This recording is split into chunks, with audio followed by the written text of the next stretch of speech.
Listen in the pit. Food trucks are behind the grandstand. We have TV Wings, 420 Taco, and behind the garages is Accelerating Up and get both drinks over there.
just born on the kart track. At SimShop, we deliver professional-grade simulators with the best performance-to-price ratio in the industry. Founded by racers who understand what you need, our SimMagic and Moza equipment is powerful enough for the pros, yet affordable for everyone. With unmatched customer support and a thriving community, we're your racing partner.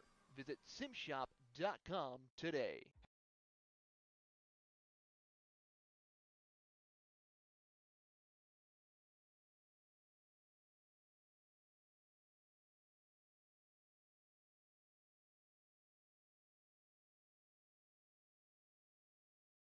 Hey guys, I'm Chris G. I'm Kart Chaser's driver fitness coach, and today I'm going to give you 3 tips on how to strengthen your shoulders for more endurance and better stability in the kart. Here we go. Okay, so exercise number 1 is the front rope pull-through cable raises. Okay, now this is the upright cable row. What you are doing here is you're picking a straight bar, as you see, and we're working the side areas of our shoulders, the medial. Exercise number 3, the dumbbell shrugs. As you guys can tell, I like to pause at the top before releasing. It's great for your strength, for that wheel stability. It's great for those shoulders and that upper back area. Chris G coaching, race-ready training that carries into real life. That's what we do here. See you on the next one. Kyle, what are you doing? It's got my new Greyhound seat. You don't even have a cart. What are you doing? It's got my new Greyhound seat. You don't even have a cart. Doesn't matter. I have a Greyhound. Who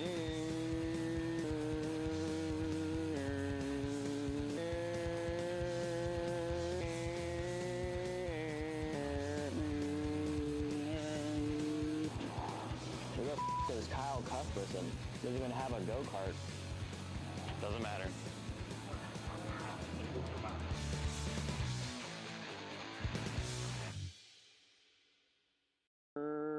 Cuthbertson through on Turney, Turney in the dirt. Karting isn't just speed. It's control, precision, freedom. At Atlanta Motorsport Park, Kart Freedom isn't just a team. It's where drivers are made.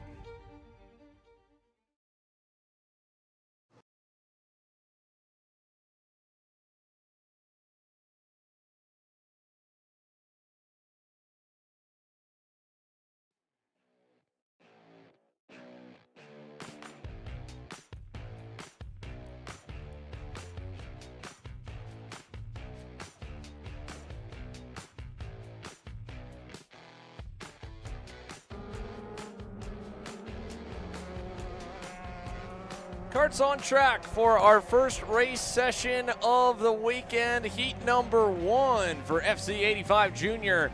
Getting ready to go green here for you folks. Close call in qualifying, Justin. A dead tie in terms of the lap times that we saw between the likes of Ashton Woon and along with him, of course, Brandon Ang will be starting on row number 1. Top two rows with R.J. Brown. You have Dante Rodriguez will be in the top 5. Matty again will be in the top 10. 2 of the privateers looking to work for the back. As you can see, these cars fly their way around this racetrack, get themselves all situated for this race.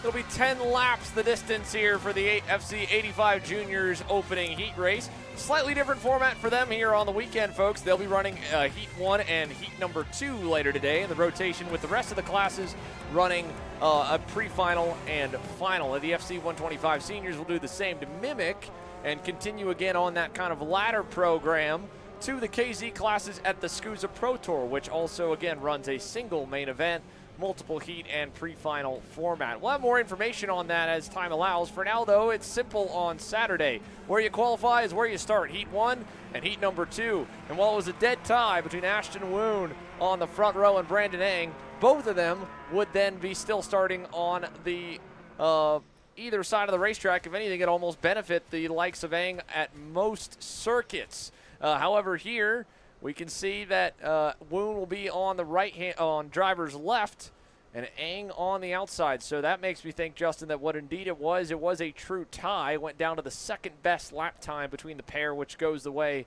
of Ashton Woon. First ever start for many of these juniors. I have to imagine there's probably going to be a little bit of teething pains as they try to figure out that clutch engagement point with their hands and get ready into first gear. First thing you do is the first couple rows here, you pop into neutral and you sit still. You can see now as the drivers are ready, engines appear to remain fired. We'll go to the lights, and for our first race session from Musselman Honda Circuit, FZ85 Jr is out and away. One stall off the line, the rest of them clearing away down to turn 1.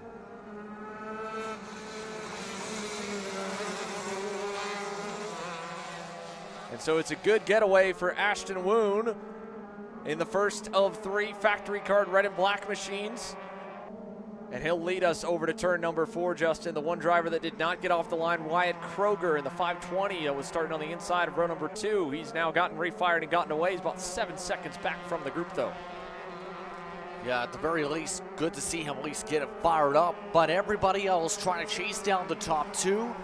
Right now looking stable between Woon and as they make their way to the back straightaway. Woon maintaining a solid distance, all while the battle for third is on. Look at some of this charging going on in that second pack. Yeah, this is a nice little battle here on the opening lap between third and fourth. Matty Dragon and Dante Rodriguez going back and forth. And here for the lead, Brandon Eng right to business down in turn 1. First lap complete, first pass of the race. Brandon Eng takes over down in the spoon on Ashton Woon. And why not take advantage of the run, get a chance to lead, try and see if you can run away a little bit on the short run. You weigh up so many laps to get the job done. Less than 55 seconds per lap time for these karts here today. Right now already. And he's just trying to build up the buffer. Has a couple kart lengths he's built up here, working away to the back straight away. You can see as well the pack behind tightening up a little bit for third, fourth, and fifth. Dragon, Rodriguez, and RJ Brown. And you can see even Matty Dragon defending just a bit there down the long, back straight into turn number 11 as they rumble up and over the little bit of elevation from Musselman corner and then to Anderson Apex. And this is probably what we'll see again in heat number 2 based on what the lap times told us in qualifying, Justin, that we had 2 drivers that were neck and neck up front and then a little midfield scrum. As for your update on Wyatt Kroger, he's actually a little bit faster than this group of 3 as they begin to fight it out now through turn number 4. You saw them look to go side by side. Now they are. And you can see RJ Brown trying to wave off Dante Rodriguez. He does. Rodriguez crosses him up. Doesn't quite get there. Change for P4. RJ Brown moves now into the middle of the trio. Communication's key sometimes in terms of figuring out where you'll find friends and also how you work together. You see it right there. Work with me is the signal this time. The problem is, this class isn't really going to lend itself to that. Exactly. Yeah, this isn't a single speed push away kind of category. I mean, you're seeing the leaders do that, but with a 6-speed gearbox, it's really tough to follow because you kind of get a slinky or accordion effect in the corners, right? When you're able to brake that much shorter of a distance and you're banging down gears, and then the driver in front gets the wheels pointed and gets a much better launch versus a single speed class. Lower revs, it's a slower kind of build back up of speed. So stay glued like this. It's a testament to Ashton Woon and Brandon Eng right now, especially to Ashton to be right on his heels the whole way. But it's a lot tougher to, work together and push away. That'll be a difference that I'm sure the juniors will learn as more and more of them get laps in a shifter package. It's 85 cc's right in the name compared to the 125 for the seniors. And here's a change in the lead. Mention again, working together now. Brandon Eng goes back to second. Let's see how close he can keep Ashton in his sights. And again, that comment you made from team owner Ryan Perry talking about everyone trying to go just under 100% here, I think is probably going to be the name of the game this weekend and next weekend. And it's something that I don't think a lot of the junior and especially mini and micro drivers really have to deal with, because with the lighter weight of the single speed classes, even the junior max division, I mean, yes, 320 pounds, the restricted 28 or 26 horsepower Rotax Max package is fast, but it's nothing like the extra 40 to 30 pounds they bolt on to go to senior, or another 20 to 30 to masters, where that extra weight really wears on the tires. But in a package like this, more braking power, so you're really using the fronts a lot more. on the entry to every corner. You're burning the rears up a little bit easier because you're getting that higher rev to get up and out of the corner. So I think something new, along with the concept of shifting gears and the launches with the clutch lever in shifter, is that aggressive moves like that with a slick around the outside pass by RJ Brown, you may pay for as the weekend burns on with your first set of two sets of tires. And they're going to want to save that second set for the lengthier main event tomorrow afternoon. Exactly here, and we're seeing Roy Brown be one of the fastest karts on the racetrack at this point. Last time by, he ran in the 52.4s. That was not the match to pace the leaders, but it's by far quicker than everyone else in the group. At this point, Brown might have the opportunity, if he's able to maintain laps around that pace, Roy separate away as we're already past halfway in this race. For reference, the leaders are on top of each other on pace, both of them in the 51.7s last time by, within 64.1 on the mark last time through. And right now, it's getting very difficult to keep up with the pace. Dragon trying to find a way anyway to keep up, not closing up enough, and losing ground off the corners is not going to help here with the way Brown's attacking on exit.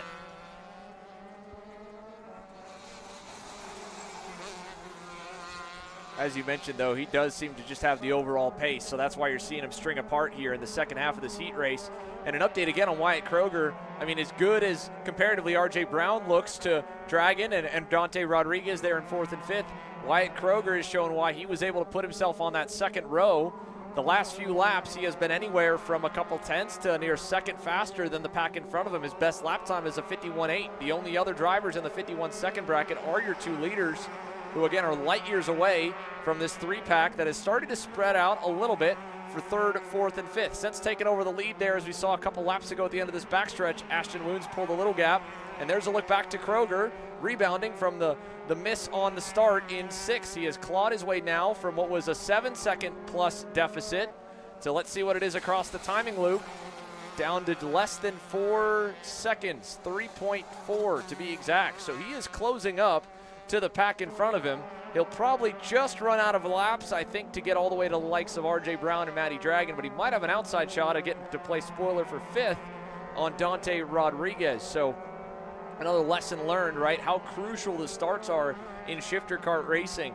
And so cool to have this class really spearheaded and so much coaching and development from for all drivers involved, from Billy Musgrave being a part of that KSG Karting Solutions Group family, right? You've got one of the best starters in the business when it comes to shifter action, and I've seen it put time and time again with the #1 plate.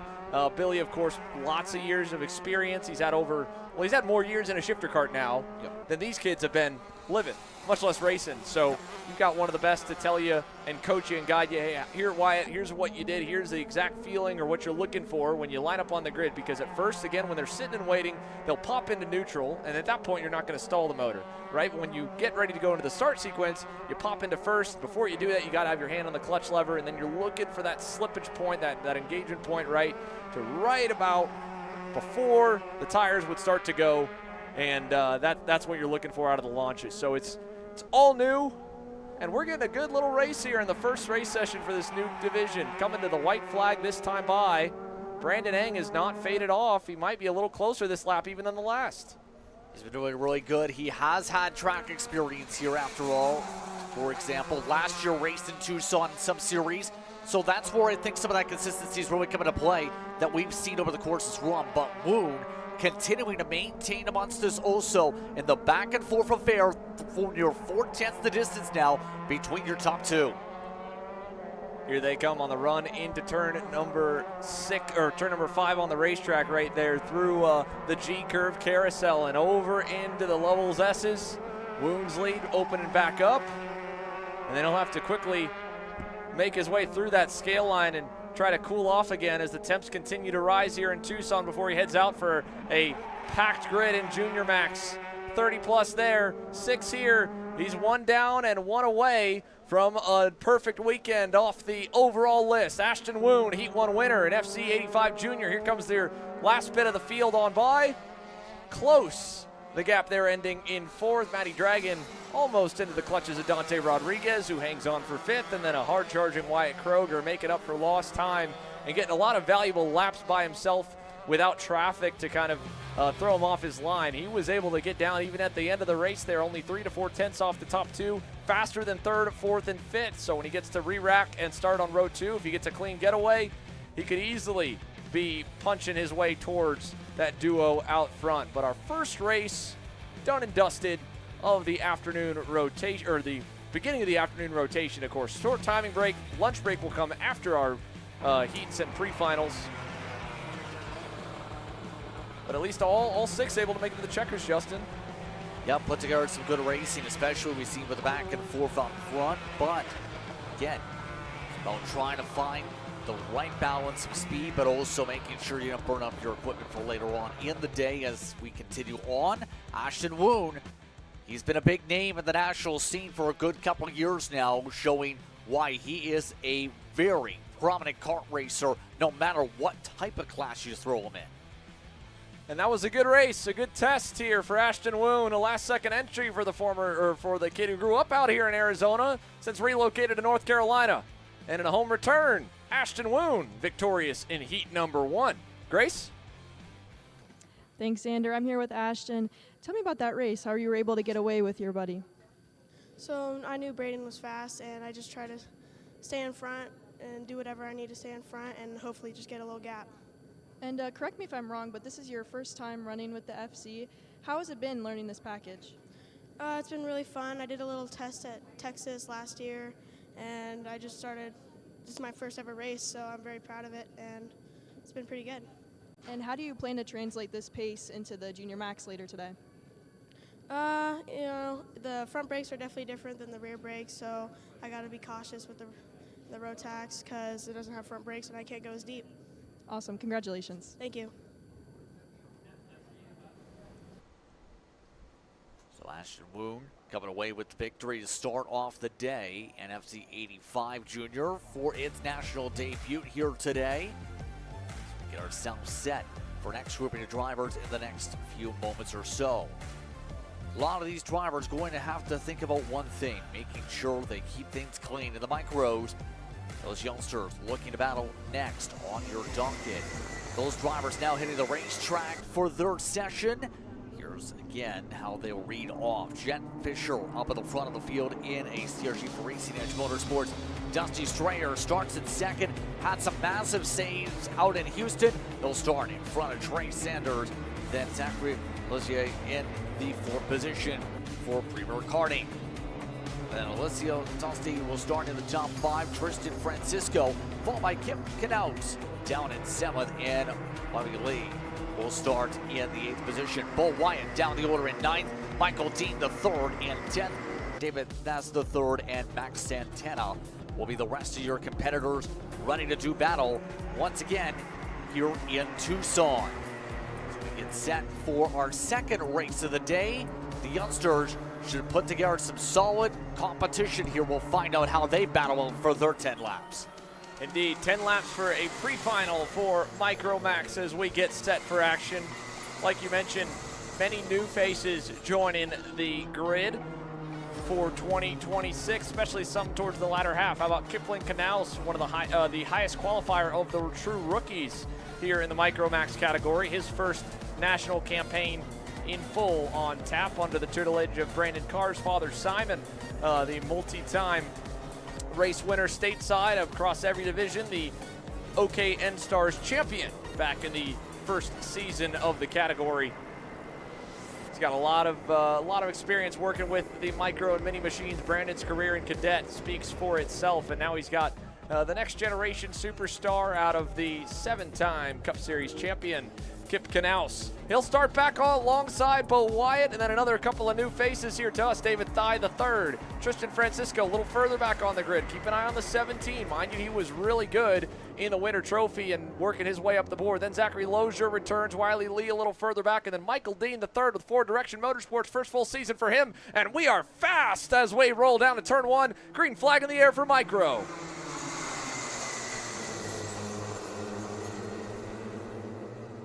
Decent getaway. Everyone survives the first run through the spoon, and a great getaway as well for Trey Sanders in the number 3 as the pack kind of works its way through the chicane. One driver in the tire wall. Further back, spin around on one of the Paralyn machines. And that is the 42, Zachary Lozier with the premier karting entry. Heavy impact there at the outside of turn 3 as they all bottleneck through that chicane on the first lap. First time we had a single speed start like that. And nonetheless, Trey Sanders on the Ryan Perry Motorsport Nitro under pressure off the rip. Alessio Tosti on the MPG Motorsports entry is all over him down the back straight.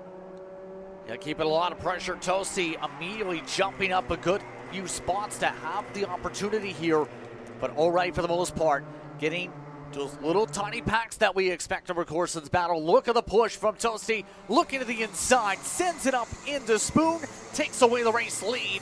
Shuffles Sanders on back, and now the battle is still on. Look at the opportunities through 2 and 3, just trying to search for an opportunity to get the over-under back. Yeah, you saw Alessio kind of cover the inside. He waited till the last second to open up, still kept it about a car width off the edge of the racetrack to make sure there was no answer or instant counter. And again, if Trey doesn't counter, you can see the 21 of Dusty Strayer hot on his heels. But great start for Alessio nonetheless. Now up 4 spots overall from 5th on the grid. And the red and white MPG Kart Republic shows the way down the long back straight. Closing in on the Bennick. Bo Wyatt started further back as well from the 9th spot up to 4th here in this pre-final. He's digging towards your top 3 with a bit of a break. Back to the next group as they work their way down the front straightaway now. We might see a fair amount of shuffling over the course of this one. It's just going to be the matter of when the runs are going to be taken for some of these drivers. And right now we're seeing some of the patience really coming into play already. Sanders knowing that if they spend too much time battling, that might bring someone like Bo Wyatt, who is on a hard charge, right back in it. Bo Wyatt, mind you, fastest kart on the racetrack last time by. 5 spots gained, 56.275 last time by.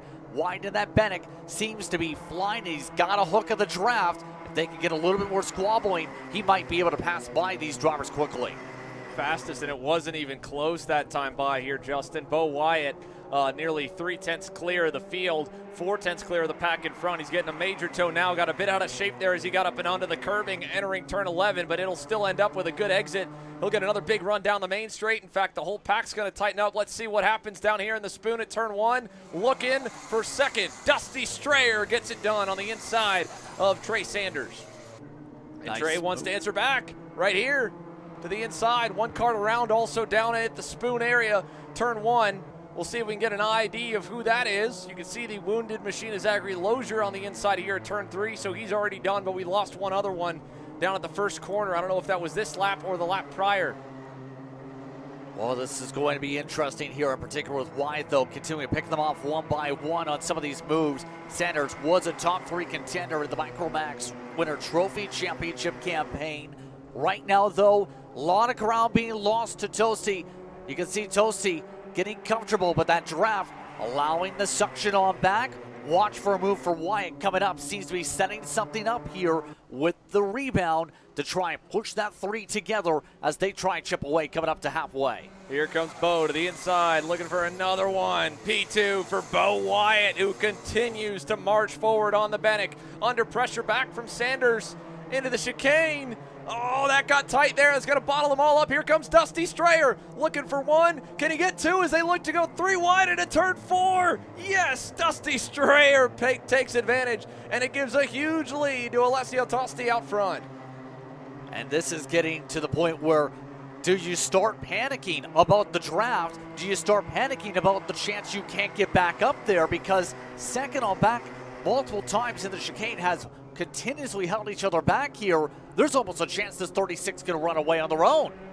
Right, I mean, look at that second group closing in. Tristan Francisco's gotten to the front of it on that chrome and pink and white RPM Nitro kart. In fact, he's rolling with help from Jet Fisher, who started further up the board on the REM machine, and Wiley Lee. They're closing a little bit thanks to all the battling for second, but like you said, 4 or 5 laps to go now as we just got past halfway, and they're going at it again. Sanders to the inside. This time it sticks on Dusty Strayer into the chicane. Bo Wyatt now looking to get 3rd back to the inside. Into 4. Deep sand, a little too deep for Bo. He ends up making the most of it, gets a 2 for 1 there. Trey back to the inside, like you said now. That draft is gone. They were already a second back. They're probably a 2.5 back, and they are going to quickly find themselves in the clutches of 5th and 6th if they're not careful, Justin. Yeah, this is getting to where It's almost like you're almost thinking about second more so than the race lead with the way things are shuffling here. Not too many drivers have ascended quite yet in the races. It requires a late move into Musselman corner to make a pass there. No move this time for the run up towards the front straightaway. But yet again, Toasties this time by running 56 threes. They're at least in this battle pack 2 to 4 tenths slower because of all this side-by-side. It's to the point you can see it there. Sanders nearly thought about covering it off a little bit to the inside of the exit to prevent anyone from thinking to go back inside. Yeah, he didn't want to go backwards again. Now, again, these straightaways with the Micromax restricted power plants here, they are hugely beneficial if you can work together, if you can stay in line. But again, right now they've been yo-yoing. They'll lose time in the first sector of the racetrack, make it back up at the end. They still ended up with a net loss at 2/10 last lap. This lap, they've gathered themselves up much better, and I think they're all realizing it as, again, they're able to see the laps remaining on the official Alpha timing board at the start-finish line.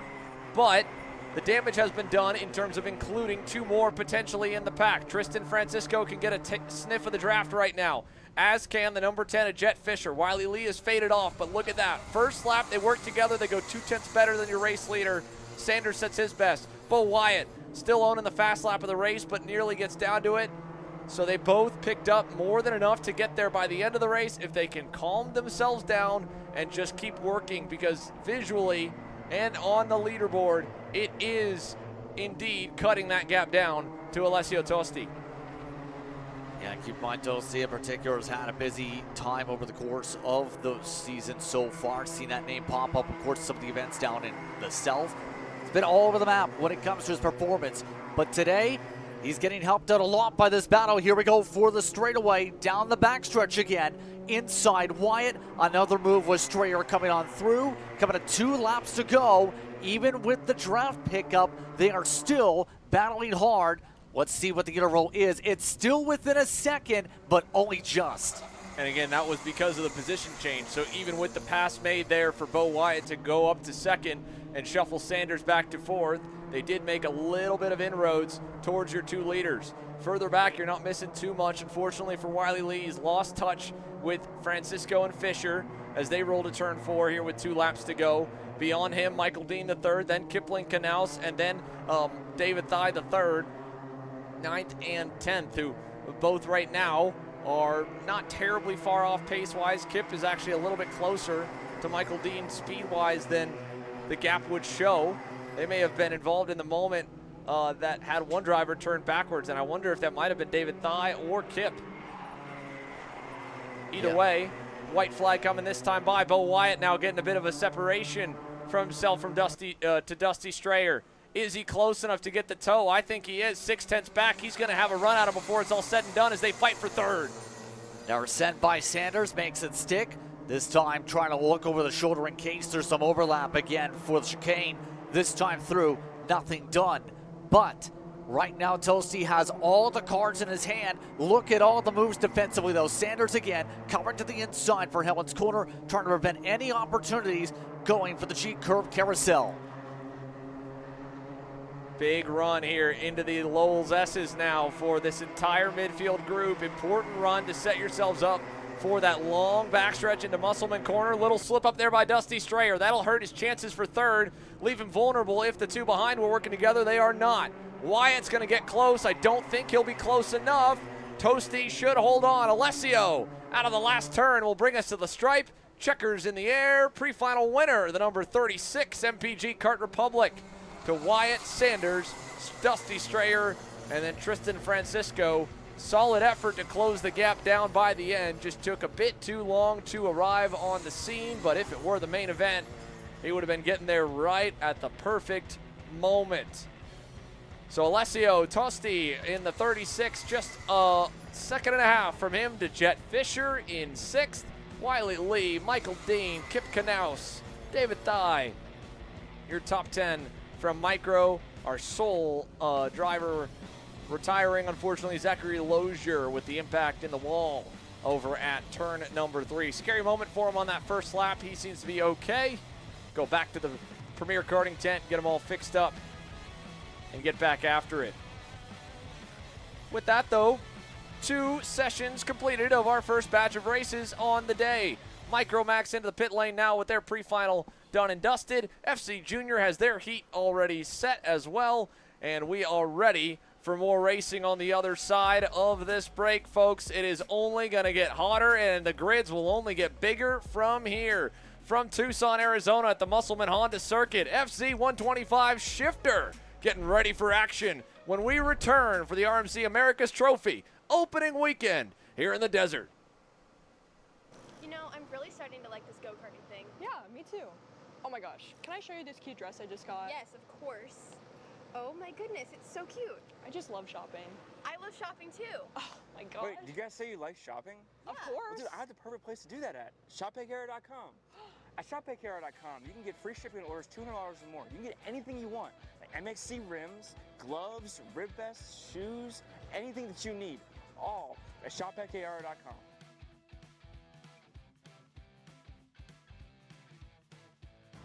Who is he talking to? No idea. But we're gonna have to check it out. Sounds like a great deal. Sure does. Cat food marketing. $9.99 a month. Dude, Caleb, wake up. Dude, we're live in 5 minutes. Let's go. Come on. What are you doing? Dude, I'm so sorry. Xander had me in a cat food marketing meeting till like 2 a.m. last night. Come on, man. Do you have anything I can drink? Dude, I got the perfect thing for you. Perico. It's a healthy energy drink alternative. Perico, non-GMO, gluten-free, kosher, magnesium, B12, B6, Yeah, it's good. B5, biotin, and 0 sugar?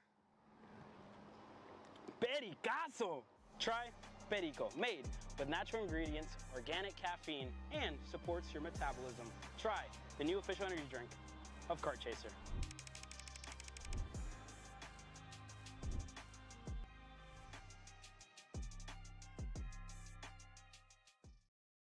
This is Henry. Henry feels sad.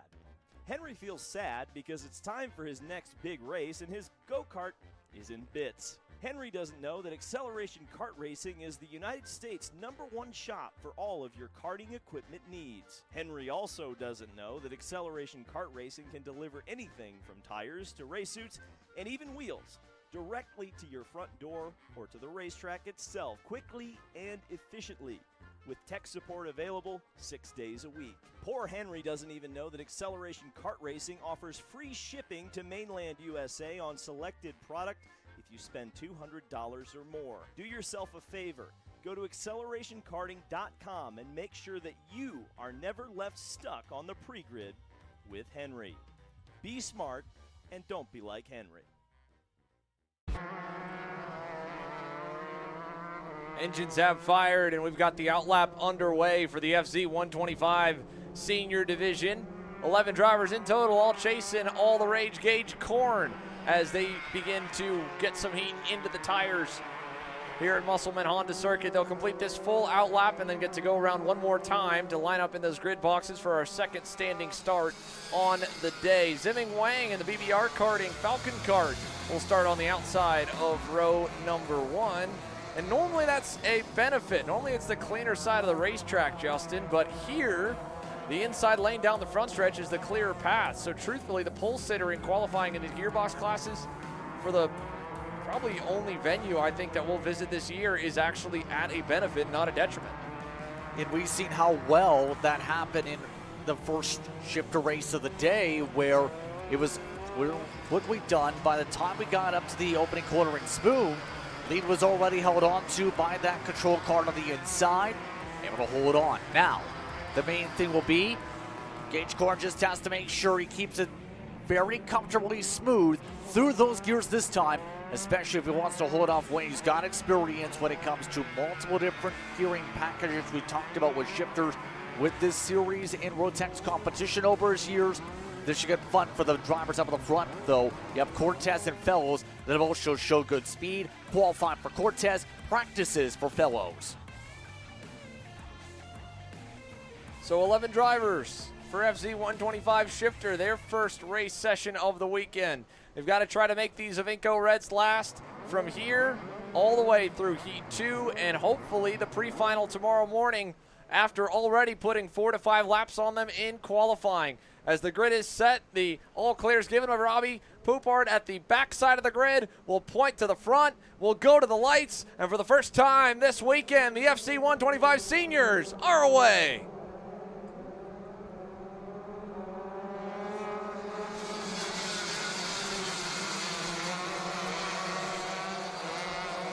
Good launch for Gage Korn here as he works his way into turn number 3. Now and over to turn number 4, first major passing zone. Huge gap for him. The rest of the pack all fighting for the inside lane. You can see Theo Kakati back there trying to make a move down on the bottom side to pick up a spot or two. He was right behind what looked to be Mason Mitchell as well, who got a decent start. Along with that, Ziming Wang backwards here on the opening lap. He's lost a couple of spots.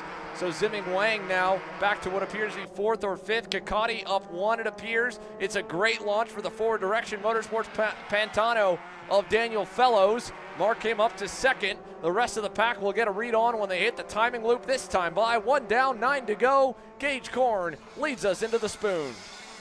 And again, it all starts from that initial launch because the outside just did not go. Everyone that had that initial opportunity for the inside line just got so much quicker up through that clutch and able to get themselves launched. Fellows, though, needs to figure out a way to gain a little bit more ground and fast here because Korn seems to be setting the same type of pace we've seen in qualifying. Now doing it with the race trim, starting to build the buffer and run away from the pack.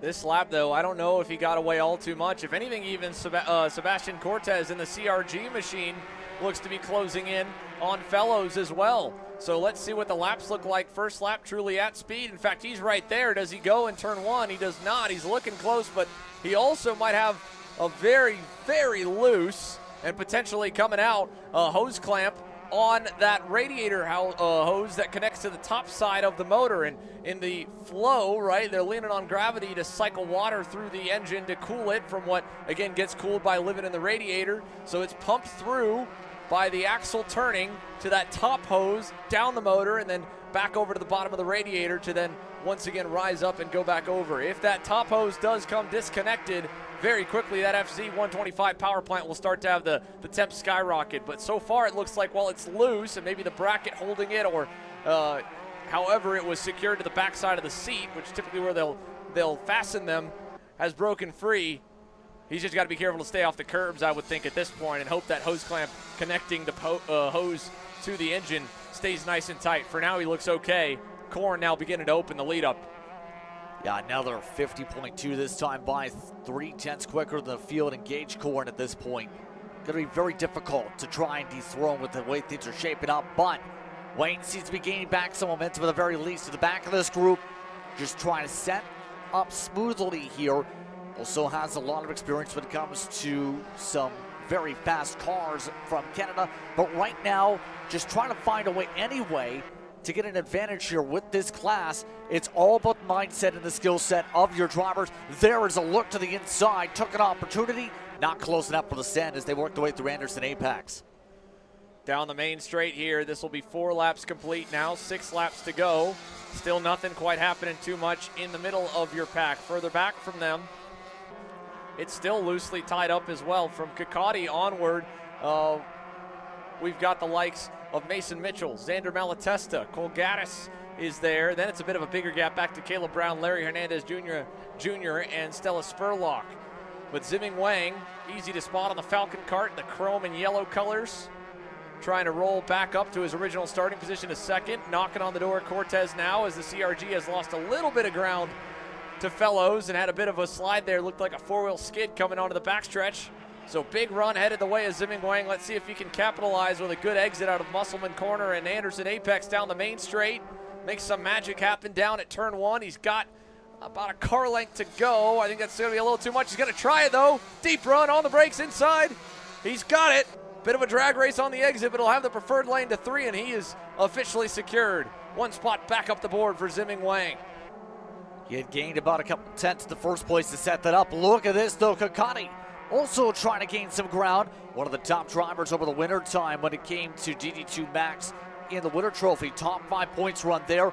Winner in one of the feature races over at Speed Sports in the final round of the campaign.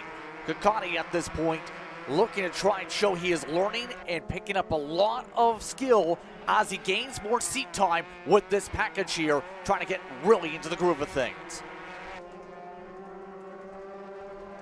As they roll up and onto the front stretch here, it'll be 6 laps complete, 4 laps to go. Deep run down the inside for Daniel Fellows, trying to hold the gap over Zimming Wang. Fast lap of the race turn. Gage Korn continues to add to the margin, up and over 2 seconds now. Yeah, at this point, Korn, I think, is showcasing he's learned this package very well. He's one of the drivers last summer who, remember, had opportunities with the FIA Karting Academy, has also represented Team USA a few times over in his racing career. So far, Gage Korn, very looking confident, and is going to be very difficult to beat over the course this weekend if this is already the statement he's putting up with his ability to build up this gap.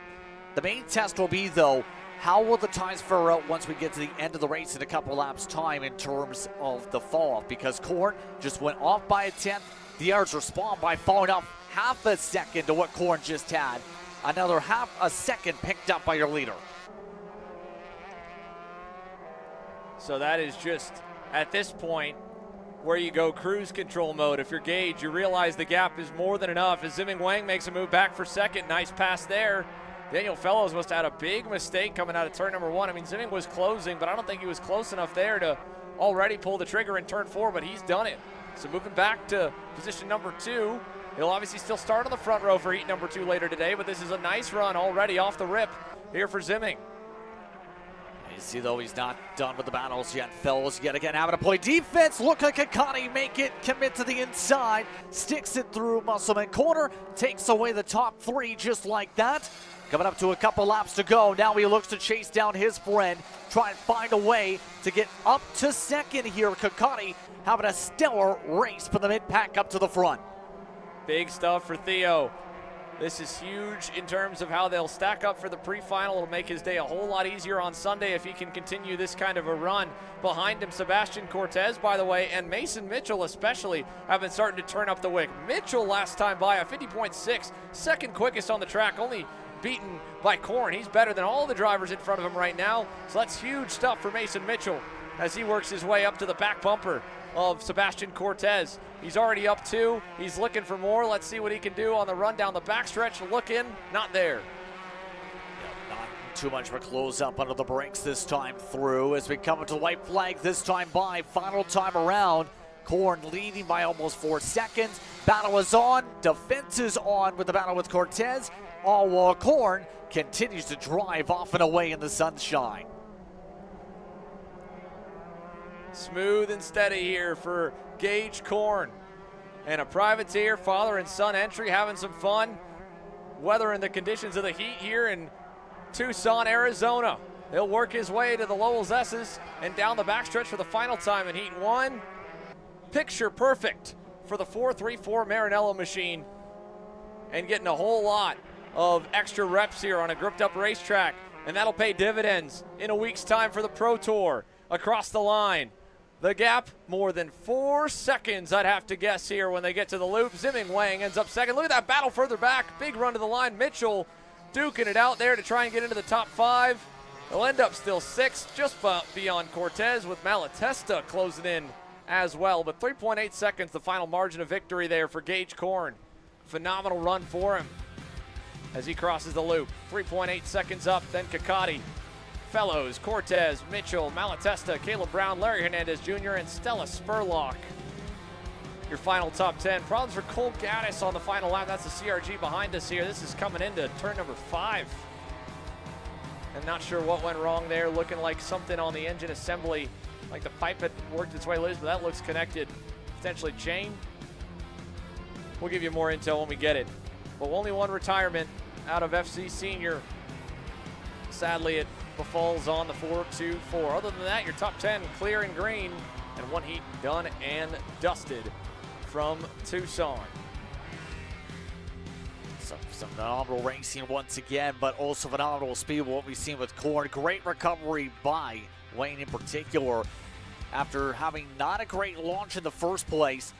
It took a lot of effort to be able to get some long run built up and get a chance to hold on to his original starting spot.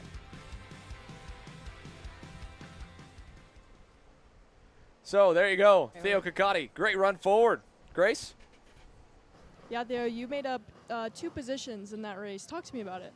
My first race, I was super excited. First ever shifter race, so I was just, no expectations, go in, have fun, drive this thing to whatever I could, potential. Biggest things I kept in mind were just see what they were doing in front. I need to work on my driving, so see where they're quicker, where I need to work on, and that's it. So we made a lot of progress. Got to keep working on my shifting. Get a little better start next time, and that's where it was. And you had a lot of pace during that race, but what do you think it is that you're missing to get up to Corn during that final? Experience, maybe. I'll start with that. I think I need to find a little bit more of my driving style, and I wasn't able to see where he was, so I wasn't able to quite see where he's pulling away. I know with the driver in front of me, we were more or less the same, but I think I just got to get my head down. Factory Kart, they're really supporting me all weekend, so these FC engines are ripping. Well, not bad for practically a rookie. Congratulations. Thank you so much. Let's look once again at Theo Kakati. Very happy about his charge up to the field. That will set us up for the next grouping of karts coming up on your schedule. It's the minis that are next on the pattern for our drivers. They will have 10 laps up on the board once again for them in a few moments. Aiden Go, remember, led the way in the qualifying session in the 53.4s for their sake. You also had Samuel Jabari amongst those in second. Yusuf Adi trying to move his way forward from the top 3. Forrest Blair going to be interesting to keep an eye on, though, in the 4th spot ahead of Hudson Howard and Mason Brody.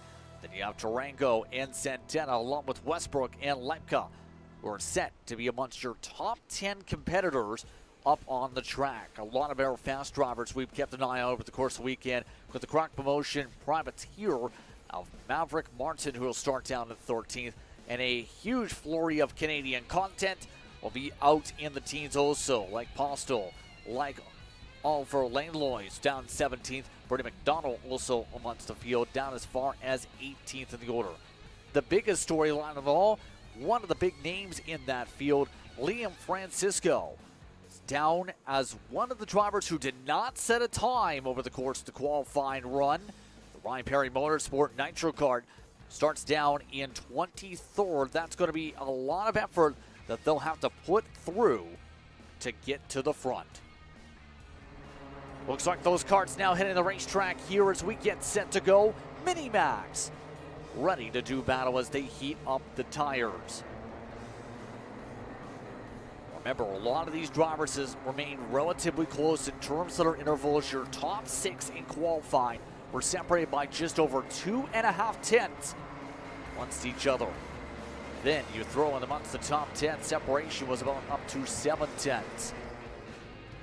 So you see just how much these drivers try to make sure those temperatures are right as the sun continues to beat down here in Tucson. See them get the run for the green flag this upcoming time by. Once again, Go on the inside, Jabari on the outside. Audi along with Blair in the second row. Howard and Tarango, Brody and Westbrook are in your top 4 rows you see on your pylon to your left. Santana and Lepka in the top 10, High and Postal. Then Jackson and Martin are amongst your top 14. Stokis will start down at 15th. Langlois in 16th. Del Grosso down in 17th with Colton Bruck in 18th. Then it's Chase Rutterick down in the 19th spot. McDonald, forward to him, down inside the top 20. Then 2 other karts are on the racetrack. Leon Wooski, then Samia Ter Joey will be at the back of the group. So far today, the young categories have been very quick in the tram lines. You see how quick these Rotex machines are willing to go. Here we go for the start of this one. It's Mini-Max. Here once again from today's action. We're happy to have you with us. You're a Kart Chaser. They tell the field to be ready, and get on the pace. Let's see how they roll for the tramlines. We're underway.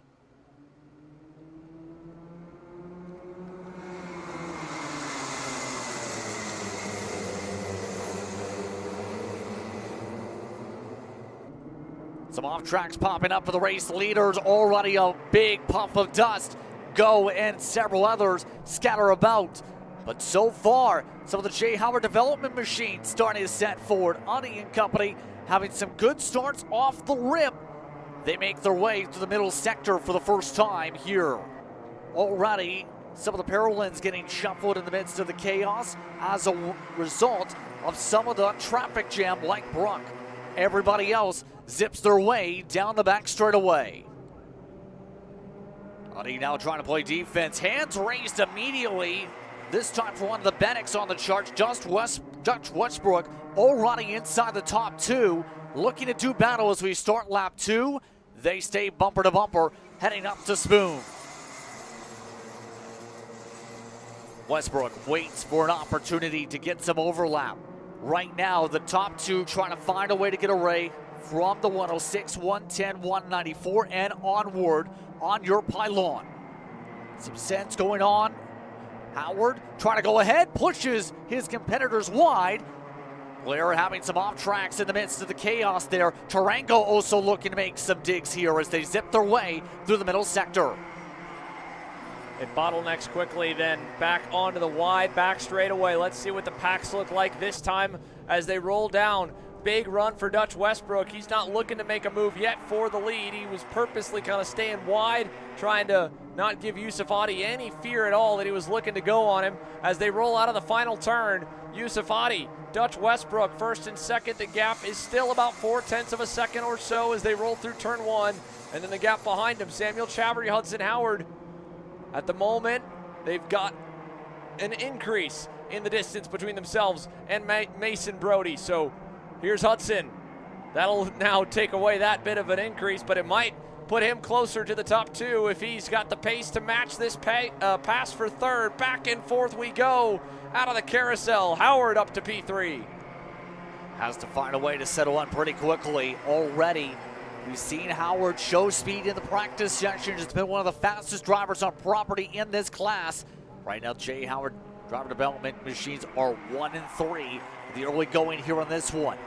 Coming up to start lap 4 as they work their way down the front straight away. Westbrook still making it clear he wants to remain patient, but right now, one of your top contenders from the Winter Series in Adi really holding on, growing the gap by a few tenths. Mason Brody, you have to watch out for. He fell down to 5th in the early going, and he is flying in the 53.8 you see, trying to find his way around for 4th. You see that move, all while the battle for 2nd will take Howard up to P2 also.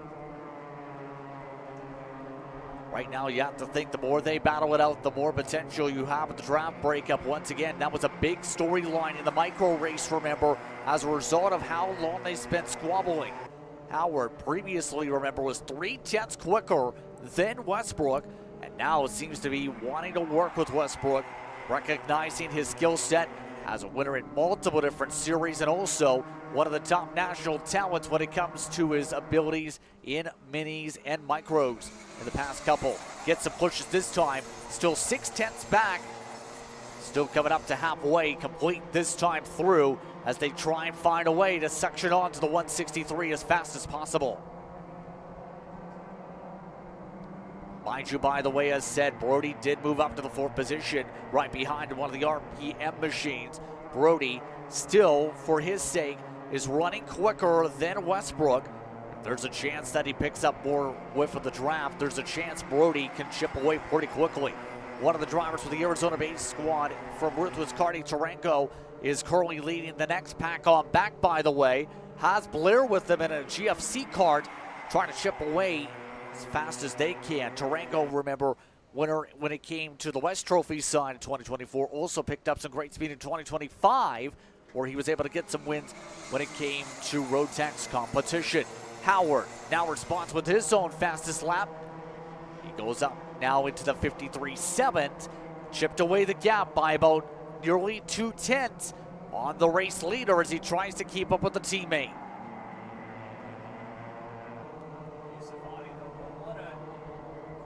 What a performance thus far, though, for Yusufati. He's withstood every bit of the pressure here. I mean, the biggest gap he's had is the one that was last lap at about a half second and the lap before. Beyond that, he's just been making zero mistakes out front, hitting his marks perfectly as they rip down the backstretch. 5 deep in the front group. Tarango and Blair a little ways back, and then it's Colton Bruck on the Paralyn, Max Santana, Connor Lipka rolling out of the final turn. 6 down, 4 to go as they roll to turn number 1, and Howard on the move. Huge lap out of Hudson that time by. Yet again, an air flyer, an air 10th quicker than the race leader at least. Right now, Howard has things locked down for the race leader. Remember, when it comes to Audi, did come away with the win in the final to end off the Winter Series. One pre-final victory for the 163. Howard obviously has a lot of confidence in his sake. In our different series, he has been a driver we've seen contend for some top 5 runs.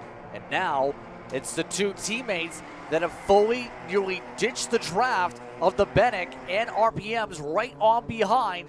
Westbrook is slipping and is needing to figure out a way to gain a little bit more ground coming up to 3 to go.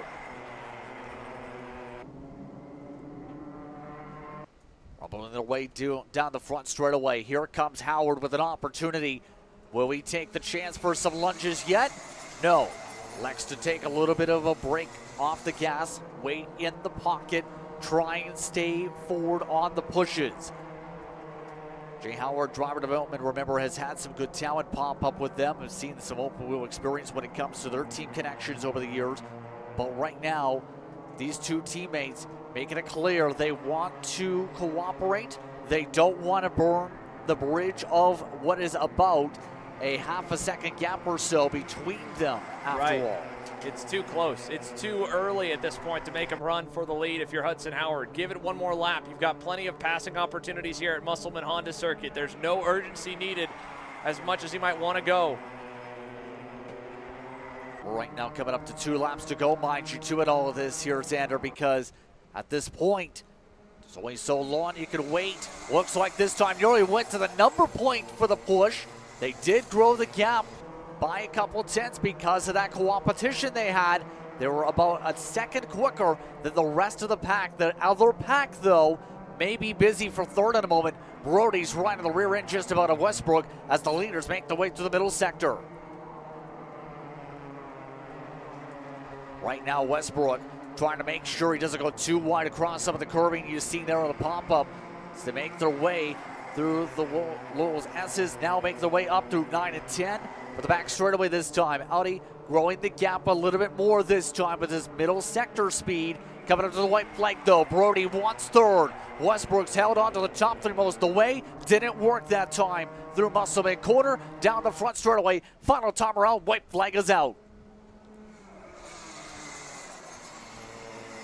Nothing doing yet for Howard for the race lead. Howard remains patient. He's still trying to add on to his success over the course of the winter time into the spring. Shuffle already, sees the 106 move on to the top 3. There's the move for the race lead. Howard up the inside through Howard's corner, side by side of the switchback. Audi tries to work on the outside. Howard makes it stick inside. All while third continues to heat up. Brody tries to hold off 2 different lines. Making their way to the back straightaway for the final time. Can Audi get the run back? He's building the chance. Howard looks over the shoulder twice, signals, looks, blocks it off. It's Howard trying to prevent going too wide. Howard does go too wide. Drag race for the race win. It is going to be 13/1000ths to Howard. Hudson Howard, my goodness. That one, a close call. Yusufati almost gets him at the line, comes up just shy. What a run to the finish there. Here in Mini-Max, Hudson Howard over Yusufati, Mason Brody third, Dutch Westbrook fourth, Samuel Chavery rounds your top 5. I don't know what to say there, Xander, in terms of that, because I had to look for the transponder. That's how close it was. Howard tried to hold on the inside and overcommitted on the final corner through Anderson Apex. Santana just outside the top 10. By the way, give a credit to some of those like Theo Jackson. Ritterine also charged for near the very back. Aiden Go ends up 22nd after the chaos to start this one off, Xander. So Mini-Max closed up now here. That is our 4th race of the day. What a way to pull it off. Hudson Howard, Yusufati having fun up front. Photo finish and a 1-2 for the crew. What a race there here at the midway point in our rotation. And a high five, handshake, all part of the plan for JHGD and MPG Motorsports. Nice work. With that, folks, it is only more racing on tap. In fact, the biggest class ready to go. Junior Max from Musselman Honda Circuit for their pre-final. We return.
Let's go race. Come on, man.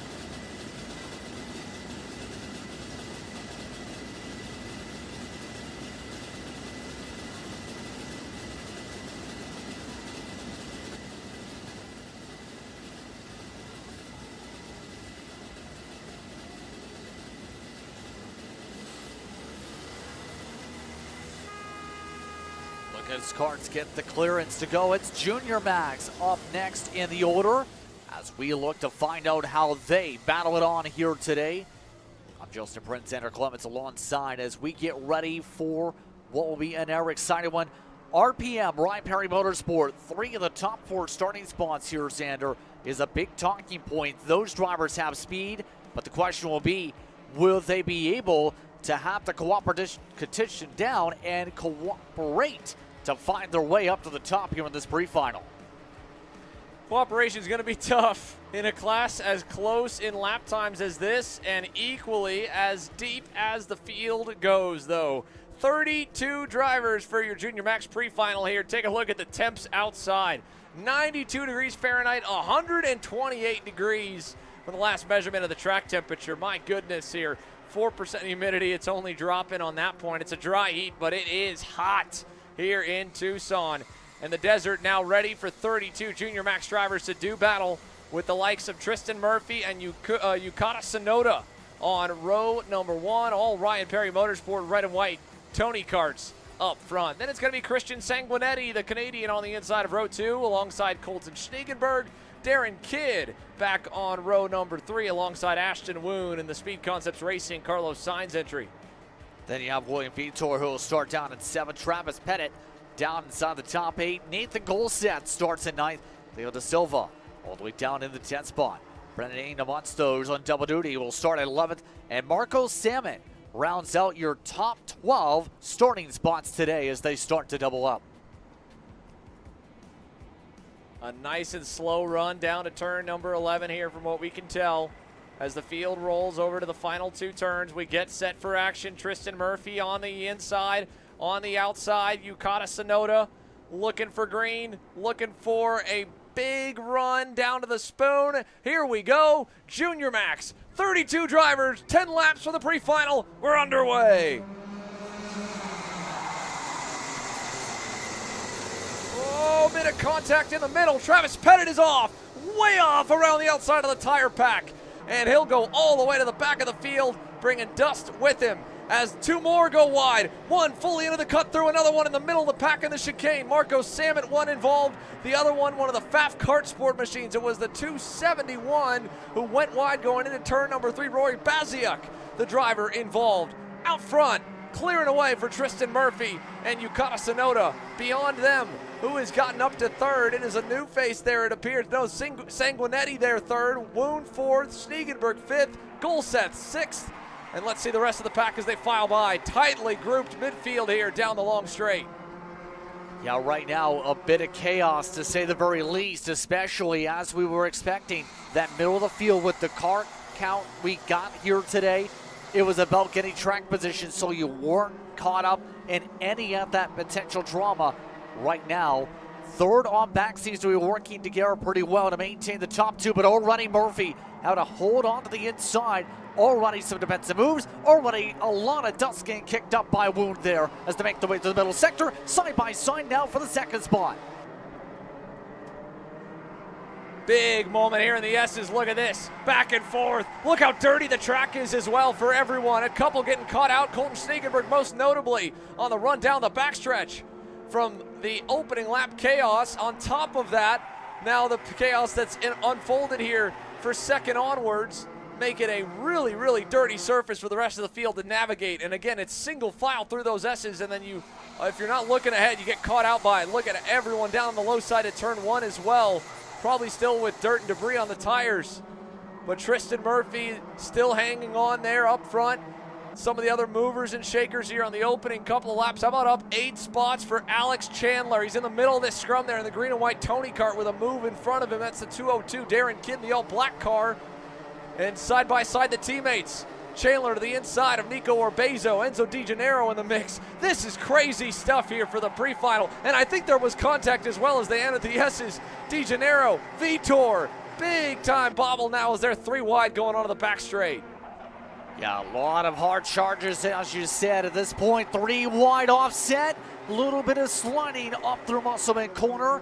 Yet again, heart of the field, continuing to stay chaotic. Chandler already wants those charging ahead. A lot of drivers dropping tires down the front straight away.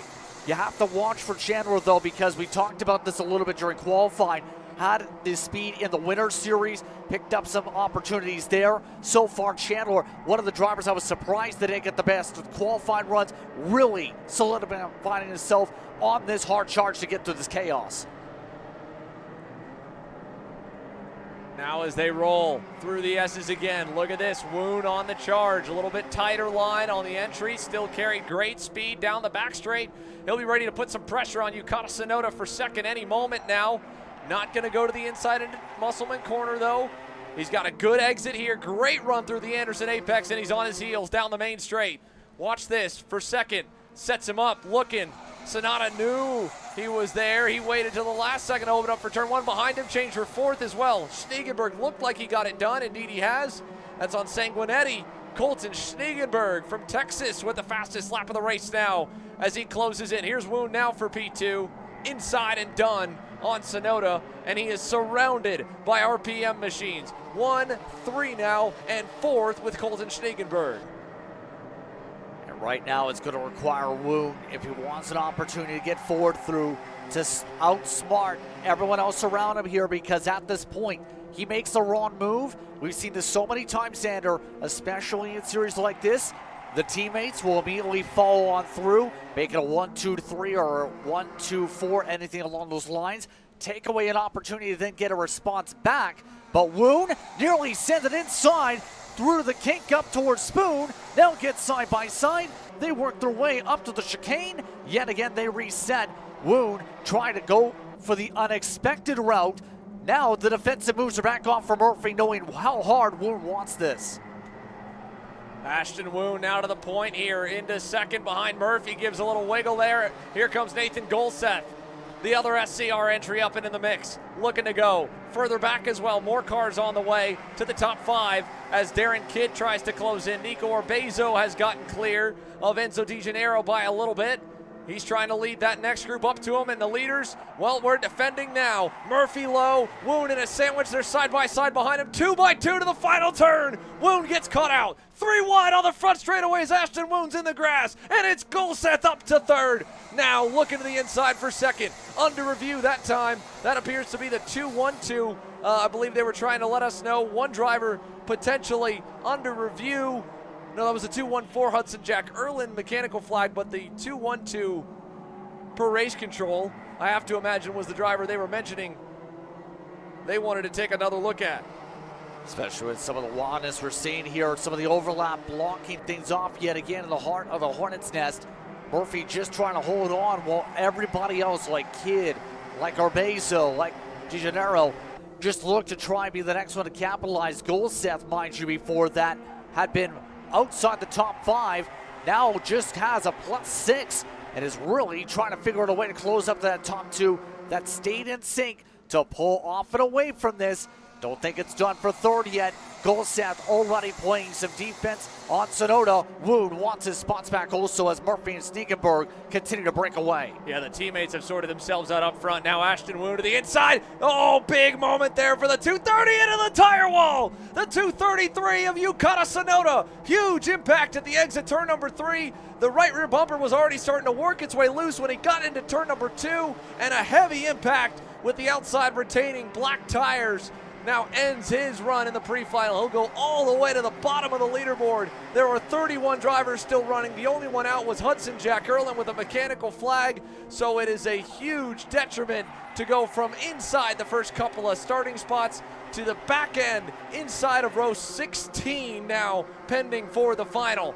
Across the line we go. 2 laps remaining. Golseth and Woon together, 3rd and 4th. Teammates up front. Let's take a look at the replay here. Trying to hang on. Yukata gets all out of shape, and then dirt on the tires ends up out into then the bigger tires on the exit of turn 3. Big moment for Yukata Sonoda. It almost looked like that on top of it getting loose there. It just disconnected the second before it hit the wall, and then the wall just flared it out too in that sequence. Oh, it ripped it fully, yeah. Yeah, exactly. So that kind of finished the job. But at this point, the question will be for the race lead, will it be Sneakenberg, will it be Murphy? With the way they're staying together, they're setting it again for the race lead up into Musselman corner, side by side for Anderson Apex. Yet again, it's Murphy in front for the white flag.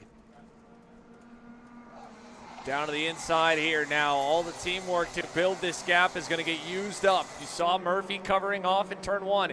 Got a good exit as Schneegenberg got tripped up coming out of it, and that's opened him up to 2 and 3, but Colton's got a big run to 4. Woon with the purple lap last time now is there to pressure as well. And here we go. Crossovers inbound. 3 wide for the lead at turn 5. Big send from Woon, and Nathan Golseth gets all of them. Up from 4th to 1st as we go through the S's. Yet again, looking to slice and dice. One more opportunity for the back straightaway. Sneakenberg looking to build the run. Already going defensive. One more chance to send it. It's going to require a pressurized mistake.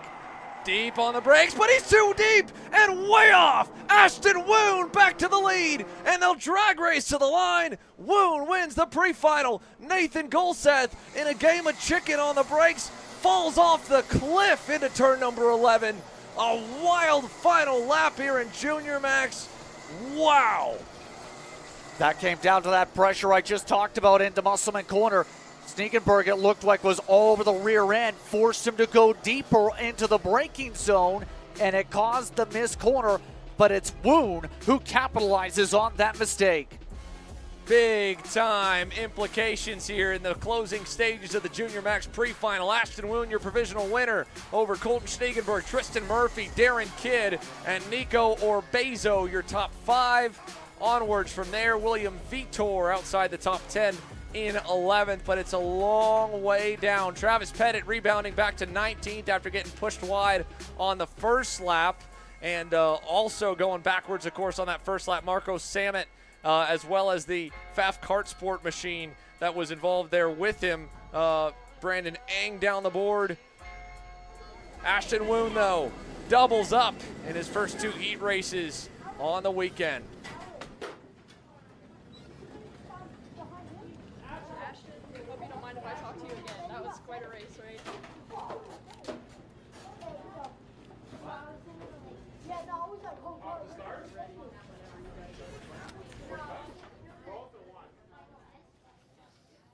Ashton Woon. He's so nice. We're talking to him twice. Tell me a little bit about that race. I mean, it was pretty crazy, huh? Yeah, it was pretty crazy. I knew I was fast. I've been fast all weekend, and I just wanted to put my head down and get in front. And I got caught on the outside right here in front of the front stretch. But after that, I just knew I needed to put my head down and get back to the front. And as a spectator, I noticed a lot of dust and debris picking up on that track. How did you notice, if at all, that was affecting your ability to race? So the dust, I knew the dust would affect the tires a lot, would slow us down a lot. And I just had to be very, very cautious with people in front, behind. And I know everybody's tires had dust all over them, so I just had to be cautious. Well, congratulations. What a race. Thank you.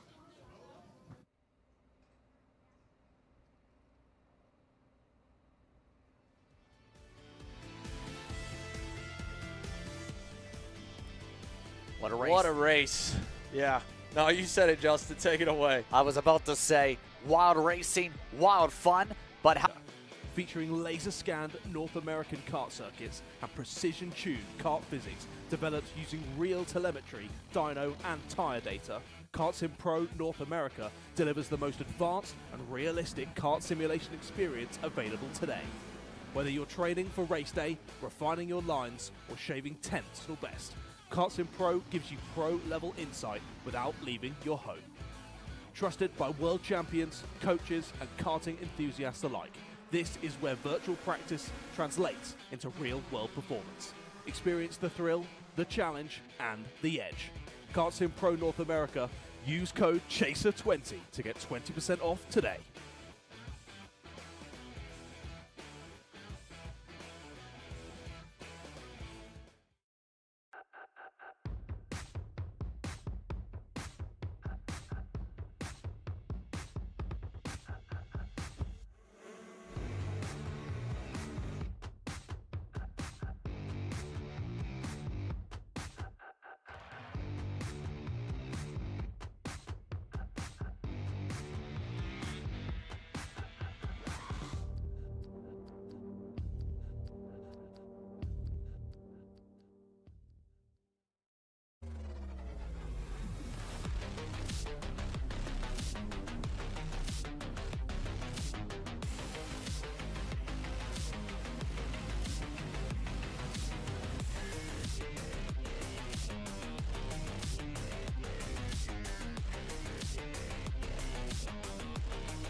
Macro Motorsports builds champions every day, drivers who won on the world stage. The Tillotson T4 Series is pure spec racing.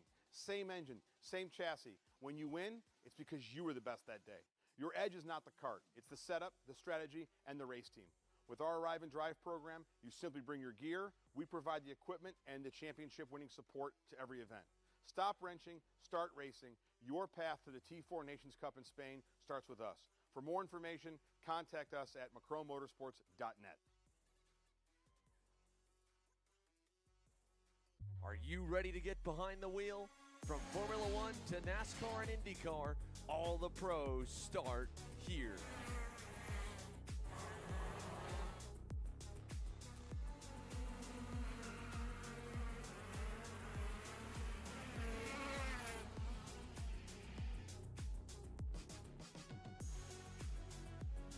For more information, check us out online at mcckarting.com or call us and go racing today.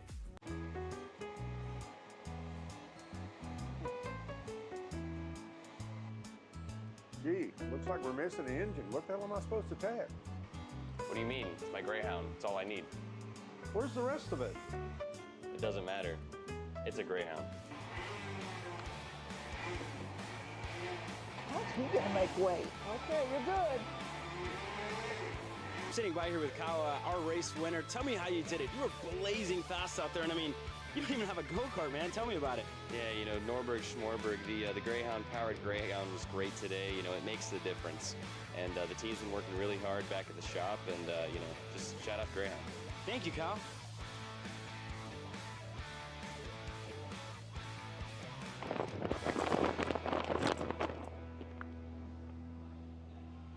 How the f did you just win? Doesn't matter. It's a Greyhound.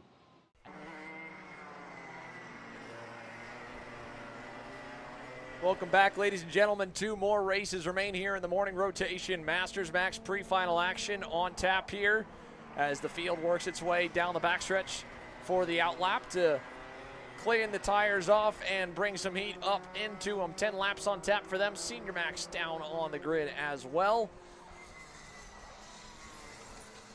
And that'll be it for us before a short break in the action. Then we come back with main events for the Rotax Max classes and heat number 2 for the FC divisions. Billy Cleveland getting ready to lead your field to green here.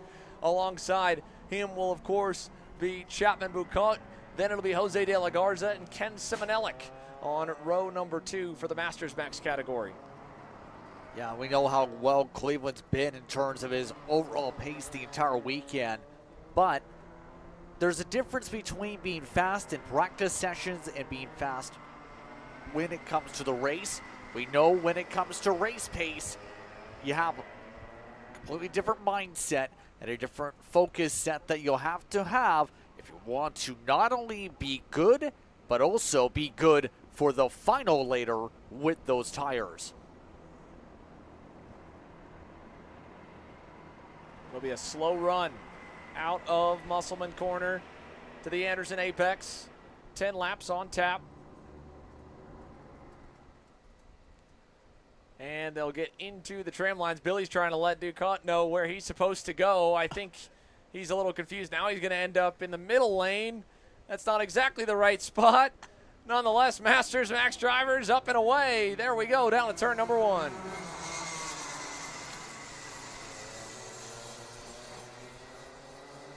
There was an attempt. That's the most important He tried to thing. help him out. Yes. Tried to help him avoid a tramline penalty. Didn't quite pay off there. Yes, indeed. But in the end, look at how big Cleveland's already pulled away here. Already off to the jump. Already pulling off and away by at least 5-7 kart lengths as a result of some of that confusion. Right now, Cleveland looking very comfortable. We talked about a lot of different victories over the course of his career. Also, back in the U.S. Trophy final back in 2023 in the Masters, picked up a top 5. He was with Ruthless back for that respective run. Now with Racing Edge Motorsports, looking to try and power his way ahead as some of the others like Simonellic already charging up to 3rd. De la Garza has dropped down to 4th, nearly going to this one. All of this is wow. Everybody else trying to see where they'll steady on out over the course of the rest of this race, because at this point, these drivers have to think about a way to be able to contend long run, especially when it comes to Cleveland. He's just powered his way away by already near 1.5 seconds, if not almost 2 seconds. And we're only coming up to the end of lap 2. That's how quick that 6:58 seems to be in race pace. And Jose de la Garza, there is something definitely amiss on the 657 RPG Cosmic for him to have the gap that he has right now. 3 laps in the books, 7 to go in Masters Max, and I'm not sure what seems to be the problem for the RPG Cosmic further back, but there is certainly something off. Yeah, it kind of feels that way with the way things are shaping up here, especially since right now he's already 8 seconds back. Looked a lot better in the qualifying session. And we see this a fair bit when talking with some of the Masters drivers we've seen in some big events. They've mentioned, oh, I noticed this issue after the race, technical-wise, was able to work on this for the next day. So it's something where, at the very least, you're able to put that in the bank and say, okay, it's time to look over, especially through the lunch break, to see what can I do to get the speed back in this kart, make sure there's no mechanical gremlins, so you don't have those gremlins pop up and destroy your entire weekend.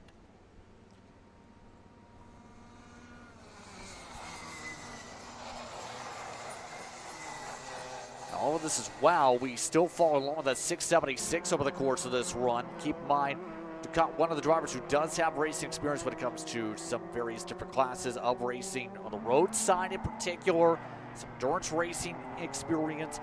He's looking pretty steady so far, be able to maintain this gap for second spot at the very least here with Ruthless, looking very comfortable with his kart in the orange and black.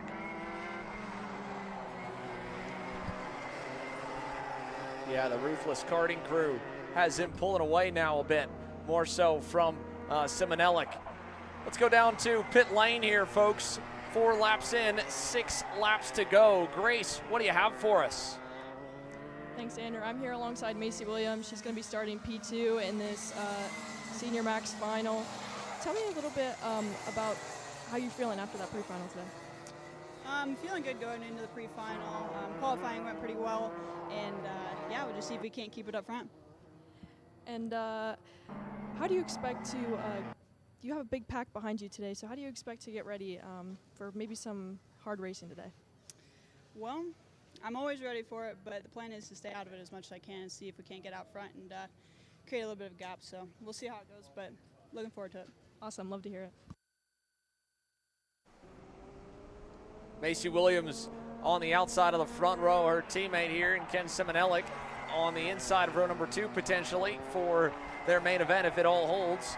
To the line this time by, it'll be 5 complete, 5 to go. Billy Cleveland has the field on lock, nearly up to 3 seconds now as he starts to really open up the throttle, Justin. He put a near second on them last time by.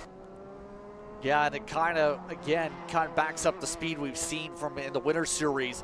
Looked very competitive, was watching along with some of the tape yesterday, and in that race, he had to get a little bit more feisty since he was in the heart of the pack at the very least, to just get himself top 5 advantages over the course of that one. But in the end, remember, Cleveland in that championship did pick up a top 3, and eventually in the final went from 7th in the pre-final to 1st in the round 4 race over in Houston.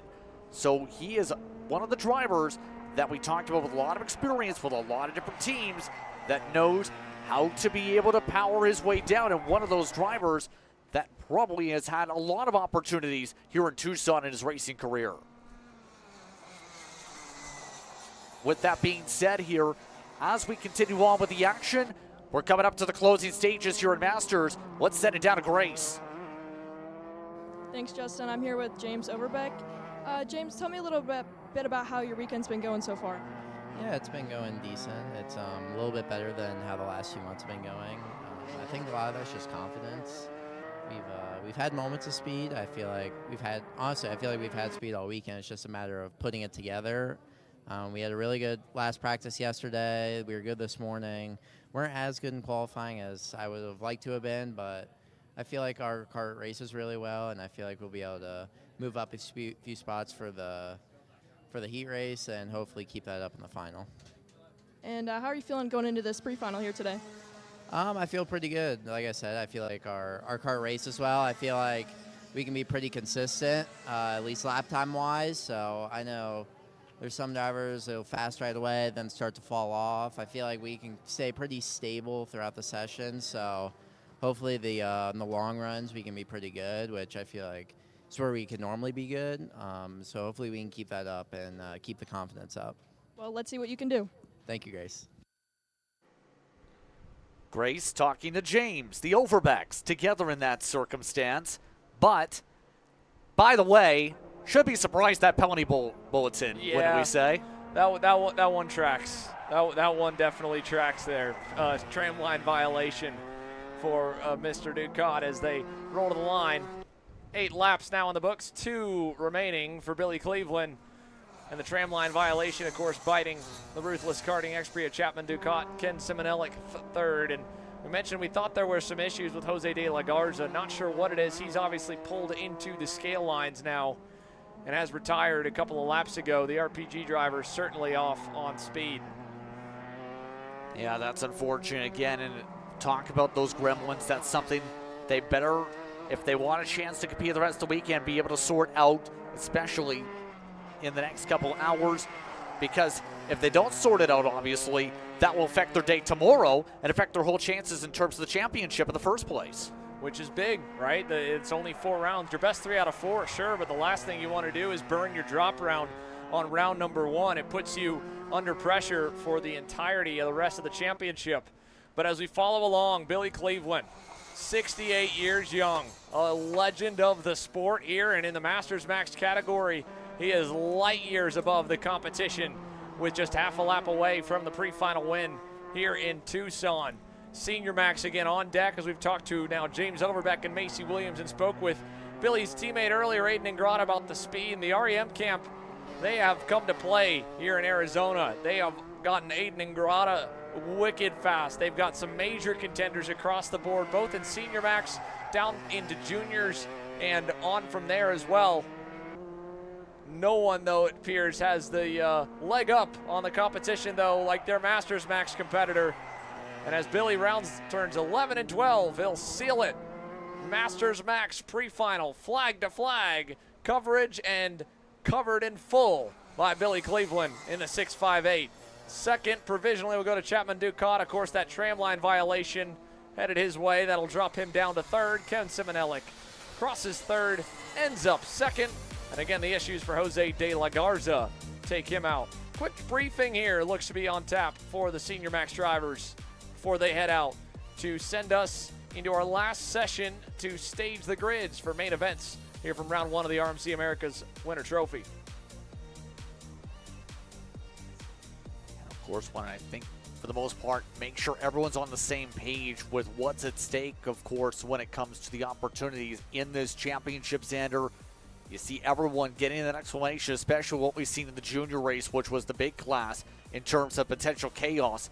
And as well, how many times we've seen drivers really slide off the racetrack as of late in the past couple battles.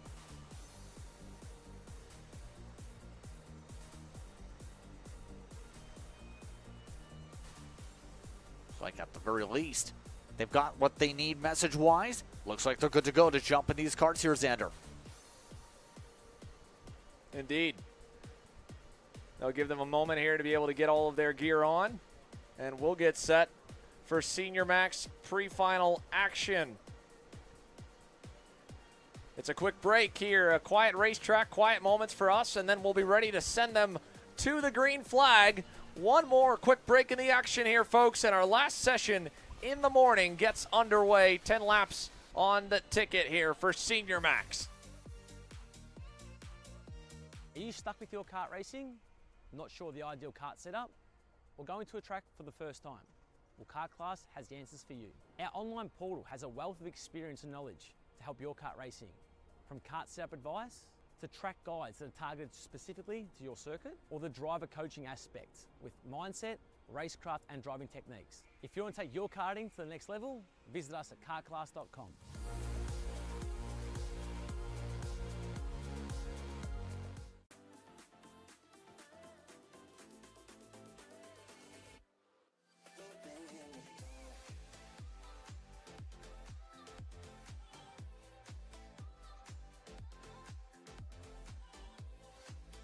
Are you looking to take the next step in your racing journey? Well, look no further than PitFit. With 2 locations in Charlotte, North Carolina and Indianapolis, Indiana, PitFit trains drivers all the way from grassroots level karting to IndyCar and NASCAR with top-of-the-line personalized coaching to improve physical and cognitive fitness. For more information on programs, check out PitFit on Instagram or Facebook today. Cat food marketing. $9.99 a month. Dude, Caleb, wake up. Dude, we're live in 5 minutes. Let's go. Come on. What are you doing? Dude, I'm so sorry. Xander had me in a cat food marketing meeting.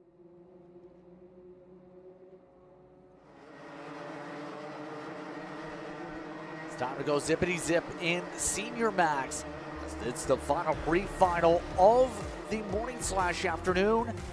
I'm Joseph Prince, Xander Clemens alongside. Track temperature. Remember we talked about how it's supposed to get hot by this point? It's hard to believe we're seeing that kind of a number, but we are. 130 degrees surface temps here, 95 degrees air temps, and we have still not even gotten to the peak of the afternoon. A hot one in Tucson, Arizona. Not only does that add to the treacherous conditions the drivers have to navigate, but how about the surface as well? Look at how dirty it is offline, especially in some of the faster corners, like right here, turn number 2. Look at all of that debris. Rocks taken onto the circuit along with tire pieces and marbles from the Avinco rubber. It is a war zone. If you end up offline, it makes perfect sense again why we saw Yukata Tsunoda just fully out of control like he was on ice skates going through 2 and 3 before ending up in the outside tire pack. Senior Max drivers will have a lot to navigate and a lot on their hands. Our first retiree, Cooper Auclair. Early exit stage left on the outlap. And he doesn't seem to be totally in an upset mood about that whatsoever. Cooper Auclair in the factory cart number 321 into the scale lane. We'll see if we can figure out what's going on with that once we get these boys and girls underway. And I say indeed boys and girls because guess what? A girl on the front row, we spoke to her in the last race, Macy Williams in the blue and white CB Motorsports EOS cart on the outside of multi-time Canadian champ and a perennial front runner already in 2026, already a race winner, Aiden Ingrata. He's got the field and we've got him underway. Oh, and Williams got shuffled a bit to the wayside. Macy out to the high side in turn number 1. Now under heavy fire. Look at them, all 3 and 4 abreast into the chicane. James Overbeck, big dust cloud off the back of the 348 as he goes off circuit and drops to the back of the field. Had nowhere to go off the rip, and Sean Butcher's going right at Alexis Baillargeon for second. Incredible start for the rookie with Premier Karting on the 396 machine. P2 for him. Sean Butcher on the prowl. Then it's Massimino in fourth and a gap behind to Williams, Hodgson, and what looks to be another REM machine that's slotted up and into the 7th spot. Very well could be one of Gianluca Savalio and, of course, Ingrata's teammates, William Botillier, I think, who faded back from the 2nd row. Battle for 3rd. Massimino not deep enough there into turn 1 to get the edge on Butcher. And was talking with him a little bit earlier today, referred to early on in the coverage. In no certain terms, he essentially said it was a fun track to drive, but a hard one to make passes at. And it's going to require a lot of precision to get these moves. Massimino, you're seeing this right now, really trying to hold things back so he doesn't have any more spots bled out on his charge to gain up a little bit. Keep in mind, though, the driver top 3 moving as we have some of the drivers already on spins, one of the fat machines going around, and more chaos as dirt continues to fly. All sorts of scrambling about in the midst of the back of the pack. Sevilla, amongst those who went around on some of those spins in the 316 machine, but the battle was on for the top 4 spots. Yet again, Massimino squeezes out Williams. Oh man, Paulie Massimino, great start. Now backwards, and Macy Williams not only squeezed wide, squeezed into the tire wall out of turn number 1. Paulie drops back about 3 or 4 spots, and Macy shakes her head at the exit of turn number 1 on that. Fighting hard in the early going, and an early exit for the CB Motorsports. Another driver that just destroyed the wall out of turn 1 as well, in the midfield somewhere. Yeah, this is turning to absolute chaos all of a sudden. Remember, Isaac Malquit, big impact. The Mike Doty Racing driver is out. Let's see if we can't get a read of where your field is right now as they work their way onto the front stretch once again on the pylon. Senior Max, Ingrata leads the way. Alexis Baillargeon second. Sean Butcher is third. Hodgson is fourth. And beyond him, William Botillier. 2 laps in, 8 to go. Chaos has broken out here in the Senior Max pre-final. Yeah, this almost become a hot potato on who wants to finish with a clean run. Obviously, right now, the chaos is brewing, and at this point, if you're Botillier, the fastest car to the racetrack, you have to find a way to get yourself some spots here. Some of these drivers, like James Overbeck, you also have to keep an eye on in 21st, remember. They set up for a long run. This is a huge test to see if that BJR machine is able to cut through the pack, and that long run that Overbeck is hoping for, he discussed, comes into fruition, having to go from the back to the front to have a chance of a good finish here for his start to the weekend. Already, though, things shaping up pretty well up at the front, and Grana stays in control as we get to 6 to go. So there you have it. Aiden Ingrata, his lead pretty high up there. In fact, I think there may be a timing and scoring race set on tap here as we look on the run into turn number 4. Massimino trying to charge back. Mentioned Botillier with the fast lap earlier. Paulie's now got a lap to clean the tires off after duking it out with Macy Williams that saw Williams end up in the outside wall and roll into the Lowell's S's now.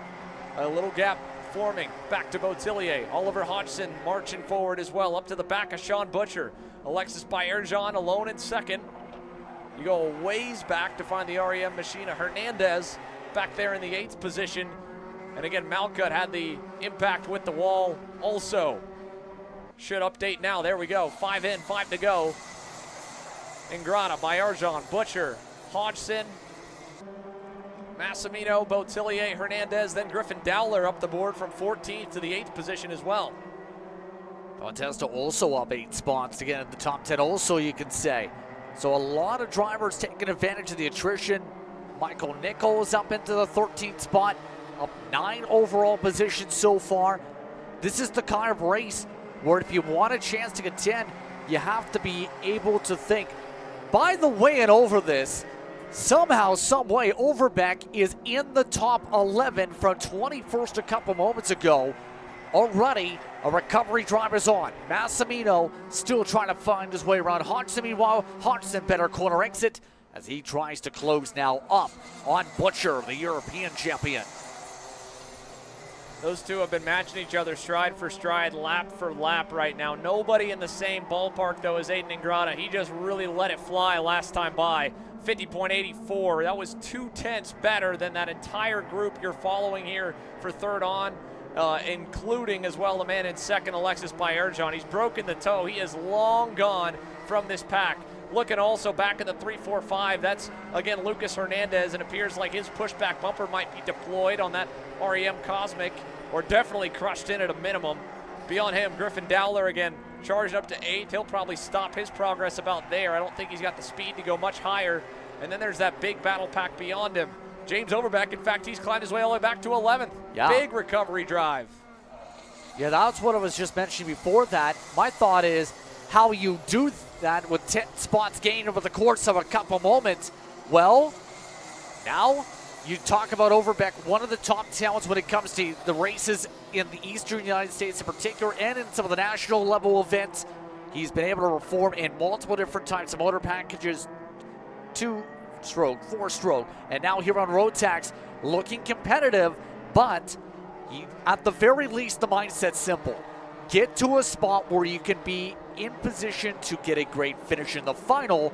It all starts with getting a good spot for the pre-final in the end so you get the track position needed so you aren't having to make another recovery like this again. Yeah, I mean, he's already back to neutral, right? He's already back up to the end of the top 10, so it's still going to be a net gain of potentially 1. He's so far back, I don't know if many penalties will help him, but nonetheless, Paulie Massimino, his teammate, is moving forward. He's now gone past Oliver Hodgson, and it's taken a while for the BJRLN carts to come to life, but Massimino is now lapping as fast as your leader, Aiden Ingrata. Alexis Bayerjan and Sean Butcher equally are close on speed, but they're about a 10th off the pace of the REM Cosmic. So let's see what Paulie can do with a nice run up towards Butcher here in the S's. This will be looking for third as they roll out of that and down the back straight away.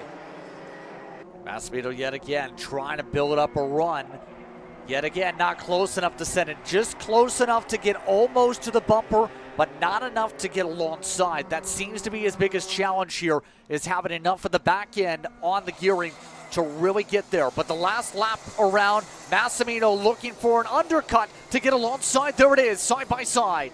Over under there into turn 2. Butcher will continue to defend here. It'll be tough through 3. Equally Hodgson now fading behind Botillier and putting the pressure on. Look at Massimino. Big send. Dirty side of the track. Bogs it down. Goes off as well. And into the rocks goes the 308.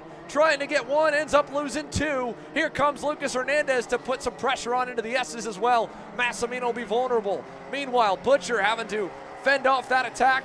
Now is going to have to deal with Botillier and Hodgson to the end. They're going to be on his heels down the backstretch as we follow your leader through turns 10 and 11. Ingrata to the line, smooth sailing out front, leads every lap in the pre-final. And beyond him, Butcher will hold comfortably for third to the stripe.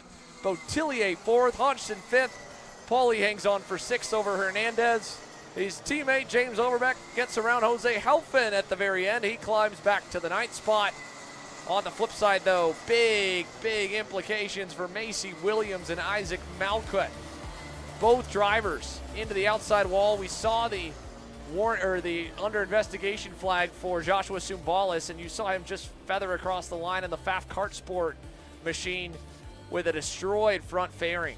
So wondering if that was the other driver involved in the incident with Malquit.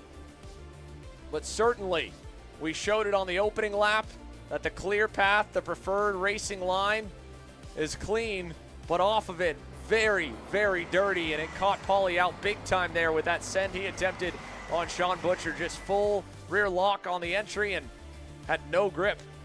Four-wheel slide up and off the edge of the racetrack. Good start, though, as we get underway for senior when it comes to two Canadians. Alexis Bayerjon second just about all race. Aiden Ingrata on top, and Sean Butcher completes your top three as the racing comes to a head here from the morning rotation.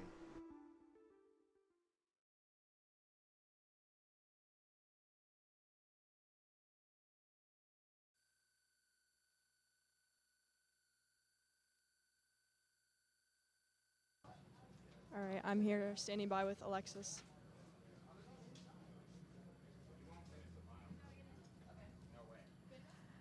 Alexis, tell me a little bit about that race and how you were able to break away from that big pack. So at the beginning, I was following Aiden. We had a good pace, and I just keep my hand down and racing as far I can go. So yeah. And what do you plan to do during the final to catch back up to Ingrata? Maybe we'll fix the cart a little bit and see what we can do. But yeah, maybe we'll catch him. We'll see. Well, let's hope you keep up the pace. Congratulations. Thank you. Alexis Bayerjon up to second here in Senior Max, and Aiden Ingrata. Flag to flag wins it, but that doesn't tell you the whole story. It was a battle in Senior Max's pre-final, and threw a couple of them, kicking things off back earlier in the morning with the FZ85 Juniors. We had some good action there. We had some really good action in the next class that followed. The micros were duking it out for second and third and fourth. Alessio Tosti got away. Are you still FZ85 Junior, FZ125 Sr giving us a fight, and then here it really kicked off in Junior Max with Nathan Golseth, Ashton Woon, Colton Schneegenberg. So many drivers involved there, and then right here, Senior Max follows it up with more chaos. James Overbeck, the first victim there off the start, and Paulie Massimino trying to send it on Sean Butcher. It ends up with a lot of dust and a couple of winners heading into the main events this afternoon.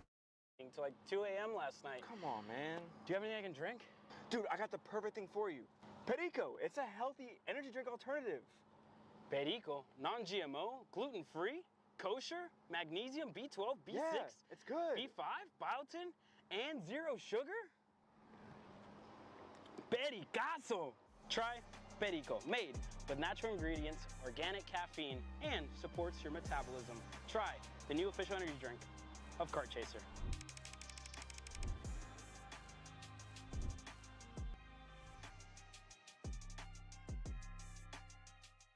Paulie Massimino wins the Wisconsin Grand Prix. James Overbeck on start number 2 gets win number 1 in OKN Stars.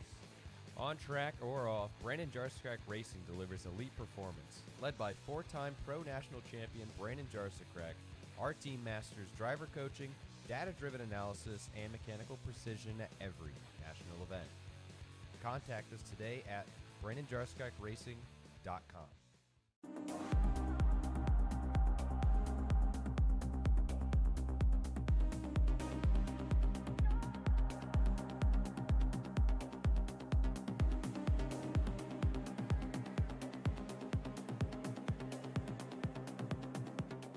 Champions aren't just born on the kart track. At SimShop, we deliver professional-grade simulators with the best performance-to-price ratio in the industry. Founded by racers who understand what you need, our SimMagic and Moza equipment is powerful enough for the pros, yet affordable for everyone. With unmatched customer support and a thriving community, we're your racing partner. Visit simshop.com today. Hey guys, I'm Chris G. I'm Kart Chaser's driver fitness coach, and today I'm going to give you 3 tips on how to strengthen your shoulders for more endurance and better stability in the kart. Here we go. Okay, so exercise number 1 is the front rope pull-through cable raises. Okay, now, this is the upright cable row. What you are doing here is you're picking a straight bar, as you see, and we're working the side areas of our shoulders, the medial. Exercise number 3, the dumbbell shrugs. As you guys can tell, I like to pause at the top before releasing. It's great for your strength, for that wheel stability. It's great for those shoulders and that upper back area.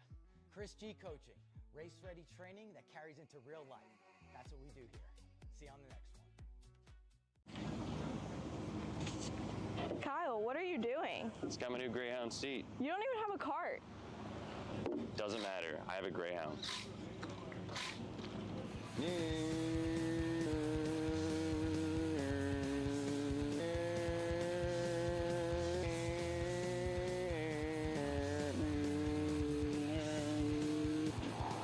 Who the f is Kyle Cuthbertson? Doesn't even have a go-kart. Doesn't matter.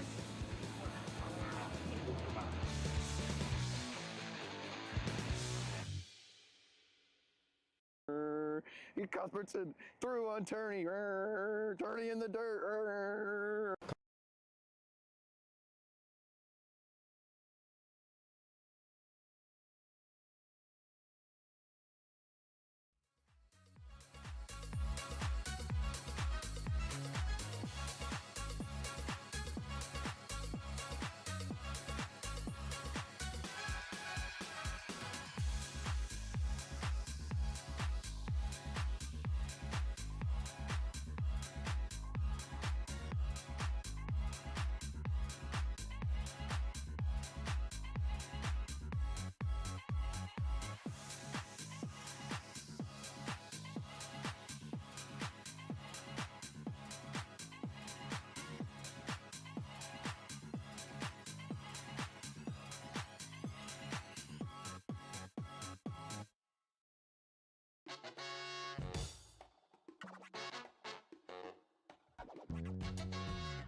Racing isn't just speed.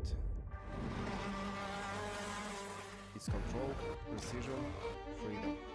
At Atlanta Motorsport Park, Kart Freedom isn't just a team. It's where drivers are made. You know, I'm really starting to like this go-karting thing. Yeah, me too. Oh my gosh, can I show you this cute dress I just got? Yes, of course. Oh my goodness, it's so cute. I just love shopping. I love shopping too. Oh my gosh. Wait, did you guys say you like shopping? Of Yeah. course. Well, dude, I have the perfect place to do that at. ShopPayCara.com. At ShopPayCara.com, you can get free shipping on orders $200 or more. You can get anything you want, like MXC rims, gloves, rib vests, shoes, anything that you need, all at ShopPayCara.com.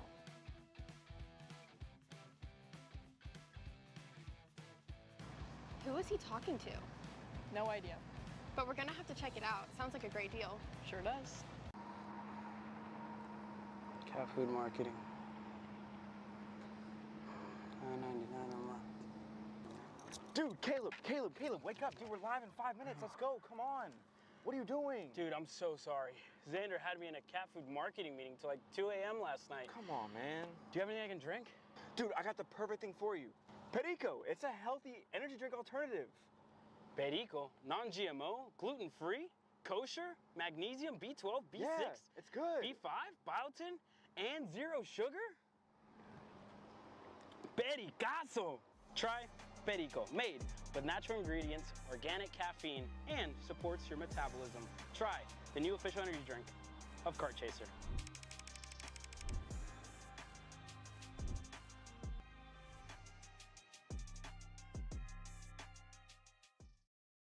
This is Henry.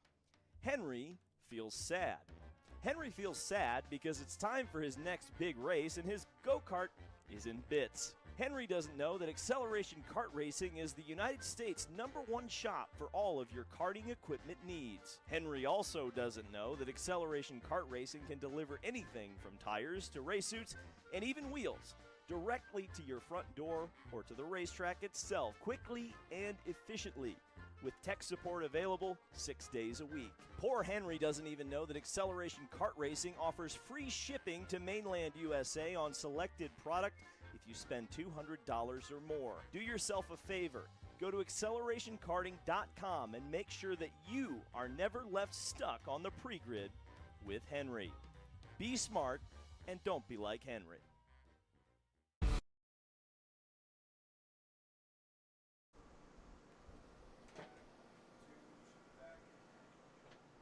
Just moments away from racing action as we get all set to go for today's finals and our Heat 2s of the day.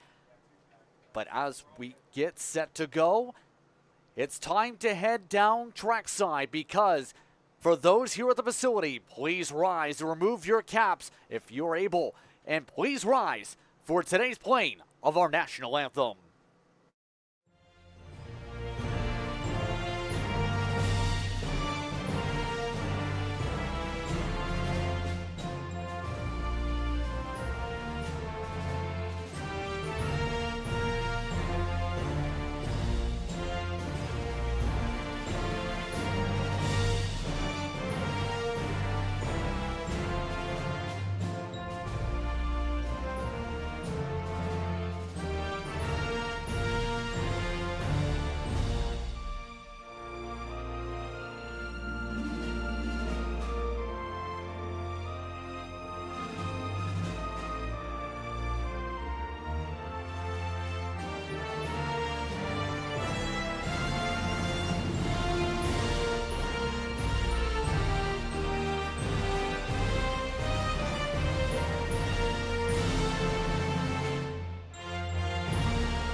Thank you.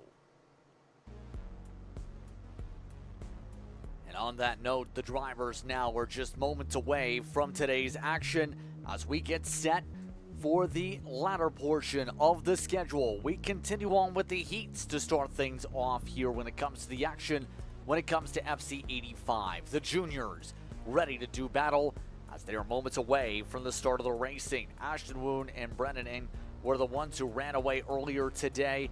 They look to keep up the same tempo that they showcased before. Woon, you see on screen, was the one who was able to come up on top earlier, and now looks to try and do it again over the Canadian, who will start next to him on that front row. Wyatt Kroger and RJ Brown are in the top 4 also. Keep in mind, when it comes to RJ Brown, he was the 3rd quickest in the final, or the Heat 1 should say.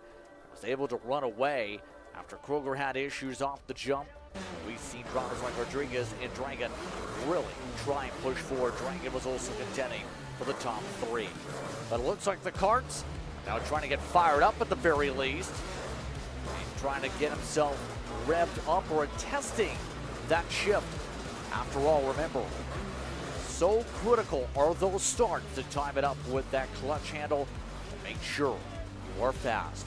1 minute away from the start of today's action. It's going to be a fun one here from Musselman Honda as we get set from Tucson. Just moments away from the racing action here, and as we get tuned up and tuned in here, the question will be, which driver will be the fastest to set themselves up for the pre-finals tomorrow? Remember, all drivers were sorted out in this race or qualifying orders from earlier this morning. Indeed. This will be the last time we'll see them in this formation unless the points work out perfectly, which will be a bit of a tall order considering that we had Wyatt Kroger with a stall off that first start. Hopefully we can get all 6 FZ85 Juniors off the line, clearing away with a good launch. And for the FZ85 Juniors and FZ125 Seniors, as you mentioned, Justin, just another heat race for them. Main events are not yet in store for the 2 gearbox divisions. They'll mirror the exact format the SCUSA Pro Tour uses, which, like you said, this heat race will then get combined with their result that will seed them for the pre-final. Then they'll be rated against each other, basically where you finish your pre-final versus where you start. You start second, you finish 4th. That's more or less going to give you 6 points and put you around the 3rd potential starting spot on the main event. So that way it works out as a overall weekend progression, and you get a main event grid lined up that even with some blemishes, whether it's in qualifying in one of your 2 heats or even the pre-final, you're not totally out and deep back in the pack, which again is not massive yet for the FZ85 Juniors, but I won't be surprised if we see a ton of these drivers get joined by more when we head to Cincinnati for rounds 3 and 4. It's been nothing but positive feedback from all 6 FZ85 Juniors. They all made every single lap of heat number 1. We'll see how heat number 2 goes as we get set to bring you the lineup. They've now been released. It'll be the first of 7 race sessions here to close out Saturday from Musselman Honda Circuit for the Rotax Max Challenge America's Trophy Series. We've got to see them already once this morning, but the conditions vastly different than now. Granted, the track obviously had the last hour with no go-karts driving on top of it, but as we take a look at how they'll stack up, Ashton Woon and Brandon Ng, we mentioned in heat number 1, got ourselves corrected, or I should say I got myself corrected there as they lined up on the grid. It went up back to the 2nd fastest lap as it was a true tie on the timing system between Woon and Brandon Ng. Wyatt Kroger and RJ Brown then on row number 2. Mentioned again, Kroger had the stall off the start in heat number 1. So he had a 6th place result by the time he caught up to the back of the pack. The race was over. He starts 3rd in this one. Then, of course, RJ Brown, along with Rodriguez and Matty Dragon, to close out the grid in FZ85 Jr. But again, they'll be running just another heat race, get another launch off, and then that will bring them together for the pre-final tomorrow morning. But going back to the track conditions, we covered it a little bit earlier. Let's take a look at what they are now. A ton of heat record-setting days through the entirety of the month of March here in Arizona. The track surface temp had got up to over 130 degrees before the lunch break, and with no go-karts driving on it in the last hour, it has remained still at 130. Hasn't cooled off a lick. It's gotten to 99 degrees Fahrenheit air temperature. We're in the prime heat of the day. We could see triple digits. And again, there's not a lot of humidity but it still feels super, super hot outside. It's going to be a true test of grit and determination, especially in the double-length main event tomorrow compared to what they'll do here today for heat number 2. Yes, indeed. It looks like most of the drivers are ready. It looks like we have an issue already. Might be an issue this time with RJ Brown trying to make sure that engine stays fired up. Looks like everyone else getting the final commands and the final push-throughs as they'll try and sort things out here and get them fully into their grid slots. So we'll take a look at it. Here we are. Final look down at camera number 1. All 6 look to be better this time. No, a slight stall there for Wyatt Kroger. Equally a stall on the outside for the 577 of RJ Brown. They're going to try and get him back fired up. And, yeah, we're going to have to wave this one around. Yeah, I was about to say a couple different crew members scrambling. At least 2 or 3 different stall-outs it looked like there. Might still have a stall-out in the case of Kroger to try and get that kart going. Remember, this is a learning process for some of the drivers in terms of their first major races here at the national level with this package. So it's a chance to see what they need to improve upon as they can progress over the course of the weekend to try and score major points for the championship.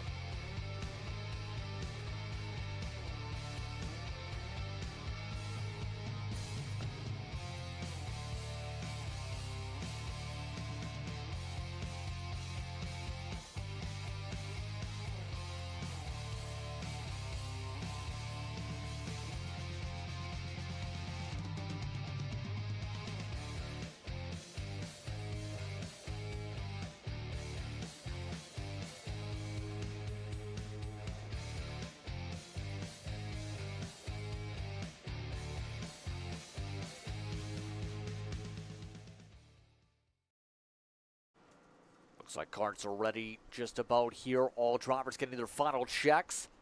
Will we get the clearance? Yes, we will. It's time to head towards the lights. Does anyone stall out? It looks like they are checking one more. That is Dragon this time. That might have some issues before we get going. Still trying to get it fired up. Now they sprint along, and this time they point to the lights. Here we go. FZ85 Jr. ready to go. We're underway once again for Tucson.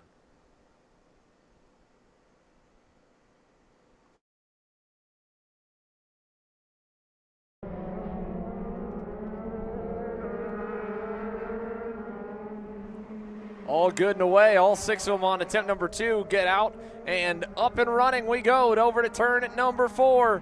Wyatt Kroger with a much better start this time. In fact, already packing the pressure onto Brandon Ang. Factory karts 1, 2, 3. Then Cortez up and into the 4th spot. Dante Rodriguez, up and into the 4th spot with a good start. And again, RJ Brown, the driver that was the primary one who stalled on that first attempted start, had to go to the rear. So he's back underway, but back in 6th and starting to put some pressure on Matty Dragon as we work our way around the Musselman corner and the Anderson Apex. 1 lap in the books, 9 laps to go here from Musselman Honda Circuit. Ashton Woon leads the way in Heat 2 for the FZ85 Juniors.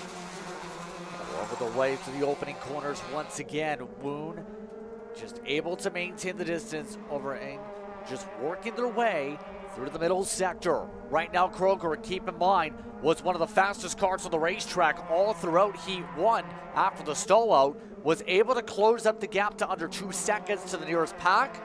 Right now, Kroger starting right back where they left off, already keeping themselves in pace and already setting some of the fastest lap times in the lead group in the opening lap so far.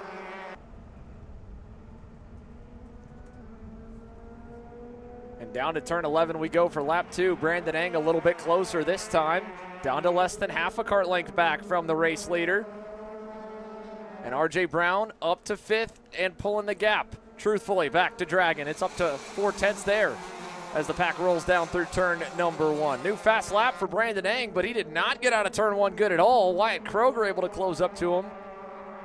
Talk about the new factors and variables that we'll be seeing the junior drivers learn in real time, and that's the potential for a driver in front of you to miss a shift or for you to miss a shift as well, because they're going up and down the gearbox probably 60 times a lap or so here at a place like Musselman Honda Circuit. You're up to 6th gear by the end of the front straightaway. You're probably down to 2nd, maybe 3rd if you can roll it down through turn number 1, but more than likely down to down 4 gear shifts all the way to second gear, back up the board, then through third, through fourth. I don't think you'll touch fifth before turn 4, and then again, you're back all the way up the gearbox and almost all the way back down to first, if not just to second in turn 11.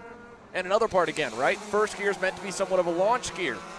But when you're racing and defending and you get bottled up or you're going offline, that's sometimes when you'll use it. And even the most experienced drivers in Shifter Senior and Shifter Masters, they'll even lean on the clutch lever to get a bit of an extra launch out of the corner, which has caught many out over time, even the best of them. So many extra tools for the drivers to use when you give them 6 gears, front brakes, and a clutch lever at their disposal at any given lap. Let's see what Wyatt Kroger can do. This is a massive improvement even just on raw pace, Justin, because, well, he was on his own. You know, you don't have your rabbit to chase, your kind of meter stick or marker in front of you. You have a driver to run with. But he was 4/10, 3/10 kind of at best pace-wise when he compared him to the top 2 of Brandon Ang and Ashton Woon. But he's right there here in the first couple of laps of heat number 2, pulling a hefty gap back to RJ Brown, who's now worked his way past Dante Rodriguez, so he's back to neutral. But this is good stuff here out of the kid in third. And equally, Brandon Ang resets fast lap just in front of him, pulls the gap back out a bit, and closes back up to Woon. And at this point, it's all going to be down to trying to hope there's a little bit of a mistake in line if there's a chance for Kroger to zip on by, because right now, Woon and Ang are just looking so comfortable in their flows through the corners, avoiding major troubles. No one's really gone to the marbles in this field here today either. So everyone's being well memorized on the racing lines as we zip about here. Woon this time is able to separate the gap a little bit more. Ran a 52 flat last time by. For instance sake, a 51.986 was that fast time previously. Woon this time does increase the time, but Kroger was still the fastest of them all. Once again, chipping away a little bit of time down the straightaway. Still have about 4 laps to go on the board, by the way, over the course of this race. So we're running out of time for some of these drivers to make some moves here as we chip away. Remember, lost a lap with the stall out initially when it comes to heat number 2. Now, at this point, Kroger just waiting for an opportunity to get close enough to make a lunge and get this pass done. Just is not able to pop that proverbial bubble that we've seen pop up between the top 2.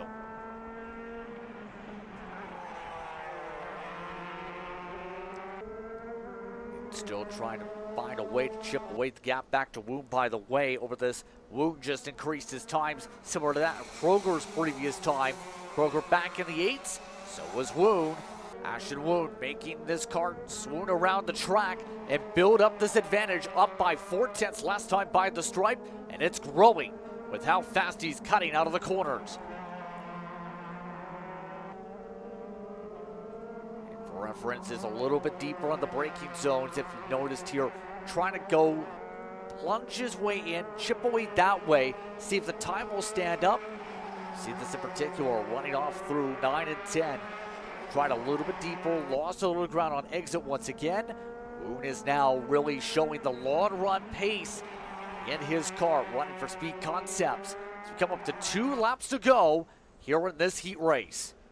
Yeah, short distance for him, just 2 laps remaining, and we have seen these 3 stay close, and yet at the same point, Justin, unlike in heat number 1, where Brandon Ang and Ashton Woon traded the lead multiple times, not a single pass, not even an attempt at one. I mean, this is the closest we've seen in a minute, and Wyatt Kroger's just not quite close enough for him to be confident to try something. And I would be a little bit weary on confidence after seeing the class that ran just before these juniors, that Senior Max pre-final where Paulie Massimino made a move attempt and turned forward. Now granted, Sean Butcher was center track kind of defending, so Paulie went even lower and got way in the dirty stuff. But watching that happen and then going, okay, now you're in the same position. Do you just hold where you're at, or do you try to get aggressive here? He's got another lap to tee it up, or maybe try to tee up the confidence to make a send, because we're at the end. 1 to go. Still all 3 of them in lockstep up front. Woon now setting the fast lap just by a hair over the other 2. Woon's been a driver who's won in multiple different series over his career and looking to continue that on here today. What's been some dominating heat races. Had to fight hard in heat 1 today. In heat 2, much more comfortable with the hotter track conditions. Remember, track conditions upwards of about 20, 30 degrees hotter compared to earlier, Xander. And we're seeing how, really, as this day goes on, how these drivers will fare out by the time we get to the finals tomorrow.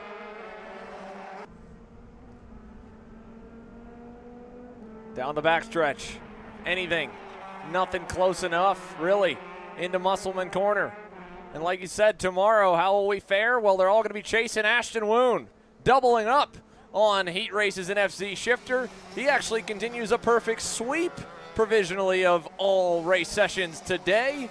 Both of the FZ85 Jr Heat races and the Junior Max pre-final to boot. Heck of a day and heck of a performance for Speed Concepts Racing's Ashton Woon so far here in the desert. Brandon Ang, close. Wyatt Kroger with a much-needed rebound in this one. And, of course, RJ Brown, Dante Rodriguez, Matty Dragon improving on the gap to the leaders, but they need a little bit more to fight tomorrow. One session in the books now. It's our first main event on tap when we return from Musselman Honda Circuit. Micro Max getting set to go green for their main.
Hi, I'm Jackson with Alpha Race Hub.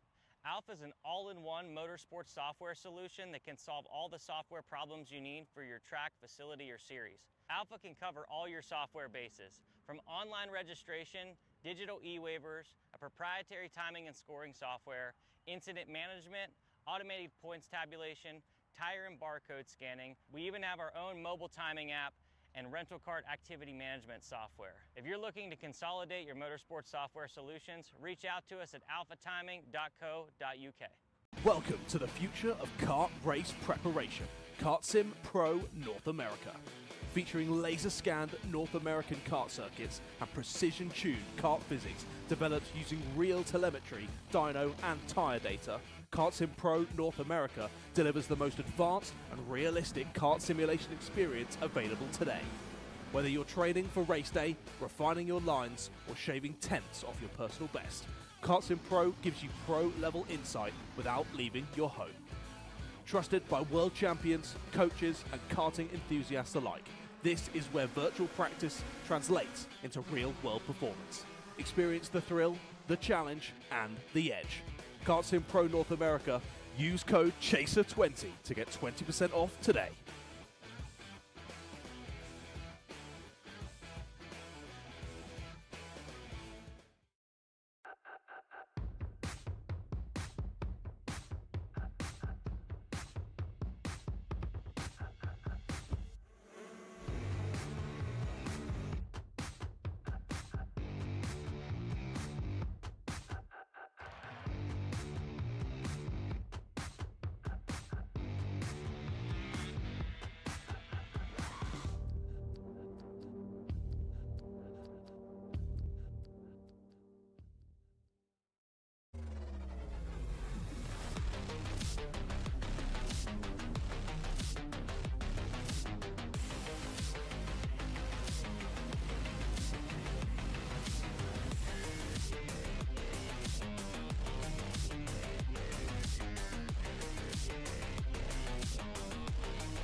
McCrone Motorsports builds champions every day, drivers who won on the world stage. The Tillotson T4 Series is pure spec racing. Same engine, same chassis. When you win, it's because you were the best that day. Your edge is not the kart. It's the setup, the strategy, and the race team. With our Arrive and Drive program, you simply bring your gear, we provide the equipment and the championship-winning support to every event. Stop wrenching, start racing. Your path to the T4 Nations Cup in Spain starts with us. For more information, contact us at macronemotorsports.net. Are you ready to get behind the wheel? From Formula One to NASCAR and IndyCar, all the pros start here.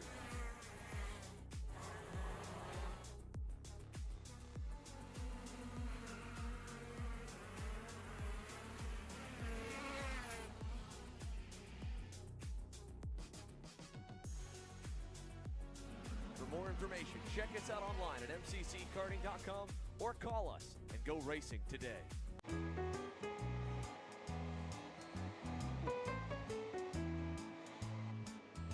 Gee, looks like we're missing the engine. What the hell am I supposed to tap? What do you mean? It's my Greyhound. It's all I need. Where's the rest of it?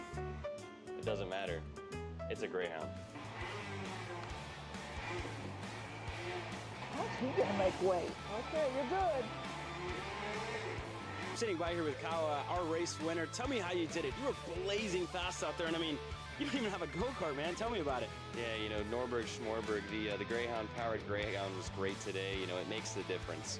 And the team's been working really hard back at the shop, and, you know, just shout out Greyhound. Thank you, Kyle.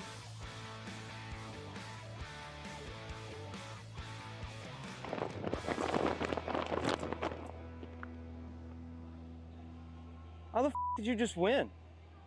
Doesn't matter. It's a Greyhound. Are you stuck with your kart racing? Not sure the ideal kart setup? Or going to a track for the first time? Well, Kart Class has the answers for you. Our online portal has a wealth of experience and knowledge to help your kart racing. From kart setup advice to track guides that are targeted specifically to your circuit, or the driver coaching aspects with mindset, racecraft and driving techniques. If you want to take your karting to the next level, visit us at kartclass.com.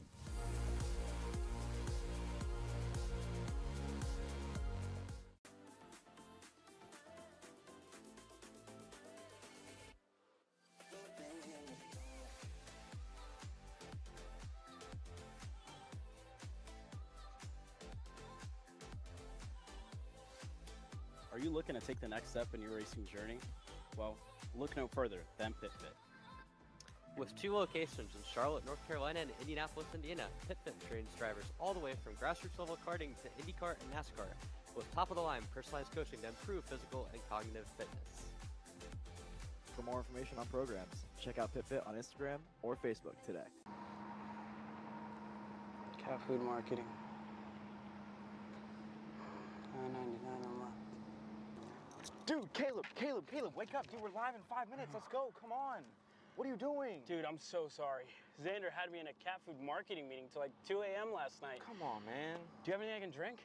Dude, I got the perfect thing for you. Perico. It's a healthy energy drink alternative. Perico, non-GMO, gluten-free, kosher, magnesium, B12, B6, yeah, it's good. B5, biotin, and 0 sugar? Pericazo! Try Perico, made with natural ingredients, organic caffeine, and supports your metabolism. Try the new official energy drink of Kart Chaser.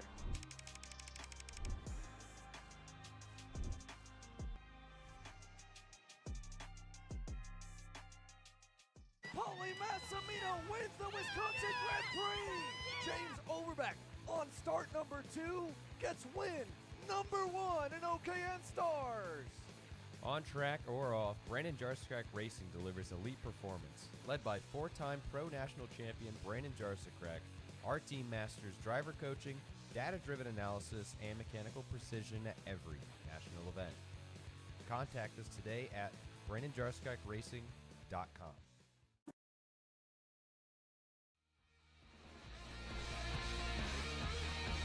Ready for action with Micromax style. Our first of 5 main events from opening weekend for the RMC America's Trophy from Musselman Honda Circuit. My name is Xander Clemens. Alongside me, Justin Prince. We hope you enjoyed the coverage so far. Great look down to Alessio Tosti. and the rest of the Micromax field ready to do battle. And ultimately, the battle ended up being for second in the pre-final this morning. Toasty was able to get up and into the lead early, and then they couldn't really decide who was going to be the best suited driver to lead them forward up the field and to the eventual leader. So with that in mind, well, now we're ready to show you the starting lineup and how they ended up getting here. Bo Wyatt ended up the best of the rest. He'll join Alessio on row number 1. It's Trey Sanders and Dusty Strayer back on row number 2. Then it's Tristan Francisco will start in 5th spot. Jet Fisher alongside in row number 3. Row 4, Lee and Michael Dean the 3rd. Then to top 10. Kip Canals back on the inside of row number 5. David Theis the 3rd on the outside in position number 10. Final driver on the grid, all by his lonesome on page number 2, will be back on row number 6 on the inside lane at the tail end of your field.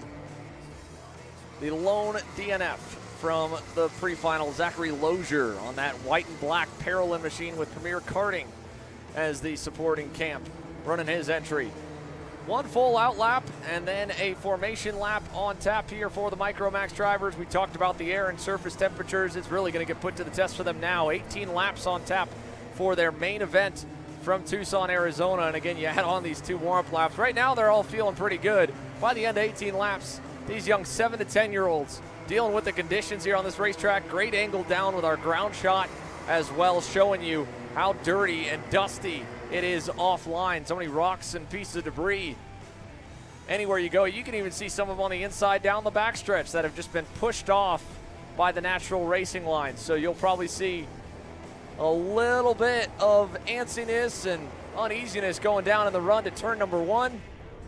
But hopefully we can keep all 11 of them rolling and bring you some amazing Rotax Max Challenge battles from here to the end.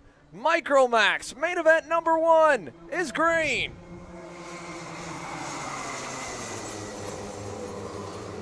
Oh, and it got really wide there in the middle. 4 wide for a split second for Wiley Lee as he got swallowed up. And look at Bo Wyatt around the outside, slamming the door shut on Dusty Strayer. That's the fight for 3rd. In fact, Bo got a big run out of that, and he's going to go all the way to 2nd with a nice move in turn 4. Over under, though, as they go off and blow a little bit of dust onto the circuit.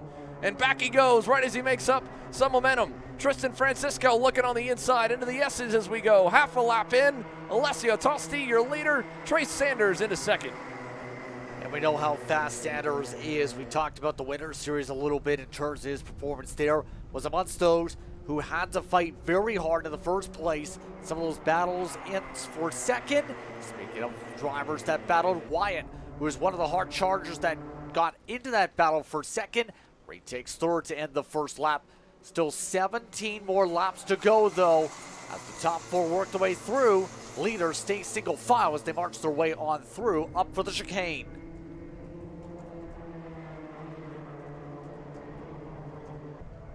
Right now at this point, the patience level has to remain high for a couple of these drivers, because right now the battle for the lead is on. It's Tosti off the racetrack. The 36 sent off wide, and the battle with Sanders. He drops outside the top 3 spots.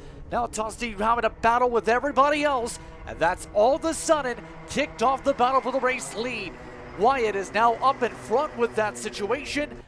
Now we'll have to wait and find out how Sanders tries to recharge, and better yet, how Dusty Strayer takes advantage.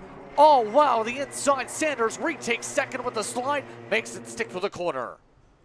Good stuff for Trey Sanders to hang back on to 2nd now. Long race ahead, boys, here. Take your time. As much as they want to all duke it out, and more than anything, keep Alessio Tosti from running away with it. There is still plenty of laps that they could build a gap and take their time to get away from the field. Yes, and remember, at this point, if you're Tosti after the off-track situation previously, it's going to take a lot of effort to close up, as Lozier has closed on up in a +6 to work with at this point. And keep in mind, this all sparked up from that little off-track right there. Little shovel off, and this is the deepest we've seen really anybody off coming out of Helen's corner. Yeah, look at this again here. Left side of your screen. Just Huge off-track moment for Alessio. And not only that, with the dirt on his tires now, that's going to bring a ton more onto the tires as he continues. Yeah, and all of this as well. The rest of the field tries to see where things steady out. But Wyatt under attack. Sanders doesn't want to be patient here. Immediately takes it away, and Spoon now looks to try and build a small buffer. By the way, Tosti opted off track the previous lap, just at the fastest lap of the race. Into the 56.2s there. Inside line, Sanders yet again trying to avoid overlap. Yet again slow coming out of Helmut's corner though. Side by side with Sanders trying to shovel off Wyatt. Wyatt forced high and nearly up to the bottom marbles. Here comes Tosti already back up to third. Didn't take any time at all for the number 36 to rebound from that. Impressive recovery here from Alessio. In fact, he's going to have a run to Dusty Strayer. He's going to give it to him. Now he's going to send it on him to the inside and a turn at number 11. And there he goes, and under investigation, the number 3 of Trey Sanders, straight out of race control. So they're going to take another look at that, a deeper look at the moment, the off-track excursion that, of course, sent Alessio Tosti down the board. No penalty yet, of course. That just means, again, the stewards are taking a second look at your race leader in the moment that happened 2 laps ago. Yeah, they're about to do battle again. Tosti will send it in the same corner. Makes it stick coming out of Helen's corner. Parks it on the inside. Sanders forced outside. Here comes the Carolina Strayer, able to take advantage. Switch back again for Sanders. Back and forth we go. They do not want to keep this easy. Strayer forced off the gas. Forced a check up for one of the premier carts that was here. That forces him back a little bit, all while Wyatt still battles with Strayer. Tosti just wants Sanders to work with him because third on back is having a wrestling match again. Well, this is wow down the front straightaway. Just 13 laps to go in this one. Wyatt this time fades out Strayer on the outside. Francisco jumping his way on through. Here now, forced on the outside once again, heading for the chicane. They continue to lose ground here. Remember, 9/10 lost over the course of a lap for the battle for third.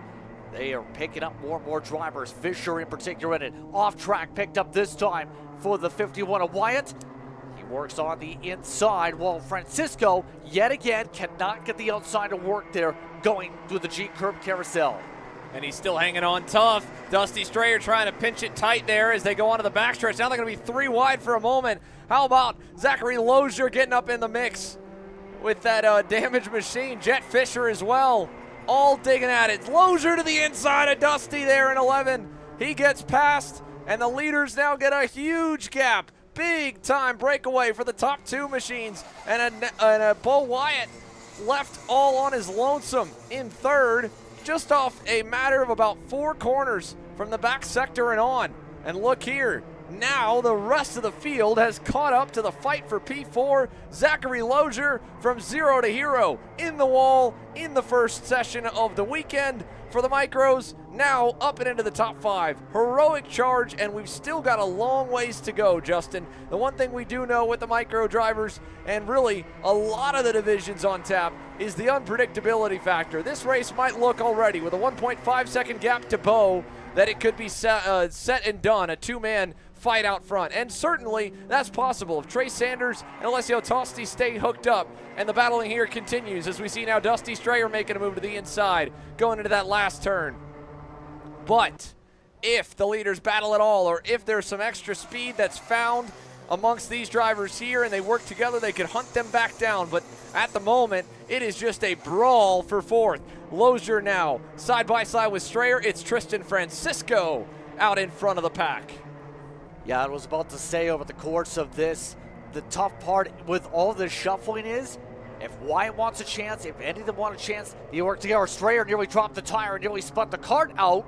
Inside line open up as a result, with Lozier trying to dive on through. Also Fisher trying to dive through in that circumstance. A lot of slipping and sliding yet again. The play was about to make more contact. They will not steady out. No, that was the 40 machine making the 42 of Lozier on the inside of Jet Fisher. And now look who's closing on up there. That's Michael Dean. on the Pantano for Forward Direction Motorsports, but at the line, 8 down, 10 to go, and the big-time shakeups. They go back all the way to Wiley Lee, truthfully. Kip Knaus even at the back of this pack as well. Compared to earlier today, we saw that one of the drivers had a big moment, and I think it might have been Kip that was the one that got spun. We were trying to figure out who it was. I believe Knaus there in the number 66 blue Nitro card at the back of the pack here. Yep, that was one of the drivers who spun earlier to confirm that. Did see him fall down the pylon, then get past the 14 later on in Heat 1. Now today, just trying to recover, but was about to say with all this, if anyone wants a shot, they've got to find a way to do what the leaders are doing. You see the single file, whether you're bumper to bumper, maintaining pace, both of them running in the 3s. They've been running identical lap times, in fact. It's been so in sync perfectly. If you want a chance like Wyatt, you need a drafting partner with this package. It's 4/10 a lap at minimum. This lead's growing, and even with the help here, Tulsi's still setting personal best, while Francisco is still half a second more so off what these top two are comfortably doing. After the contact earlier, Sanders is doing a really good job working with the 36 and showing him the respect here to say, you can lead these laps. We're going to try and make this a clean battle between the two of us later. And it's just such a heartbreaking moment here if you're Bo Wyatt, right? Because you know these two have realized the gap. I'm sure they've also gotten some signals from the fence line. The MPG crew pitted off on the side of the back straightaway. The Ryan Perry Motorsport contingent, they're over here in the pits, but I'm sure they found a good spot to signal to their young drivers to let them know what's going on around them. In fact, there's a whole line of mechanics on ladders down that back straightaway, all giving hand signals to their drivers in the packs to let them know what's going around them. You don't have radios here, but you do certainly have spotters, and the kids, they're trained to know exactly where their spotter might be, where their mechanic and driver coach wrapped up all in one, where their dad might be, who's working on their karts as well. If it's a father-son duo, to go, hey, I'm going to tell you this hand signal, that hand signal, much like baseball, right? No radios here, but they still find a way to communicate, and I think that's got to be what's played a factor here as to why these two have calmed down so early on and put their differences aside, because it was early on in the race that they were colliding and kicking up a lot of dust, and now they are stuck together like glue, just resetting the fast time. I mean, they're down to the 56 flats now. Again, Bo Wyatt, like you said, it's about a 4/10 delta on the draft, and now it does appear this lap that he is finally starting to get reeled in back by the second group. So these two, again, well and away out front, 3 seconds and counting. Let's see how much. That's another 3.5 tenths there. But Dusty Strayer and Tristan Francisco, well, the lap before, and it looks like this lap as well, even though they traded positions back for 4th and 5th, they are tracking down Bo Wyatt. So take a look at them. Here they come through turn number 2. This duo in 4th and 5th on the red and white parallel in there for Dusty with the white suit. And then the chrome machine, that's Tristan Francisco. He's in 5th. And so those two, after so many laps of trading positions, unfortunately it's certainly cost them their higher chances from earlier of having a shot at the win, but they do have a shot at the podium today because they're only just shy of a second, or just over a second away from the back bumper of Bo Wyatt. Yeah, a good opportunity you see right now. Francisco recognizing it, pushing Strayer as much as he can up to Musselman quarter, now to the Anderson apex. Right now they're at the point where they might catch at the rate they're going. With a couple laps to go here. Right now down to the final 6 laps once again. 56 flat. They've now picked up the pace where they're quicker than the race leader. Too little too late for the lead. But right now they are within drafting distance. Now for the top 3, they've got the whip of it at the very least for Wyatt on the interval.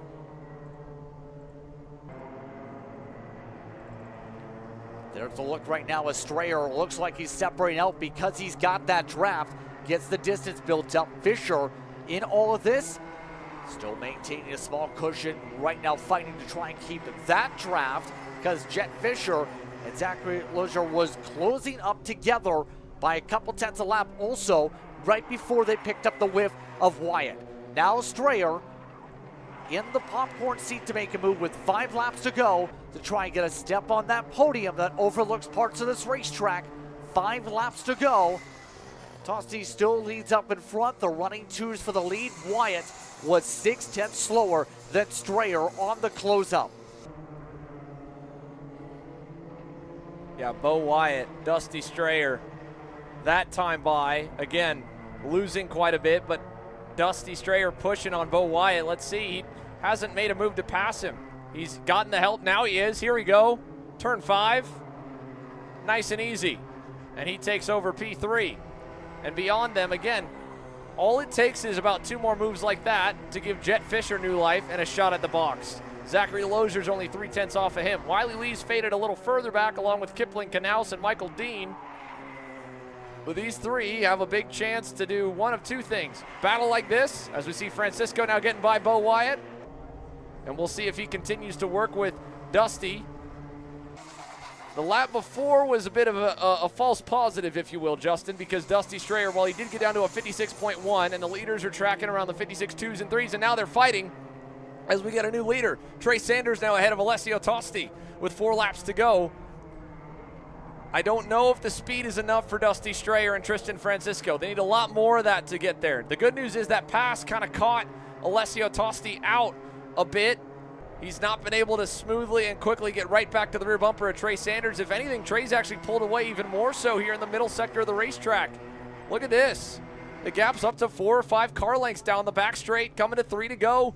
They've still got 4 seconds back to this duo, but Dusty Strayer and Tristan Francisco are not giving up. They are pushing hard. They have pushed away from Bo Wyatt. They are going to continue, I think, at this point, because it's working, to try and close in on the leaders. 3 laps remaining, and anything can happen, but it's all on the shoulders, really not even of these 2 drivers, but of Alessio Tosti to be able to bring the fight to Trey Sanders. As we take a look, there's many of the onlookers trying to equally look at the lap times. Dusty Strayer's parents in the bottom corner of your screen. They're in the black and white right front and center, comparing, seeing, is it possible for the 21 machine to will his way to the top 2? But again, he needs Tosti to be able to bring the fight back to Trey Sanders, and he's half a second back right now. Yeah, not close enough to make sure there's some sends on. I think Strayer, see him trying to stay pretty low in terms of the aerodynamics. Trying to, at this point, focus on one thing. Maintain the podium, maintain the opportunities, especially with Francisco right behind. We know the Franciscos, both Tristan and Liam, are both strong competitors for the Canadian side. We've seen them pop up with championships on that side of the border. Now looking for a chance for the podium side of things with 2 laps to go. You see Wyatt at the very least. If anything heats up for 3rd, he might have a small chance, but it's going to require some massive heavy battling to have another chance here with how much they've built up the gap for 2nd, for 3rd, and 4th positions. So here we go. 2 laps remaining. 2 pairs fighting for 3rd, fighting for 5th. The leaders tightening back up just a little bit. So truthfully, 3 pairs on the racetrack. Zachary Lozier just off the back of Jet Fisher, about 1.25 seconds. He could play spoiler to a top 5 result, depending if anything goes really sideways here of this group. Up front, starting to defend there is Tosti. Coming to the white flag. Sanders crosses him up out of the last turn. Nothing there, and he'll be on the outside if he were to keep crisscrossing to the front stretch. He tucks in line and looks for turn 1. No gap, maybe 1, and just enough. He gets to the inside, and we're going to drag race out of turn 1, over to turn 2, into the chicane. Look at him in the dirty part of the track. Alessio opens up nice and wide. He'll have a huge run at him here to turn 4, and there he goes, looking low, not there, maybe. Sanders yet again, though, missed the corner. He goes off the racetrack. Sanders deep into the grass. Cuts through the rocks. Spins it out. Tosti with the advantage by a few seconds on track. Oh, and he's stuck. He's stuck in the dirt. Trey Sanders from the lead. Beached in the grass on the final lap of Micromax as they work their way out of the S's. It's Alessio Tosti. He knows it. He can't believe it. He's fist pumping already. 2 seconds back. Dusty Strayer, Tristan Francisco. They're going to go at it for 2nd, but Alessio Tosti, out of the final turn, wins the opening round of the America's Trophy. An unreal twist of events. Sanders, I think, went too deep defensively, you'd have to say, in the Helmets corner. Just absolutely missed the bottom apex, and that sent him so wide that we've seen the widest anyone ever win on the weekend. Big mistake. But Tosti's able to capitalize and get himself a main event victory. Oh, what a heartbreaker for Trey Sanders. Plays that race to perfection and goes at it defending after getting the lead. He barely made a gap even down into turn number 1. Here's a look at the final results, folks. Alessio Tosti on top. For Tristan Francisco and Dusty Strayer complete your provisional podium. Back to Jet Fisher and Bo Wyatt and Trey Sanders. Let's take another look at this here with our Shop AKR replay. Defending on the inside just with like Massimino and locked up, tried to catch it. Once he got out in the middle of the corner, he was in the marbles, and then he's just a passenger pointed straight at the runoff and then down the embankment. And again, a ton of rocks and dirt and sand and just got stuck. It was a great move, a valiant effort down here at turn number 1 to get the lead, but Alessio Tosti, your winner in Micromax. What a performance. Backs up that pre-final win where he was able to get away, and what a fight to get it done as well. You can see we're getting ready to chat with him as he begins to get his helmet and gear off. What a race. 18 laps in 100-degree heat. And Alessio Tosti stands tall.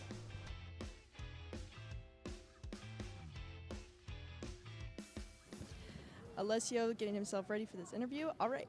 Alessio, how are you feeling about after winning that race? I'm feeling pretty good. That was an intense final lap. I think number 3 was just blocking really hard, and he just sent it too hard. Of course, we all have the jitters on the final lap, but that was just pure racing and pure going fast and stuff. And who do you want to thank for this win today? I want to thank Dennis. I want to thank Talent Tuning Official. I want to thank my dad. I want to thank my parents. I want to thank MPG Motorsports for this amazing win. First ever national win. I think tomorrow we're going to come back and try to make it happen again. Awesome. Congratulations. Thank you. How about that? Alessio Tosti, first career national win here as our first main event on the day. The America's Trophy has a new points leader here in Micromax with 1 round in the books. 2 race sessions completed now, and the number 36 MPG Motorsports crew is ready to celebrate with their young driver as he rolls across the scales. What a run! What a performance, and what a battle to get your first career major. Let's go, bro. Come on. Heads up, guys. Gotta go. Hey. How about it? It doesn't get any better than that, but it's got a lot to live up to. That's the FZ125 Seniors. They're next. Heck of a battle in Micromax. We continue after this from Tucson.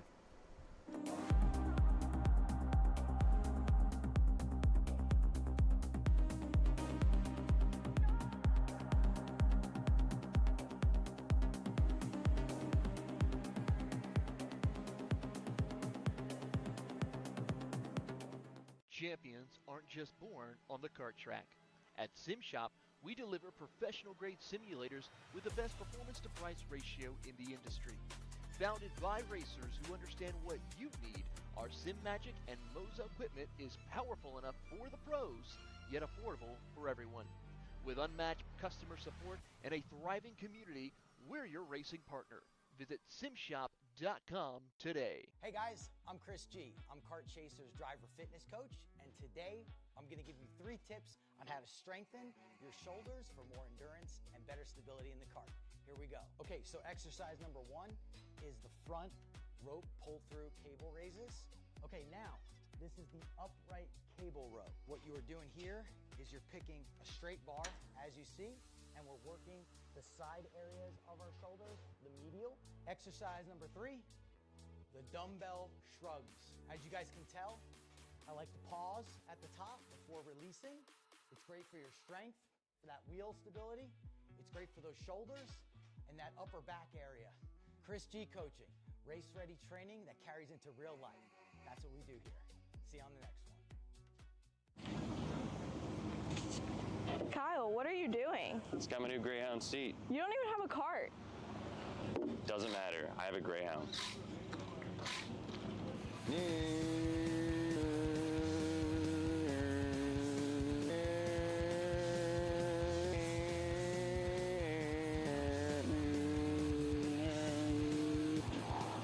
the f is Kyle Cuthbertson?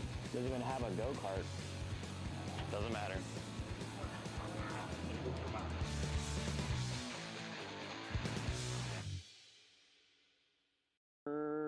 Cuthbertson through on Turney. Turney in the dirt. Welcome back, everyone, to Tucson, where you continue to see how hard it is. Look at that heat radiating off that pavement. Just over the course of the preparation for this weekend, they did pave the whole garage area / paddock area with new pavement. And as well, we've seen a lot of these drivers having to work hard to keep cool here in Arizona with the temperatures. We're just minutes away from our next heat race when it comes to the shifter categories. It's the FZ125s that are due up next after what we've seen earlier today to be a dominating race, as the understatement. Gage Korn earlier today pulled away from the pack with the fastest lap 2/10 quicker than anyone else, while also running away by nearly 4 seconds. Now, the big question, can he do it a second time? With much different temperature conditions, at least 20-30 degrees Fahrenheit compared to earlier. That's on everybody's minds when we go racing in a few moments' time.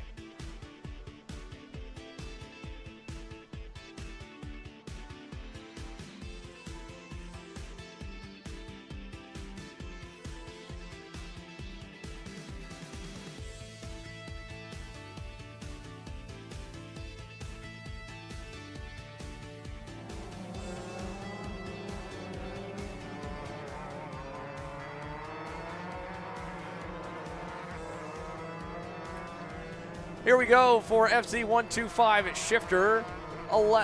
Double digits for their first run of things, and heat number 2 on tap for them. So we go back into heat race formation. Just 10 laps the distance for the FZ125 seniors. As mentioned, Gage Korn has been the class of the field this weekend. We'll take a look through the starting lineup here in a moment while they continue on their outlap. Zimming Wang had a bit of a rough go of things on the first attempted start.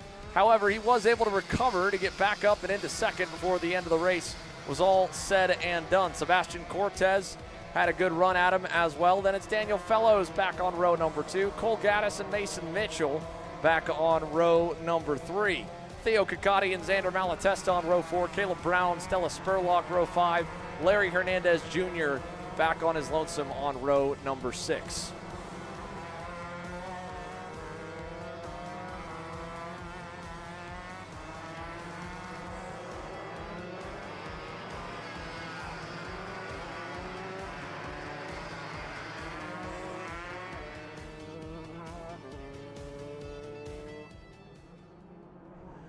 So here we go, outlap completed.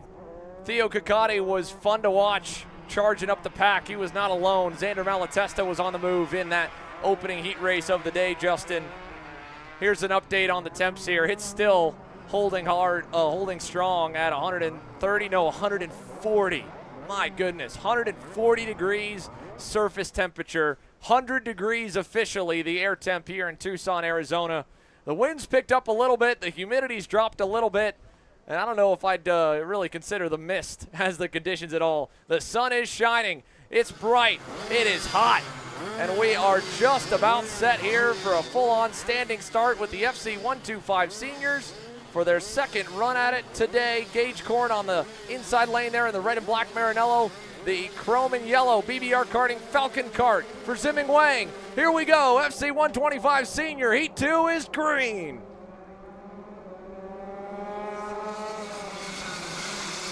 And look at Ciccotti. What a jump on that start there and a phenomenal launch. Puts the factory cart all the way up to second for the 4th row. Perfect start. It looks like he's picked up a lot more looking at the tape, what he's needed to do. Wayne, meanwhile, did the same thing again. Dropped as far back as 4th up into Spoon. At least able to get up to 3rd now for the middle sector. But something's got to change for tomorrow because already 2 times now, bogged down start. That's been his weak point. That's forced him to go on the attack the entire rest of the way. First time down the backstretch, anyone being able to make anything happen. That looked like a good start for the ruthless karting machine of Xander Malatesta as well. He was able to pick up a couple spots just as he did throughout heat number 1 with a good launch. He's up to 5th. Zimming Wang already putting the heat back on Ciccotti here as they work down to turn number 1. And Sebastian Cortez back in that fourth spot again. He's going to have to deal with Malatesta soon if the speed isn't there to hang with second and third. All four of them with a little getaway, and we got a problem here. Daniel Fellows has gone around down at turn one on the Four Direction Motorsports Pantano. See if we get another look at that maybe. Meanwhile, Gage Korn is gone out in front. Yeah, that is impressive for a driver that came here, as said, came on a pickup truck, essentially, drove down to Arizona, looked to have some fun with this package, is doing so side by side in the background, though. Malatesta, Mutzo's looking to scram it out. Under heavy pressure there from Gaddis, it looked like on the CRG, if not Cortez. No, that was Gaddis. Gaddis with a nice move. Cole Gaddis on the CRG machine, moving up the board. Malatesta now down one position. And behind him, looking on, that is going to be none other than Caleb Brown, closing in equally here on this trio. So back from Brown, a little gap to Hernandez Jr., then Spurlock, and then Daniel Fellows able to get back going. A little bobble up the road. That was Cortez dropping a tire, trying to hang tough with Zimming Wang and Theo Kakati. And look how much ground not only does he lose, but how sideways that CRG gets here in the S's off one probably 10-foot run of one of the four tires going in the dirt and sand. And he's going to be under pressure. Here, looking inside, Cole Gaddis deep on the brakes into 11. Little too deep, slid the rear out and gets crossed up. Now Malatesta's back on him. That forces him to reset yet again. Malatesta yet again inside. Nothing doing, by the way. The pace for the leader, 50.6s. Majority of the pack running 50.9s to 51.1 so far over the course of this fight. Still looking to find Malatesta. Has Mitchell send it deep. Parks the bus. Crossover Malatesta. Couldn't get it to work as he drove through a dust cloud and some marbles. Now, Malatesta has now dropped back to about where he started this race.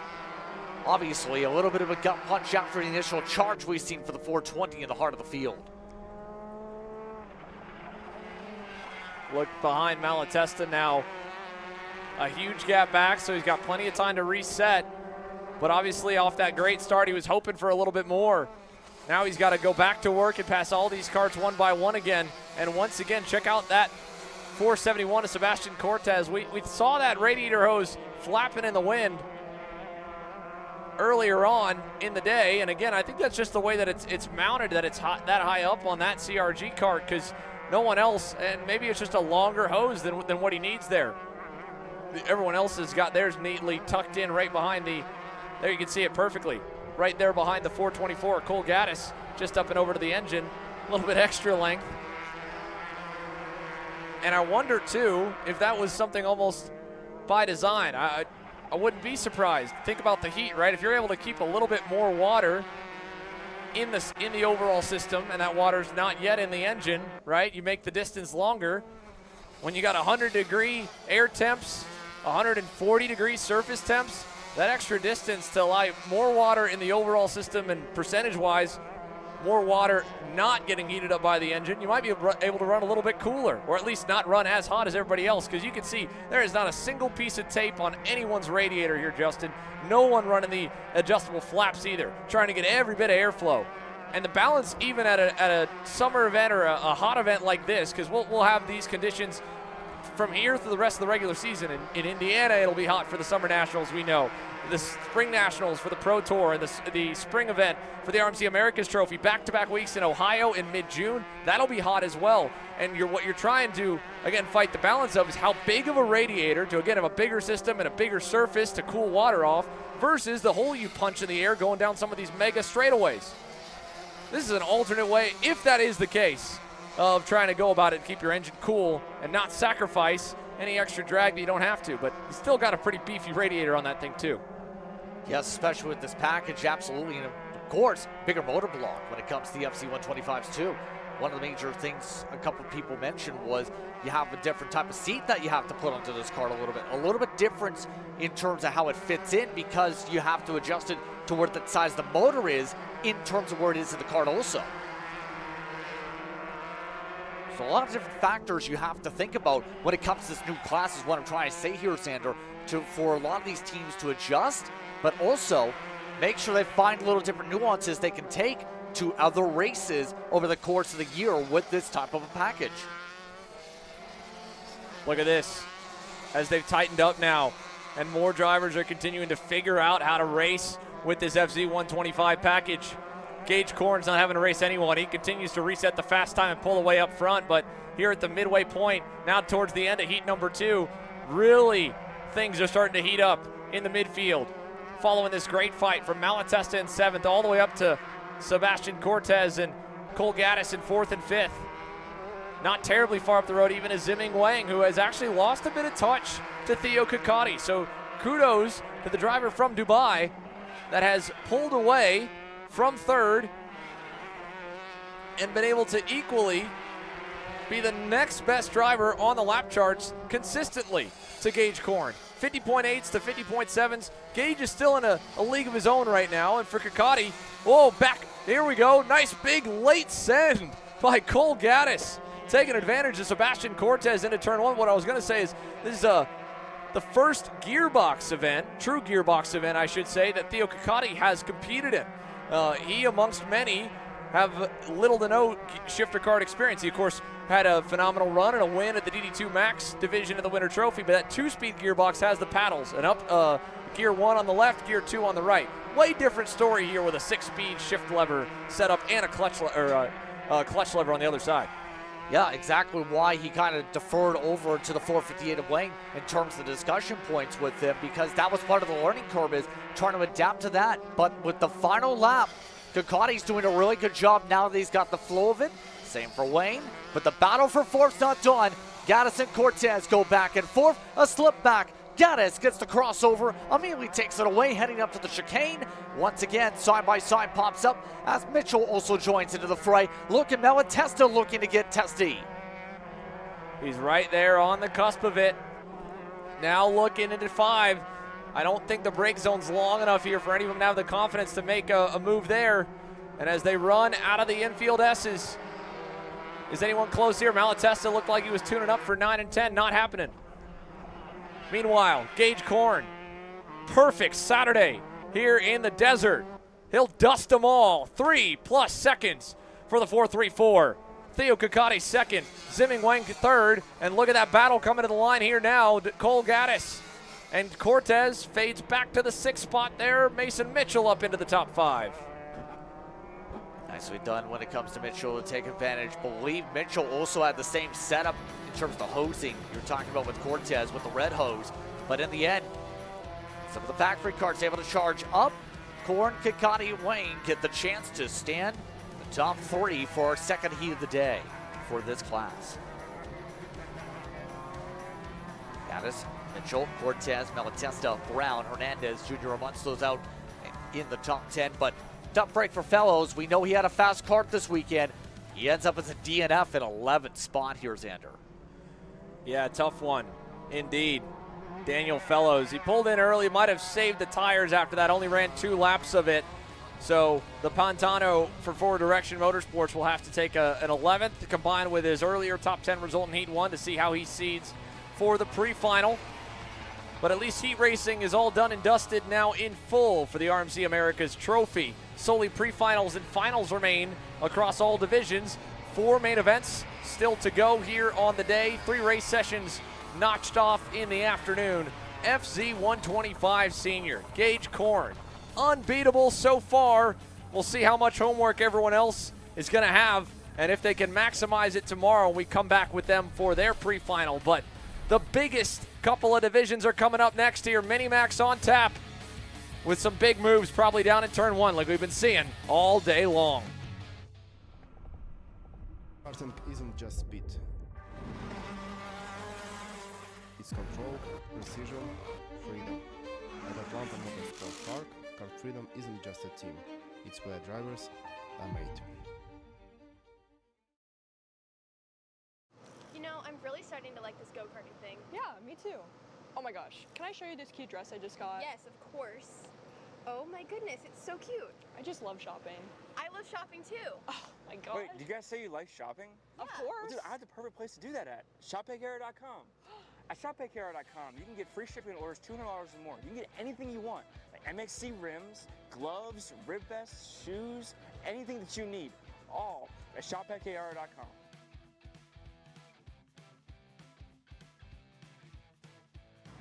Who is he talking to? No idea. But we're gonna have to check it out. Sounds like a great deal. Sure does. Cat food marketing. $9.99 a month. Dude, Caleb, wake up. Dude, we're live in 5 minutes. Let's go. Come on. What are you doing? Dude, I'm so sorry. Xander had me in a cat food marketing meeting till like 2 a.m. last night. Come on, man. Do you have anything I can drink? Dude, I got the perfect thing for you. Perico. It's a healthy energy drink alternative. Perico, non-GMO, gluten-free, kosher, magnesium, B12, B6, Yeah, it's good. B5, biotin, and zero sugar? Pericazo! Try Perico, made with natural ingredients, organic caffeine, and supports your metabolism. Try the new official energy drink of Kart Chaser.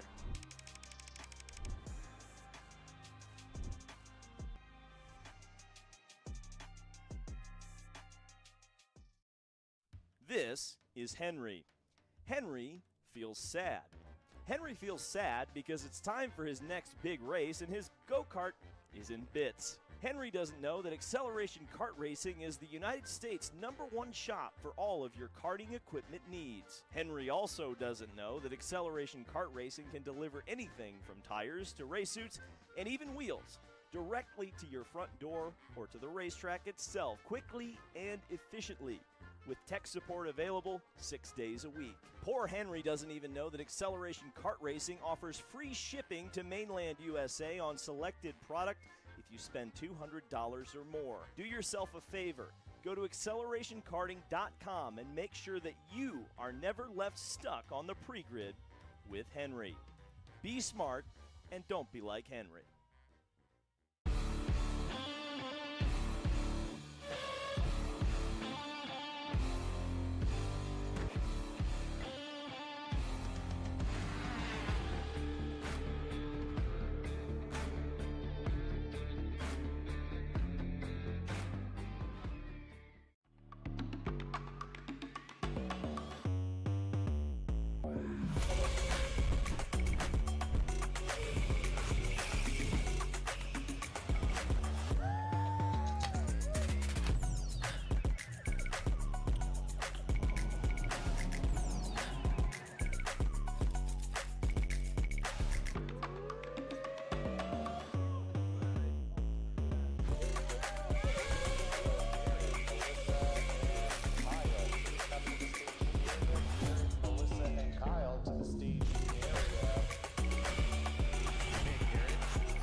Hi, I'm Jackson with Alpha Race Hub.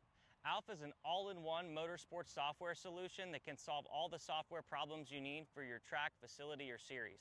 Alpha can cover all your software bases, from online registration, digital e-waivers, a proprietary timing and scoring software, incident management, automated points tabulation, tire and barcode scanning. We even have our own mobile timing app and rental kart activity management software. If you're looking to consolidate your motorsports software solutions, reach out to us at alphatiming.co.uk. Welcome to the future of kart race preparation. Kart Sim Pro North America.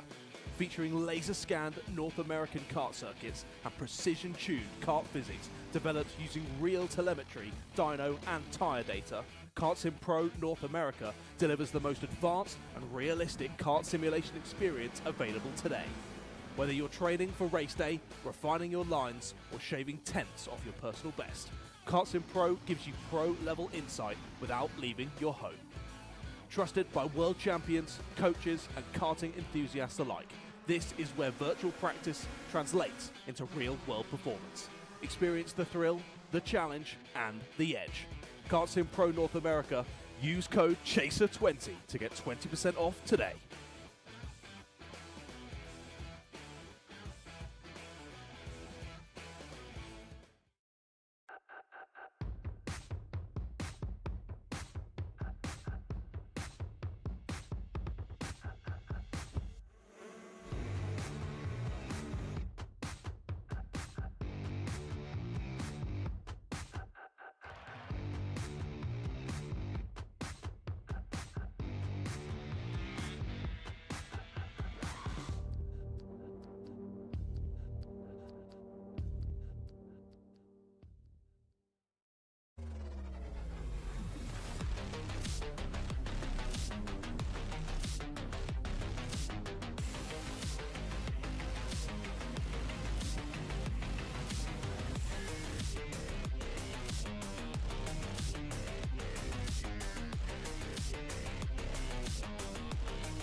McCrone Motorsports builds champions every day, drivers who won on the world stage. The Tillotson T4 Series is pure spec racing. Same engine, same chassis. When you win, it's because you were the best that day. Your edge is not the kart. It's the setup, the strategy, and the race team. With our Arrive and Drive program, you simply bring your gear, we provide the equipment and the championship-winning support to every event. Stop wrenching, start racing. Your path to the T4 Nations Cup in Spain starts with us. For more information, contact us at mccronemotorsports.net. Are you ready to get behind the wheel? From Formula One to NASCAR and IndyCar, all the pros start here.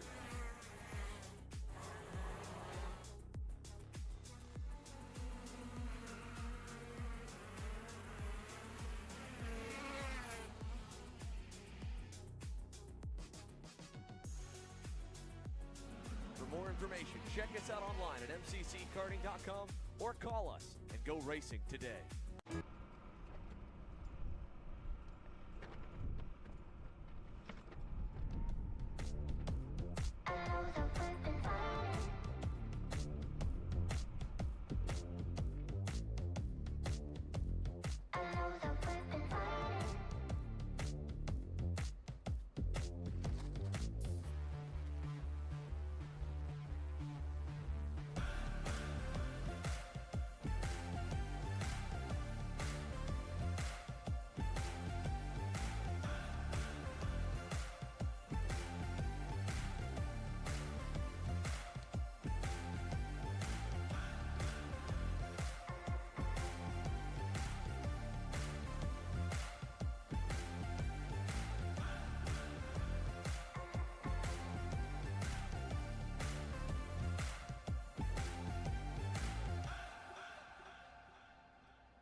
Minimax main event ready to go. Hudson Howard brings the engines to life in the JHD MPG Motorsports machine, and he is not alone in the blue and white colors up front here, Justin. Savati going to be starting right alongside him on the front row. Two teammates giving thumbs up.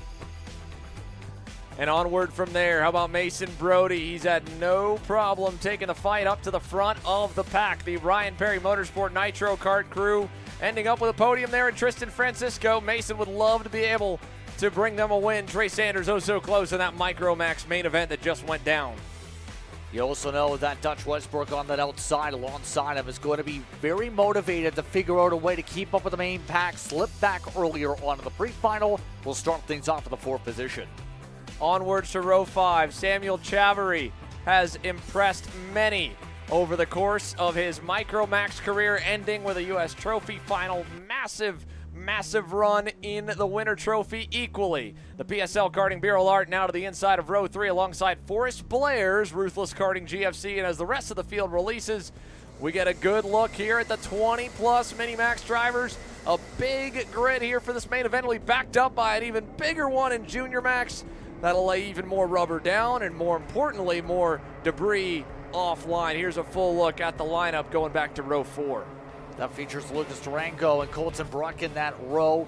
Then Mateo Pine will start off at the top 5. You also have Connor Lipka, who is going to be inside your top 10, row number 5 for this one. Here's Ender. row number 6 as the karts continue to roll here on the outlap for your Mini-Max pre-final. Hudson Howard and Yusuf Adi at the top of page number 1. And as we take a look back here to page number 2, it's Max Santana on the inside with Theo Jackson on the outside of row 6. Row 7, Chase Rittering and Lachlan Postel.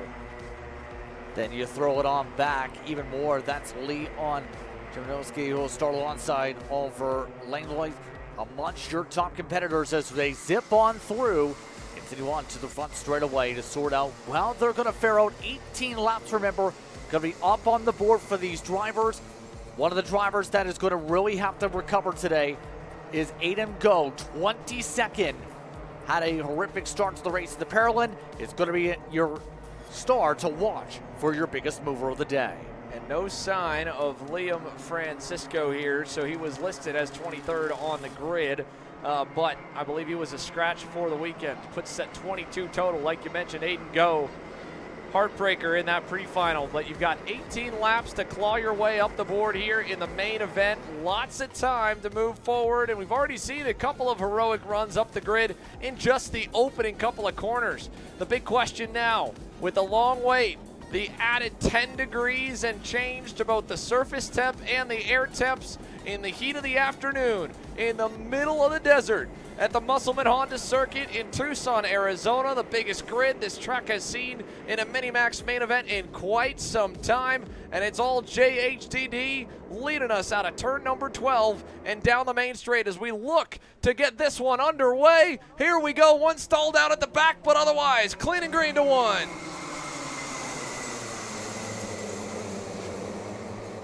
And so far, so good as they all ride up the banking and over to turn number 2, and they fan out here 2 and 3 wide. Connor Lipka down low trying to cover. It looks like everybody survived the opening run of the chicane, and right off the bat, Mason Brody sends it for the lead in turn 4, and that is going to stack them up now. Howard defending for second from Chavarri. Right behind him, Zotti. The one driver off, that's the 177 that we've lost. Maverick Martin on the Croc promotion entry, the privateer with a heartbreaker. Won't get a single lap turned here in this main. Meanwhile, the leaders up to full sung now as they rocket down the back straightaway for the first time. Single file as they work their way to Musselman corner up to the Anderson Apex. We know, though, these drivers do not like to sit still. They like to have happy feet, if you will, to try and move around. Mechanical DQ confirmed for the 177. All while the set is on for Howard. He takes the lead once more. Now looks to try and set sail a little bit. Oh, wow. You have Chavarri inside the top 2. Westbrook taking advantage of some of these spots, trying to defend for 4th. All while Brody says, you know what? I like second spot better than third. I will control that spot this time as they work their way to the G-curve carousel. So as they roll around now, looking at your field headed through lap number 2, we keep an eye on the leaderboard.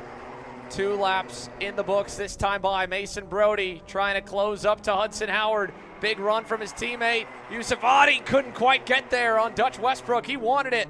It was an aggressive run for sure from that far back, and really being outside of the toe down the long straight to try and make up for that in the brake zone. Ultimately, the top 3 have now broken away a little bit just off that one moment, and it's equally brought Forrest Blair, Colton Bruck, Lucas Tarango right on the heels of the top 5 now. But after the opening lap, Mason Brody now has settled into second. Howard up, still leading the way. Back from Tarango, Connor Lipka leads the next group in 9th, and it's Mateo Pai, Max Santana, Chase Rittering. Biggest mover in the opening couple of laps. Really, there hasn't been all too much up and down the board. Truthfully, it's only been a 1 or 2 position swing.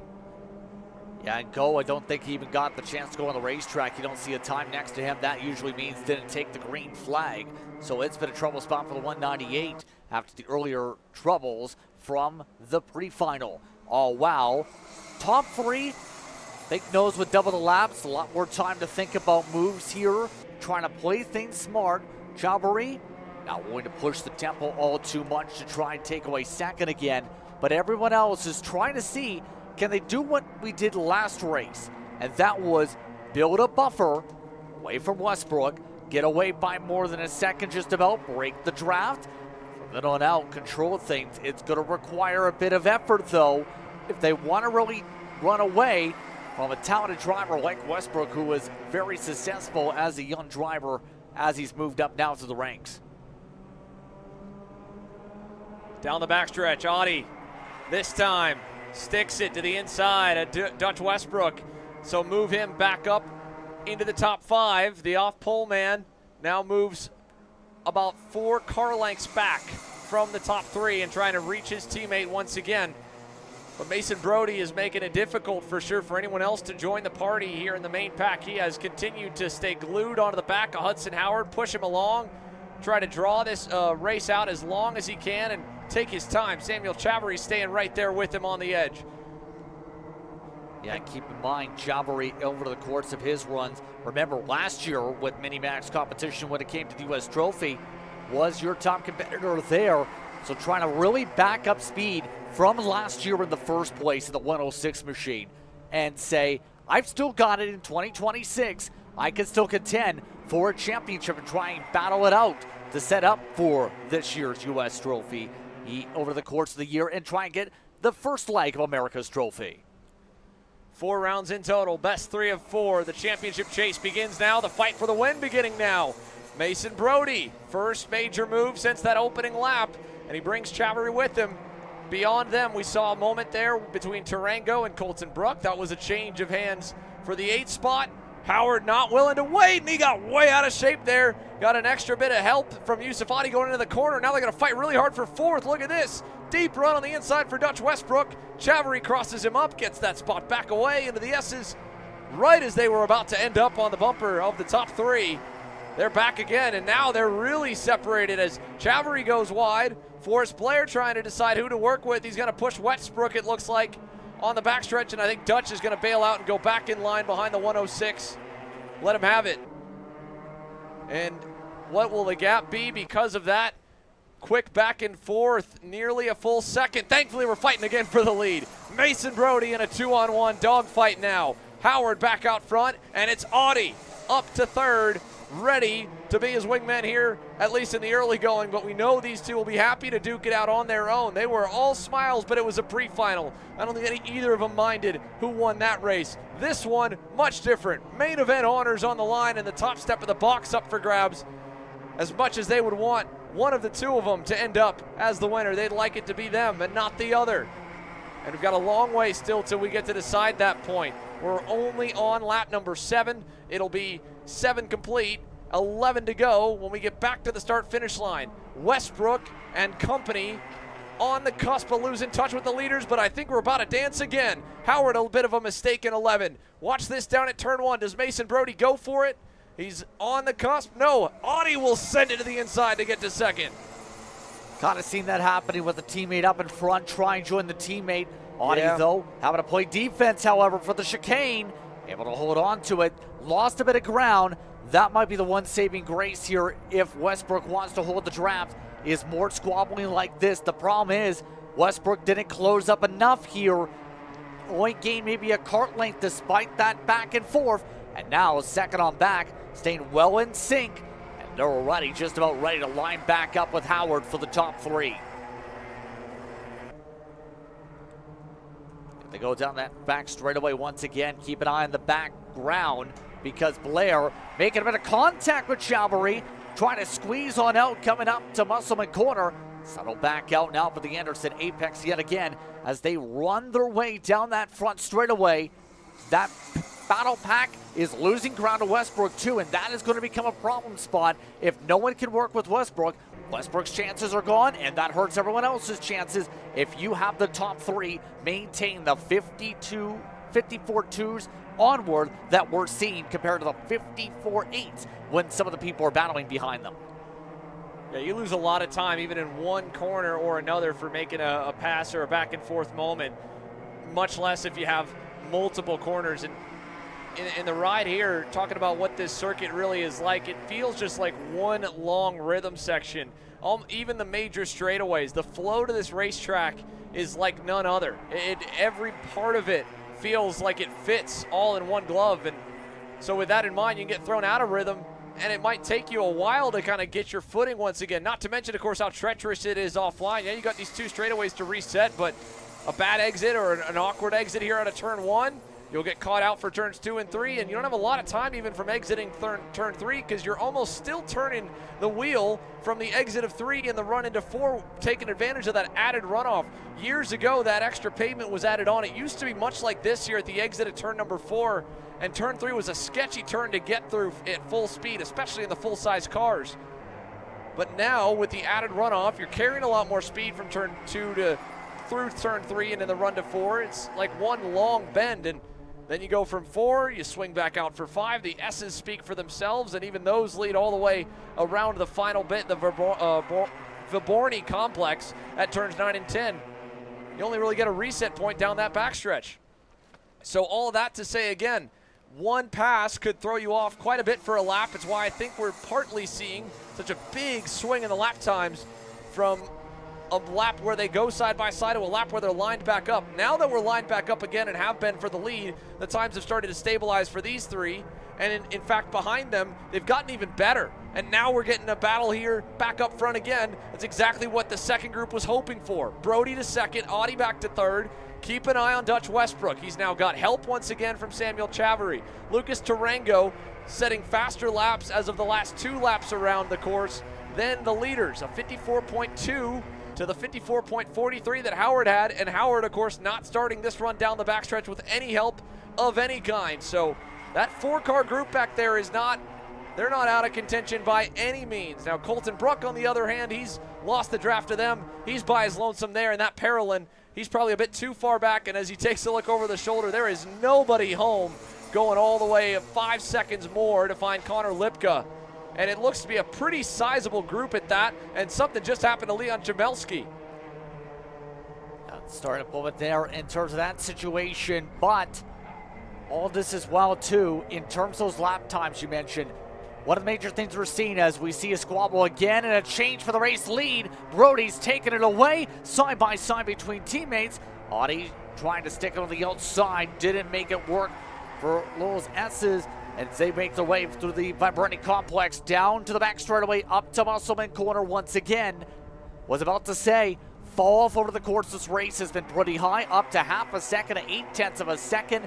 Especially with the hotter conditions, usually don't see fall that drastic in a lot of these races at the national level. Especially in the mini and the micro categories. It doesn't help they're fighting as hard as they are. There you saw Dutch Westbrook give a thumbs up sign to Tarango and company, and the leaders went at it again, and Mason Brody was able to slip in line to second. He's back in the sandwich. Tarango a little bit early to make that attempt for fourth, sorry. Thankfully, they're still duking it out up front. Brody refusing to quit here or to go away at all. And the JHD machines are again door to door. Audi now up to second, and Howard, the worst he's been all race, back to third with 5.5 laps remaining. Mason Brody back in command. That's exactly what the second pack wants to see. More infighting. They dropped to the 55-second bracket. They held themselves up last time by. Now Brody sends himself deep inside, parks the apex, slows them all up. And now here comes the second pack. That entire group is within drafting distance. There's the signal from Westbrook to work with him with 5 laps to go. It is currently a civil war on who wants to control this main pack. Somebody has to get the advantage. As you can see, at the rate they're going, it'd be within 3 laps. And that's more than enough time to mix it up. Now it'll be less than that because the fighting is just going to continue at this point. It might be only 2. It might be 1 with how low we're going, how slow we're going through turn 5. Look at them now. They have arrived already. By the end of this lap, I think they could get there. That was, again, based off of average lap time over the last few laps, and they were single file for a lot of it, or maybe 1 pass. But we've got 1, now 2 passes potentially looming. Lots of defending, a whole lot of shoving into 11. Look at Westbrook around the outside. Dutch Westbrook to second, and back go the teammates. Following him is Chavarri. And Audi's going to drop all the way to the back of the pack as Hudson tries to make up for lost ground with a send to the inside in 1. And that is going to bring them 2 by 2 to 3. Here comes Dutch for the lead. Side by side of the chicane. He gets it done. Mason Brody back to second. Howard third, looking for P2. Forrest Blair, 3 wide on the inside. Mason Brody into the dirt. All sorts of scrambling still. Brody settles on down. You have Tarango gaining up a lot of ground as a result of this. He's now just outside the podium positions. Blair now looking to find if he can get some work again, because now another situation has broken out. The top 2 can tandem away. You see the signals with Westbrook. Signals come on through from everybody else. The response, let's pass everybody else instead. Oh, wow, they hustle their way to 3 laps to go. Chavry wants to get to the back of Blair and fast.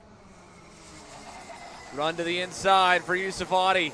He's not going to help Chavry one bit. He wants right back to the lead, but Hudson Howard now having calmed down for a moment. Look at all the up and down movement here, especially in the leaders from where they started, even just where they were a couple laps ago. Forrest Blair has never stood on a Rotax Max Challenge podium nationally before. That's on tap. Look how dirty it is as well out of turn number 4. Even the leaders are out of shape into 5, and there's lap traffic. That's where that dust came from. That is way up the road. Max Santana, who has gotten back going. Postel also, Lachlan Postel dropping down the pylon. Not sure what happened to the pair of them. 2 to go looming. 2 karts ahead out front with a short gap, a small one back to Forrest Blair and Yusuf Adi.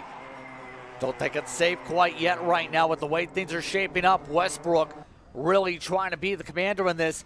They are now within 15 kart lengths of traffic. Howard still stays on the bumper. Blocking is Blair. Blair does not want to give up the podium. Holding back Ani for now. They continue to scrap hard. Top 2 work together. Oh, wow, everybody else has a battle to see who gets the advantage. Right now, Westbrook looking comfortable with those driving lines. No major defensive moves yet. Down to the inside, Mason Brody, Samuel Chavry, Forrest Blair now back to the 4th spot. Audi has caught him, passed him, and he's broken free here in the great run to the S's. Little slide onto the backstretch. Mason Brody trying to get there. Again, Max Santana up the road. Oh, Dutch Westbrook. I don't think he realized Hudson Howard as big of a run as he did. He waved his hand there, didn't mean to cut over onto him. White flag to Lumen. 1 to go. Mano a mano up front, and a dogfight back for 3rd as they roll down to turn 1. Westbrook looks to try and diamond his way off the corner, cuts his way underneath, side by side, heading up to the chicane. Inside, parking it is Howard. Westbrook cuts back inside, out of 3, up to Helen's corner. Howard has the advantage by 2 kart lengths. Look at the craziness for 3rd, though. Brody's now up in the top 3. All sorts of squabbling. Oh, wow, Blair gets shuffled towards the back of the group. The top 2 looking to duke it on out. 3rd, still up for grabs for a chance for the podium. Down the backstretch, final time. Hudson Howard takes it to the low side. Westbrook to the high side. He crossed him up to start the lap.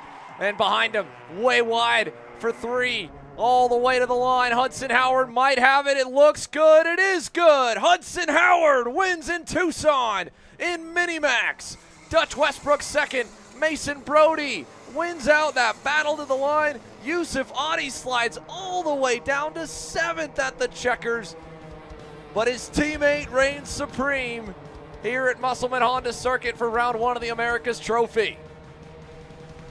And it was nicely played by Howard over the course of this race. He knows he's number 1.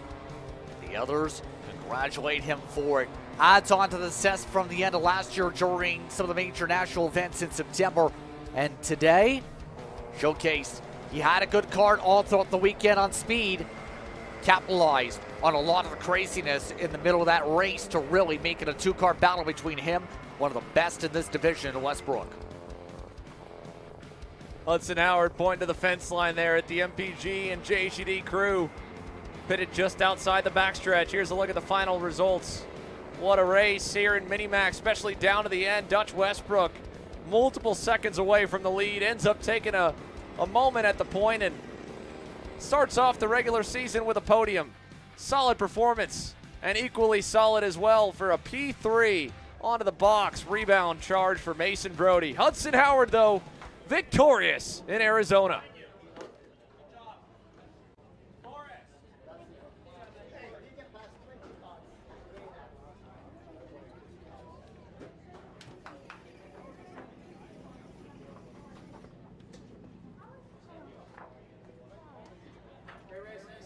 Hudson Howard, you started this race in first place and you ended it in first place. Tell me about it. That was a crazy race, right? Yeah, you know, just me and Yusuf tried to push. We started 1-2. Obviously, good job to Mason. He pushed us. Yeah, but, you know, trying to push that whole race. I tried to get, like, just me and Yusuf. Mason was too quick, and, you know, just been a long time since I've been first. But, yeah, feels really good. And who do you want to thank for this win today? I'd like to thank my mom, my dad, my grandma, and my grandpa. My whole family. I'd like to thank KR Sport for my engine, Car Republic, and I'd like to thank Rotax and Eric Jones. Congratulations. Thank you.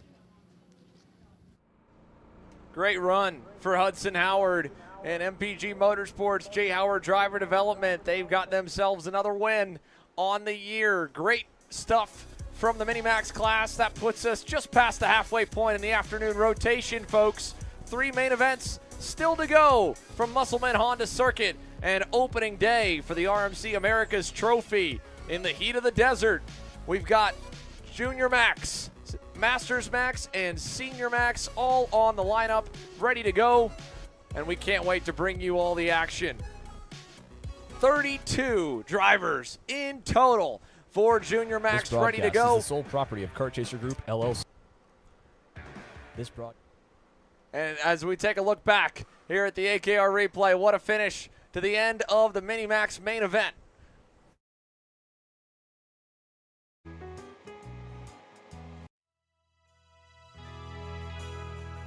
Be right.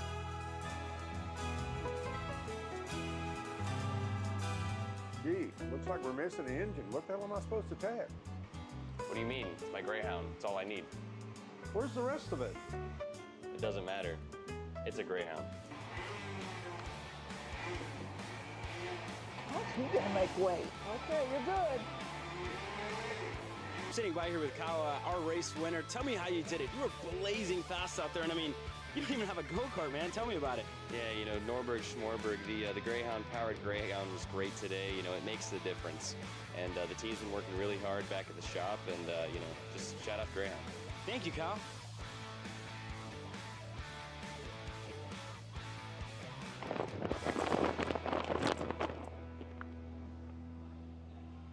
How the f did you just win?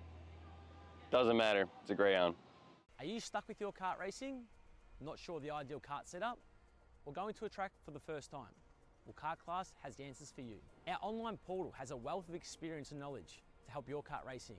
From kart setup advice to track guides that are targeted specifically to your circuit, or the driver coaching aspects with mindset, racecraft and driving techniques. If you want to take your karting to the next level, visit us at kartclass.com.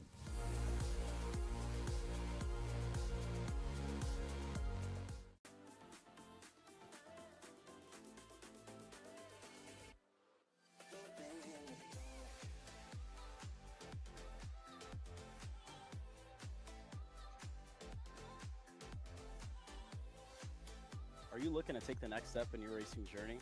Well, look no further than PitFit.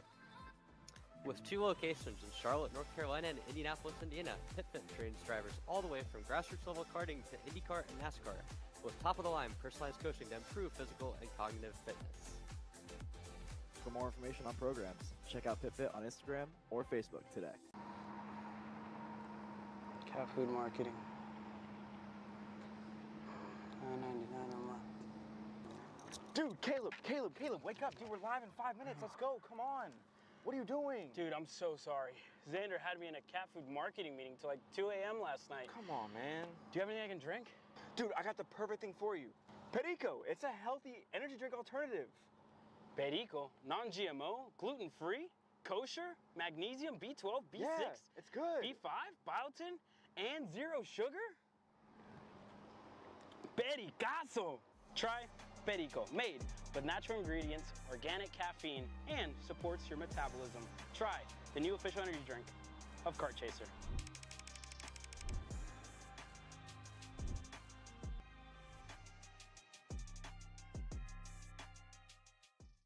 Massimino wins the Wisconsin Grand Prix. James Overbeck On start number 2, gets win number 1 in OKN Stars. On track or off, Brandon Jarsekrak Racing delivers elite performance. Led by 4-time Pro National Champion Brandon Jarsekrak, our team masters driver coaching, data-driven analysis, and mechanical precision at every national event. Contact us today at BrandonJarsekrakRacing.com.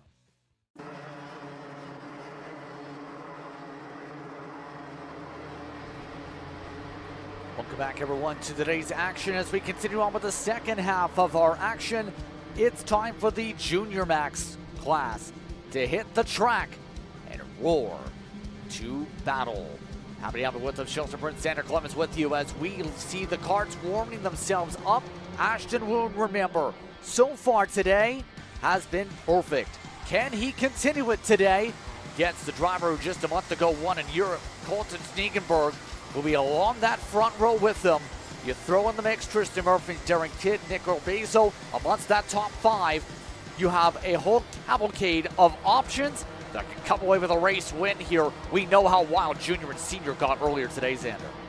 Indeed, they were getting after it. Let's take a look at the starting grid here, folks, as we work our way through turn number 5 on the end of the outlap. Woon and Colton Snegenberg, Murphy and Darren Kidd on rows 1 and 2. Nico or Bezo on the inside of row 3 alongside Nathan Golseth, Alex Chandler, Christian Sanguinetti, and William Vitor and Paxton Romero, your first 10 starters of the 32 in total. And we'll continue to roll through the rest of the lineup, beginning with the inside of row number 6. William Vitor on the outside edge of the top 10, inside edge, Leo Da Silva, John McClellan on the outside. He'll throw Enzo De Janeiro, Christopher Goulet also back there, Travis Pettit, Isaac Payne amongst the top 16. But don't look now, it's time for the tram lines. Here we go, ready for action. 16 rows deep, Junior Max, 20 laps on tap. Ashton Woon on the right, Snegenberg on the left, and we're green.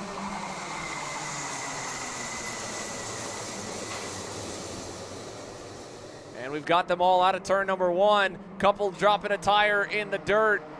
And can they all get through the chicane at turns 2 and 3? It looks like it. Here we go into turn, oh no, 2 together. One of the RPG machines, the other one of the FAF Kart Sport entries on the entry to turn 2. Beyond them, a big off here for one of the front runners. Trying to see who that is. That's the 228, one of the Nash machines. That's McClellan, John McClellan. Big off at the exit of turn number 4. Not sure how that happened. As the opening lap continues down the backstretch, it has split the pack up and spread them out pretty decently. Golseth, the first one to make a move down the inside. That's on Alex Chandler, it looks like, in 11 and 12. And they were following him through there. One driver even a little bit wide out of 12. First lap across the line. Here we go. We'll get the pylon up so you can see where your favorite driver has sorted themselves to. Woon, Snegenberg, Murphy, your top 3. And the battling continuing here. Vitor under pressure into turns 2 and 3. Right now, field doing pretty well in terms of some of the defensive measures here. It's currently a dust haze with how much these drivers have dirtied up that race line. That might become a little bit of a factor possibly, Xander, because you have all sorts of dirt laying out on the racing line even coming out of 4 at this point with how much we've seen the off track. Paxton Romero was the RPG driver involved on the first lap, as was Emilio Chait Sanchez in a different incident. And then it looks like Antoine Bazin at the other one involved from the front contingent from FAF Kart Sport. He's since continued. But 2 laps now completed in full. 18 laps to go as they work across the line. And so far so good for the top 2 at the very least. Right now they have swapped around. You see Snegenberg is now the one in front. And Snegenberg, where he talked about his confidence levels, felt very good about how he was approaching the track earlier today when talking about things during the warm-up sessions in particular. Felt comfortable with the flow, felt like it was a fast-flowing circuit for good measure, and right now he's backing up his words. He wanted to dominate after all. Remember those words? How you dominate? You lead laps first of all. And then you keep everyone from taking the lead back from you. You saw him fade a little bit low there into 11. Now this time by out of turn number 12. It'll be 3 complete, 17 to go. Colton Snegenberg, first lap on the pylon as the leader, down to turn number 1. right now as they continue to work it out. The main thing will be, will anyone else try and break them on up here? You also have Tristan Murphy, remember, a teammate to Sneakenberg, right on behind. There's a chance that we see Murphy really try and carve his way as fast as he can to the inside, but the problem is, if he makes the wrong move, some of the Mike Doty racing machines, like Darren Kidd in particular, who was very strong over in Houston over the multiple different conditions faced there. He's riding in the popcorn seat in case things start to bubble over.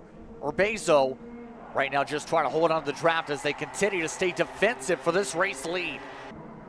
Single file up and over the hill at Musselman corner, and then on to Anderson Apex. Down to turn 1 again we go. Colton Stegenberg has a bumper full of Ashton Wound, but Ashton's played this one pretty patiently in the opening stages. He took a look over his shoulder, though, and he saw another red and white RPM Tony Kart. Let's see if that changes things. It's a little too far back to make a big send into turn 4. We've seen already it catch so many drivers out, how dirty it is on that inside lane. And how about Darren Kidd? Picking up right where he left off on the Mike Doty Racing LN card, Justin. Back in Texas, knocking on the door of a podium, snags a podium, snagged 2 actually. Now he's once again on the outside edge, on the cusp of getting onto the box. Maybe having a run at that first career national win that he has certainly been in the hunt for the last 2 times we've seen him. We know that that team's got the ability to win. We've seen already some of the drivers they work with in particular get to the top step of the podium in that series. Now, today it seems with the hotter track, it's a lot more harder to make these passes here compared to earlier. They are setting faster lap times, don't get me wrong, that's the nature of the kart, but a lot of these drivers with the heat are just not able to get the grip as much as they want to go to make it stick to the inside. No one's willing to take the risk and fall behind yet. Look at this. How about Travis Pettit? And equally as well, Josh Wheeler. Pettit we saw go wide, go all the way to the rear of the field, back at the start of the pre-final. He's clawed his way up already 6 spots. Next up on the chopping block will be Christian Sanguinetti in the Premier Karting Tony Kart. And the RPG Cosmic has a little bit of clear track right now to run on his own, so that'll help as he tries to march his way through the field and get on to the main pack. Fast lap of the race that time by for Hurricane Trav. Storming through the desert dust right now in 9th, fastest kart on the circuit, and he's on the edge of the draft of that second group that has the likes of Sanguinetti, Golseth, and Alex Chandler. Up the road, Nico Urbezo, the surprise winner, drove from back in 17th all the way to the win in Houston, and a lot of those spots he gained in the final few laps of that main. It was an unreal drive, the speed that Nico had, and that Alex Chandler equally had. Sorry, Alex Chandler had Nico Urbezo mixed up the Iron Rock Tony karts. Both drivers have come up under the turtle edge of Charlie Swain in the Iron Rock camp, and they have mirrored each other in the speed and progress they've had, and now Urbezo and Chandler both running solidly inside your top 10, but they've got pressure as now Pettit gets by Sanguinetti. He sees those two as the next targets. Just has to pick them off one by one because Pettit seems to have the long run speed with what he's doing. He's right now 4/10 quicker than the leaders. That's without them battling, mind you. Problem's going to be, he's going to have to get by all those karts, and the higher you get in the order, Xander, the harder it will be to get the passes done. And especially when you get to the experienced junior drivers here at the front, the likes of Murphy, Woon, and even Colton Stegenberg, who's contended for multiple major wins in Mini and now seems to be really finding his footing in the junior package. They're going to know exactly where Travis Pettit started, or the fact that where he didn't start, that he wasn't starting in the first 5 rows, really, first 10 spots. And with that in mind, they're going to make it that much more difficult for him to complete the pass and stick it, to get away from them. They won't want to let a driver that fast just easily take the spot and keep on rolling. And as we say, take the spot here, that's exactly what Darren Kidd just did, just the edge of the frame. Move him up to 3rd, and Chandler and Urbezo now have Golseth bearing down on them. Pettit next up, back in the 8th spot. They've both gone by Nathan Golseth, so the SCR machine sliding down the board just a little ways. Let's see what the lap times were last time for Golseth. He was able to match Chandler. In fact, they're both gaining on Urbezo. How about Yukata Sonoda as well? An update on the RPM crew here, Justin. Up 12 spots already. Remember, had the bumper sheared off with contact to the wall that ended off his race. Sonoda's doing a great job of the recovery. Was on the outside of the front row for the pre-final. This time through. There he is right there behind further. the black and red factory cart. That's another one of the SCR machines there in the middle of the pack. That's Asher Pavon, but a few more spots back, you'll find that RPM machine of Yukata Sonoda. Scary moment earlier today. He's digging here in this main event, trying to make up for lost ground. Halfway up the board and looking to get some more as we approach the halfway mark. We saw as well as we were tracking our way back to the next hard charger beyond Pettit, starting all the way at the tail end of the pack. 31st for Yukata Sonoda. And now inside the top 20, full time on the pylon. 10 laps complete, 10 to go this time. Got one in the wall. Alex Chandler. Alex Chandler, heavy impact to the outside retaining wall in turns 9 and 10. What has happened to the Iron Rock Motorsports drivers? Nico Orbezo down a few spots as well. We know Golseth was closing in on them. We took a moment to take a look back. Pettit has now gone around all of them. Oh no, what a heartbreaker for Alex Chandler.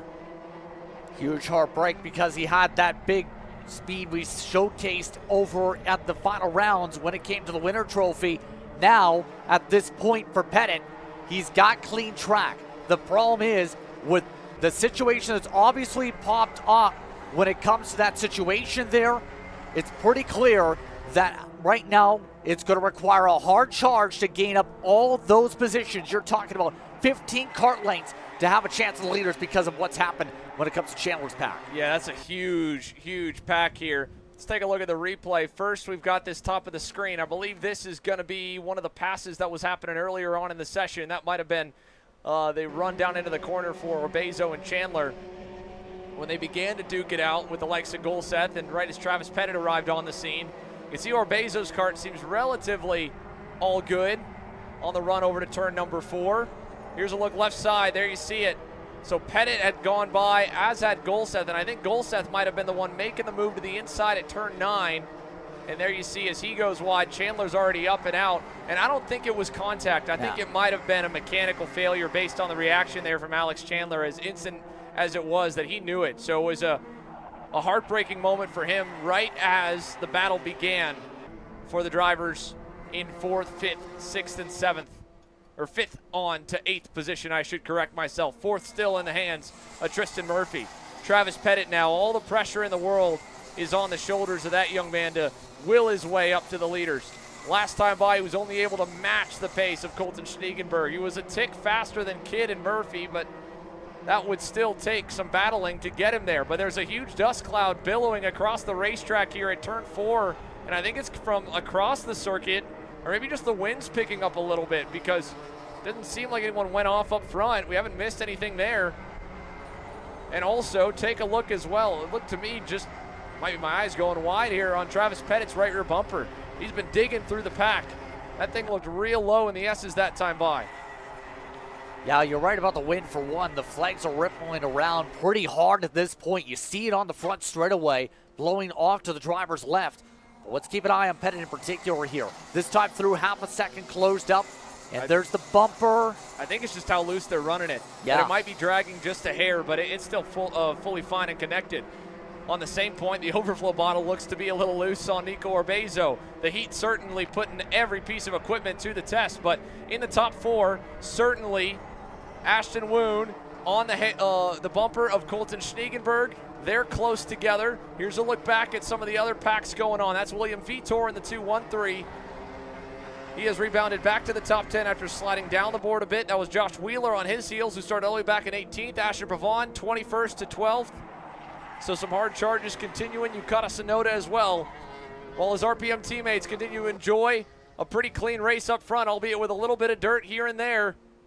He is having to trudge his way through the mud of the midfield. Schniegenberg, Woon, 6 to go, in lockstep still, trying to build the gap of about a second. Now back to Darren Kidd and Tristan Murphy. And it's only 1.4 seconds now back to Travis Pettit. He is really starting to roll in the late stages of this main event. Last time by a 51.31. These two have slowed down to a 51.5. The leaders were at 51 mid-4s. So a 10th and a half advantage for Pettit over the top 2, over 2/10 advantage on 3rd and 4th. and that gap will accelerate as he closes in and gets into the draft range as well off the back of Murphy. It's not over yet for Travis Pettit, who started in 15th with 5 laps to go. We're 75%, 3/4 of the way in. He's got 4 more spots to gain over these next 5 laps around Tucson. There are 3/10 quicker to the race leader for Pettit, by the way, and all of this as well. Remember, the second that Woon and Sneakenberg start to battle it out, that's going to allow the other packs to chip away again. It becomes the question, when's the time to go? Normally we've seen a track like this. Oh, and it got trapped again. Darren Kidd, big moment there out of turn number 4, a mistake. I mean, again, we've talked it into the ground for sure. The 100-degree air temperatures here in Arizona, the 140-plus degree surface temp. I mean, it is boiling hot here in the desert, and it is pushing these young drivers to the test. Equally, their tires, too. I mean, look at Kidd. Big lock up there into 11. They are on the ragged edge trying to hang on to the end of this. Meanwhile, Travis Pettit is in peak form right now within 2/10 of his best lap, changing the lead.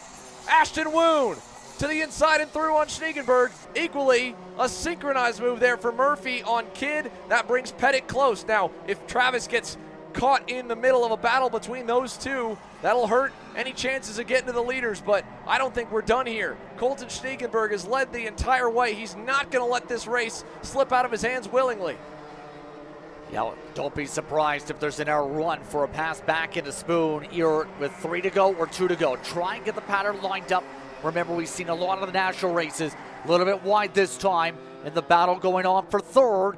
Pettit hasn't fully caught up to Murphy and Kidd. Now, the problem will be getting around them fast. This time through, Murphy pulls up the racetrack. Kidd elects to stay in line. Once again, the race leads. Schneegenberg thought about a move, but Pettit will make a move for 4th. Travis Pettit took his time with that one. He's trying to do everything he can right now to make smart decisions. Don't open up a massive scrum. Don't cost yourself any unnecessary time that you can avoid. Again, Tristan Murphy, now the next one. He's up to 4th, and if he picks his time right on Murphy, I would guess it's going to be at the end of the back straight to get a big shove down the front stretch and make up for the lost time going offline into the corners. He needs a really good exit here. He's going to get a decent one. Oh, that was a great one, actually. Huge run coming for the 229. He points forward, then instantly goes to the inside, up to 3rd now for Hurricane Trav. 2 to go this time by. How many times has this kid over the last 12 months had to come through the pack with all the chips on the table? 2 to go. Battling it out for the lead as well. It's exactly what Pettit needs. Schneegenberg back out front. Woon takes a look back, and now it is blue and pink colors in 3rd at the beginning of the next group. Schneegenberg a little low into 4 to cover. Once again, blocks it off. Woon not going to send it quite yet. Seems like Woon's only really comfortable. Both of them really comfortable with turn 1 as their main passing opportunity so far. But again, once again, the opportunity is there for Schneegenberg to try and play some defense. Coming down the back straightaway. Does he flare down? Yes. Goes all the way to the middle of the racetrack. Forces Woon to lift.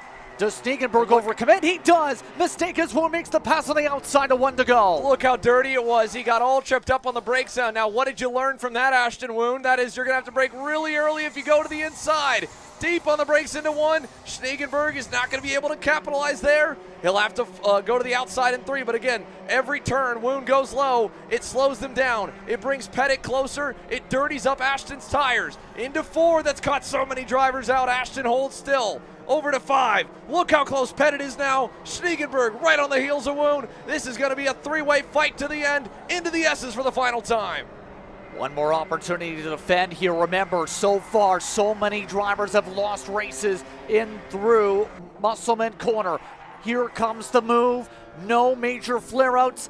Will he stick it? Pickett! Big move! Big time diver from Pettit, but it doesn't stick. And here comes Colton Schneegenberg to the outside, but Woon, Ashton Woon holds to the line with the win from round 1 of the America's Trophy.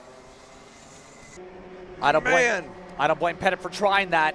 That was a little bit too far back, was it not, to go there? Yeah, but he needed those 2 in front to go even lower. Travis Pettit wanted that spot so bad, and he saw the window of opportunity, but again, all of the lack of grip offline has caught so many out, and unfortunately it just caught Travis out in the fight to get to second. And Ashton Woon ends up as your winner. Schneegenberg second, Pettit third. It completes a clean sweep of the day for Ashton Woon. Double duty in the heat, and the Arizona native completes 4 consecutive race sessions on top of the leaderboards by just 0.07 of a second over Colton Schneegenberg and Travis Pettit. Tristan Murphy, Darren Kidd, your top 5. Nathan Golseth, Marco Samet, Nico Orbezo, William Vitor, Josh Wheeler, your top 10.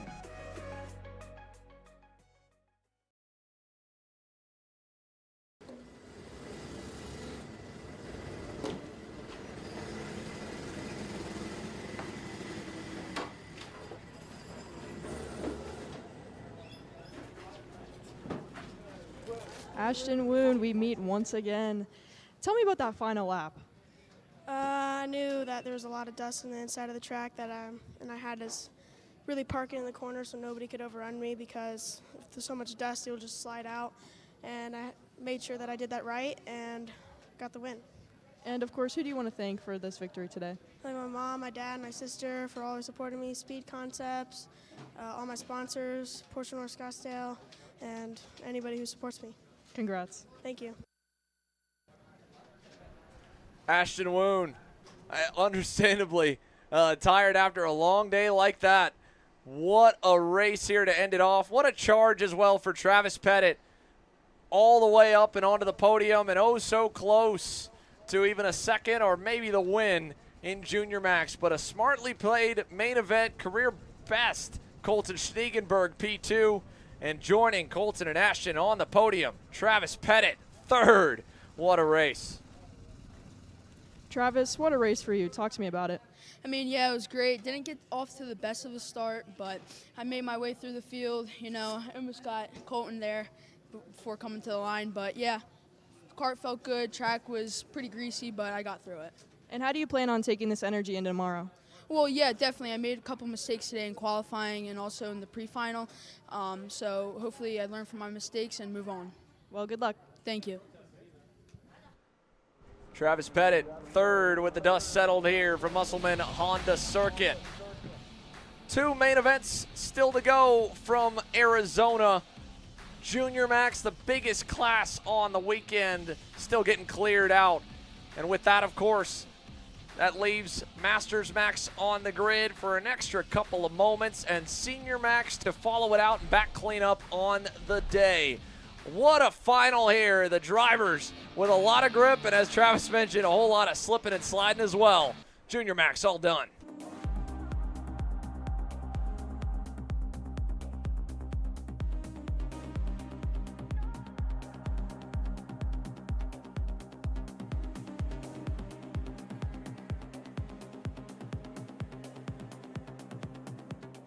Champions aren't just born on the kart track. At SimShop, we deliver professional-grade simulators with the best performance-to-price ratio in the industry. Founded by racers who understand what you need, our SimMagic and Moza equipment is powerful enough for the pros, yet affordable for everyone. With unmatched customer support and a thriving community, we're your racing partner.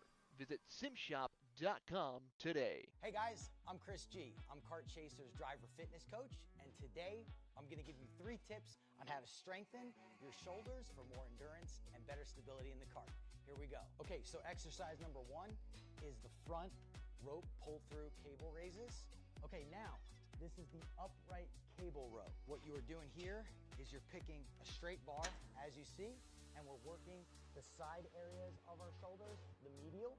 Exercise number 3, the dumbbell shrugs. As you guys can tell, I like to pause at the top before releasing. It's great for your strength, for that wheel stability. It's great for those shoulders and that upper back area. Chris G coaching, race-ready training that carries into real life. That's what we do here. See you on the next one. Kyle, what are you doing? It's got my new Greyhound seat. You don't even have a cart. Doesn't matter. I have a Greyhound.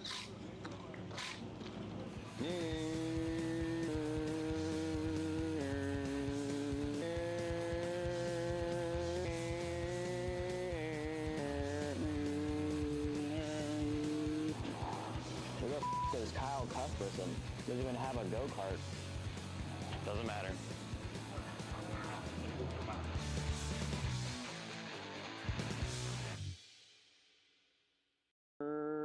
Cuthbertson through on Turney. Turney in the dirt. Karting isn't just speed.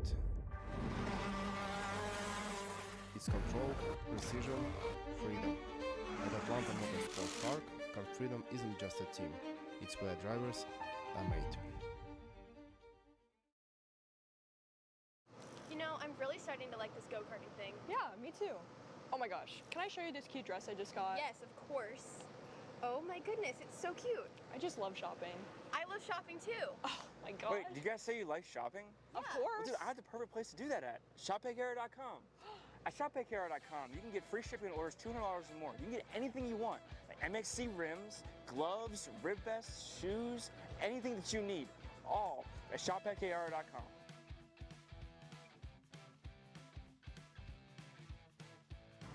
Who is he talking to? No idea. But we're gonna have to check it out. Sounds like a great deal. Sure does. Welcome back, everyone, to Tucson, where hearing the air is starting to feel like it's cooling down. It's still hot track temperatures, though, for the Masters Max, as we will see if they are able to take it to the max around here today. 4 drivers ready to battle out to see where things shuffle out here, Xander. It's going to be interesting to see if we have Cleveland be able to build another buffer like earlier, or if Simonelli or Ducati are able to rumble forward. Remember, Ducati had that tramline penalty. I think he's got to learn the tram lines by now.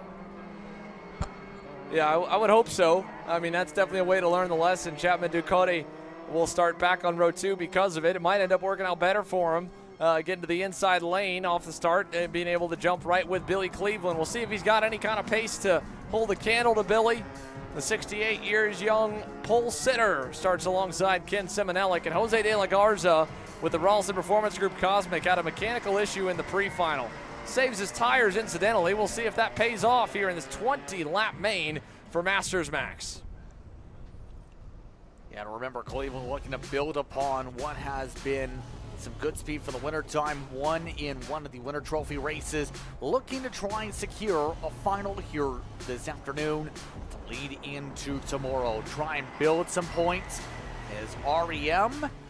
Here they come to the tram lines. Let's see, will there be any issues this time? It looks like no major problems. Everyone's learned. We're all set to go to begin things off. It's the Masters Max, ready to zip around Tucson. Field waits in the hands, and there we go. Green is out.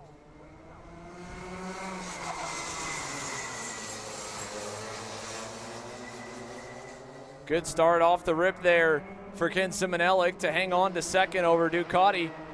And Jose De La Garza looked like he got away cleanly this time. Hopefully the whatever woes plagued him in the pre-final are gone, and he can begin to make use of the RPG machine to fight forward. As for Chapman Ducati, this will be probably the only bit of battling we may see if De La Garza's speed doesn't heavily improve from the fixes during the break, because he was quite a ways faster than Ken Simonelli in that pre-final. Down the backstretch they go for the first time. The 3 of them all stacked up, and Cleveland getting away a little bit early. Hopefully able to push away to enough of a gap he can hang on to the end as they all get out of shape out of 11 and 12. And down the front stretch, 1 down, 19 to go here in Masters Max. In the roll to 1, Ducati looking to the inside, deep on the brakes, and he will get the pass done, and it catches Simonelli out, and there goes De La Garza up to 3rd. Looks like De La Garza, at the very least, has sorted out part of the issues that have popped up there. That speed looks a lot more improved upon. Last time through, ran in the 59.1s, but immediately shot his way forward as we've seen. Already looks hungry for second. This is going to be an interesting battle, to say the very least, with Ducati really trying to figure out any way to maintain the clean spot in front and not drop a tire off this racetrack. Here's a look there on the side-by-side. Pass down into turn number 1, and it looked like Simonelli, I don't know if he didn't hear him coming on the inside. He was certainly all the way there, but seemed to be caught off guard by the pass. And now, look at Jose. He's got to run towards Ducati into turn number 1. He won't make anything happen out of it. In fact, Chapman will cover off the low side just to be safe as well and use up the runoff area, which that line into the first corner, just judging off second and third. Oh, big spin. Simonelli way out of shape in the chicane. The CB Motorsports comp cart in fourth got all out of sorts going through turns 2 and 3. Dropped the tire off to the side and nearly lost it. Big wiggle there for the 620, and I think he's looking like he's got a flat left rear tire. Or did he make any contact with anything that might have bent the rear axle? Trying to see if there's something off. I think he just probably got into the dust and marbles and was caught out in the corners afterwards. How much the grip level changed, but he is still very slow at the top of the screen. What is going on here with Ken Simonelli and that CB Motorsports machine? Here's a look left side of your screen. You can see there coming into turns 2 and 3. Just gets all out of whack. Yeah, almost looked like it over-rotated off the gas, almost carried too much speed, it seemed. That started to grip spin him around the track. That's easy to have happen where you end up having the back tires almost slide around, Xander. You would have more experience in that in terms of trying to hold on to make sure you don't carry so much speed that it just whips around on you mid-corner. Yeah, I mean, he was probably just trying to keep pace with second and third in that moment. And I think ultimately just misjudged what they were doing to be able to carry an extra mile an hour or two through that chicane and make it stick. In fact, he's faded way back since then. I think he's found his footing again. We'll see what the gap looks like when they cross the line this time by. 4 down, 16 remaining. And Billy Cleveland continues to just log laps out in front of the field, pulling far and away from the group we're following here of Chapman Ducati and Jose De La Garza. We'll say De La Garza looking like he's got little bobbles here and there on a couple of these corner exits right now.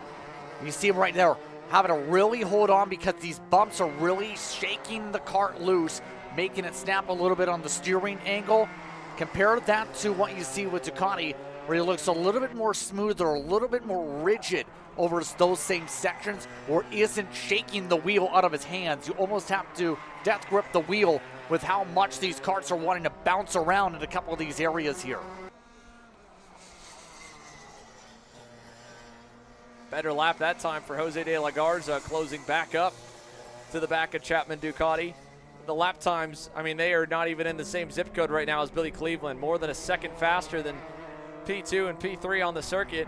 And now that Ken Simonelli has rebounded again, he's got himself to the same lap times that Chapman is running. 53.5s for each of them. Again, he's just over nearly 10 seconds back. Yeah, at this point, I think right now, De La Garza just right now needs to test anything he can to find a little bit of extra ground here. You still have 15 laps to try and plot and plan. You know, right now you have a podium potentially in line as long as nothing breaks on the cart and you don't spin the cart out.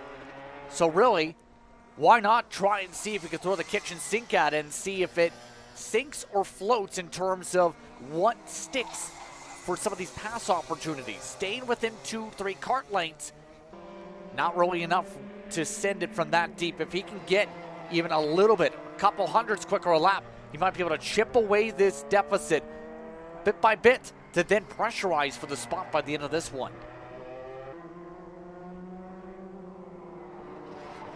Realistically, I think even less than that. You're just trying to stay with the driver in front of you, but at the same time conserve as much as you can. Going back to the comments earlier in the day from many of the teams and even drivers, that when you get to these lengthy main events and the temps are what they are here at Musselman Honda Circuit in Tucson, that you're not really able to go at full push mode until the last couple laps, and even then you've already spent up some of your energy and some of the tire as well.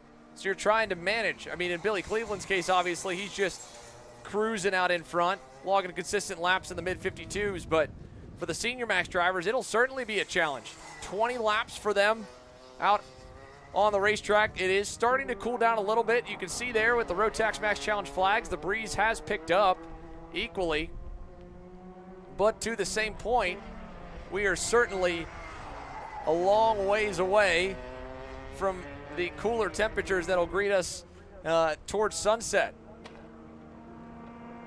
So, I was about to say, with all this too, Cleveland at this point has been driving a perfect race, only about a tenth or two of fall off as well over the course of this run, keeping the pace very consistent.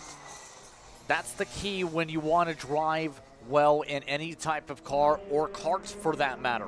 If you're able to get a good benchmark time, which for him has been around a 52.6, 6 flat really, you're able to do what you're doing.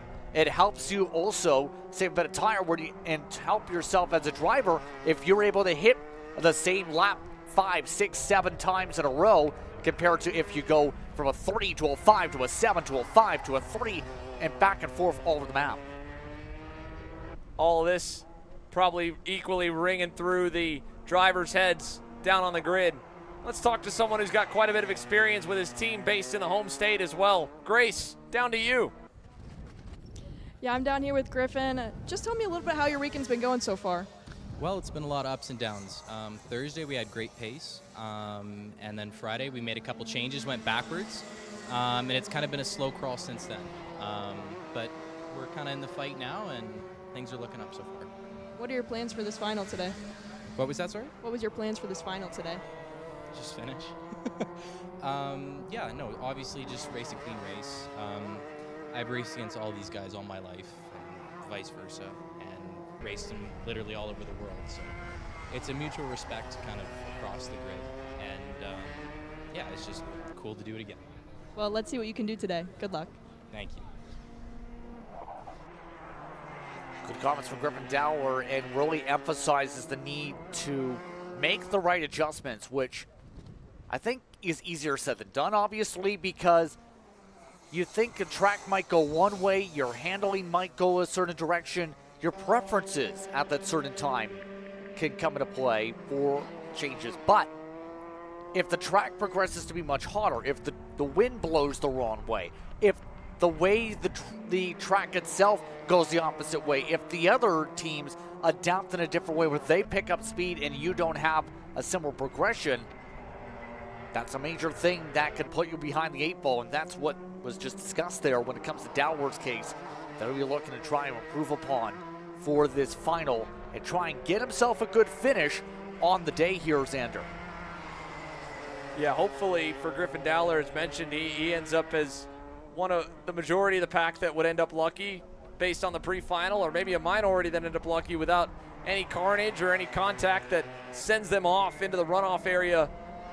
You can see here, even just on the racetrack going offline is like going through just a minefield of debris. And right now, it's easy going for the Masters Max drivers, working on lap number 12 past the halfway point, just a few more laps remaining.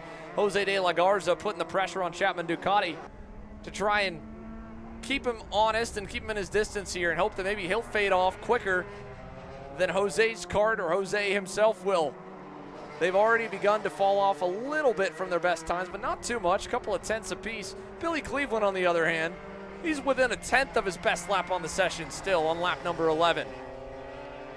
And we'll see what that does, you know, or if that holds all the way to lap number 20, but a little over halfway in, about 2/3 the way in when they get to the line this time by, and Billy Cleveland showing no signs of slowing down more than 10 seconds up on the field. Yeah, I think that really emphasizes when it comes to the REM machine, what we've seen all weekend long is they just nailed the setup here perfectly, had a good standard baseline that minimized tire wear, but also maximized speeds. The fall off for these drivers has gone off an extra little bit, but we have more people standing on by. Grace, who are you caught up with? Thanks, Justin. I'm here with Polly, and we haven't been able to talk yet today, so how's it been going for you? Not too bad. Ups and downs, but so far all right. And what's it going to take for you to get to the top step today? Cross the line first. Appreciate it. Thanks. That's about the Pauly answers I got earlier, by the way, Xander. That's back to normal Pauly, I think, at this point. He's ready to get out there, get it done, and pack it back up at the later stage of the day. We might get a little more elaboration earlier on in the morning, but the heat certainly has taken its toll on everyone, and we're seeing that in the lap times for everyone minus really your race leader, Billy Cleveland. that being said, I mean, Chapman Ducati and Jose de la Garza, they did both pick up their speed a little bit here as we approach the final few laps. 6 to go this time by. And they both set their personal best last time around, albeit 11 seconds back from Cleveland. They've added to the gap back to Ken Simonelik in the 4th spot, but they have far from faded like we thought they might towards the end of the session. And I'm sure it helps a little bit to just be logging laps at this point, to not be really pushing the tires by going into a battle or fighting with each other. As Billy makes his way over to turns 2 and 3. Take a look at how smooth the hands are and how calm and collected the REM Cosmic looks with the driver at hand, working his way through turn number 4. Billy Cleveland, sporting the Team USA suit, hoping to be able to be another name on the roster to represent us at Portugal for the Rotax Grand Finals 2026 edition at the end of the season. And he was a factor at all 4 rounds, truthfully, in Houston. He and his teammate doubled up on the pole awards in the front row in the first 2 rounds of the championship. Then, of course, in the rain had a big moment, but then on the dry conditions for rounds 2, 3, and 4, he was a major player. 5 to go here as he looks to seal this one out. And we go back down to pit lane for a little bit more intel from another Cosmic driver lining up for Senior Max. Grace? Yeah, I'm here with Sean Butcher. And Sean, how are you dealing with the heat today? Obviously, you've got your hat on and your nice rag, but how's it been for you? Yeah, it's obviously been a bit tough. A bit different to what we're used to in the UK. But it's been cool, so it's all good. And how is this keeping cool going to get you ready for the final today? Yeah, well, I hope we can give it a good shot. Made a few changes ahead of this, so hopefully they're all for the better. Awesome, good luck. Thank you. And indeed, they needed to do something, Justin, when you think back to that Senior Max pre-final. It wasn't a runaway in massive terms by any means, but nobody seemed to be on the exact same level as Aiden Ingrata. Yeah, Ingrata in particular had a fast lap by a 10th in his average speed was a little bit quicker, it seemed, to build that buffer by the late going.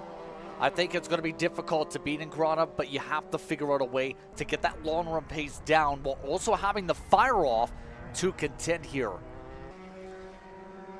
Let's go down as well to another driver hunting Aiden Ingrata and Grace. See if we can find out what Oliver Hodgson thinks he might need for this main.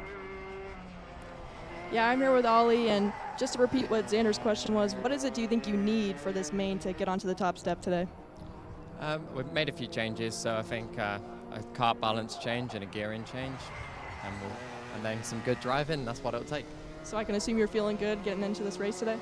Yeah, looking forward to it. Yeah. Awesome. Good luck. Thanks.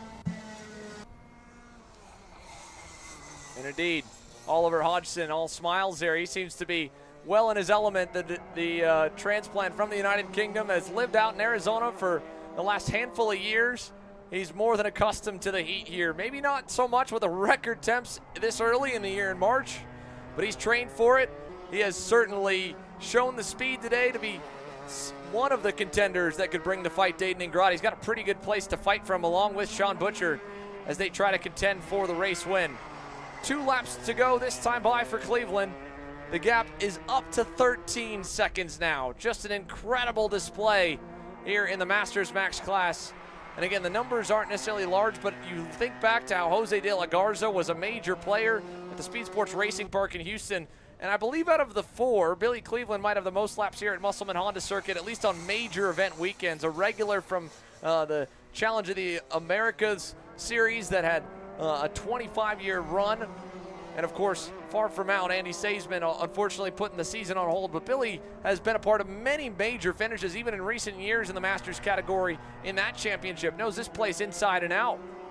And with Racing Edge Motorsports, they've certainly gotten themselves dialed in across the board. As we talk about Ingrata, he's also under that same camp. So whether or not there's a lot of crossover in what they're able to learn from Billy here in the Masters Max class that goes out right before the seniors, obviously there's a difference in weight.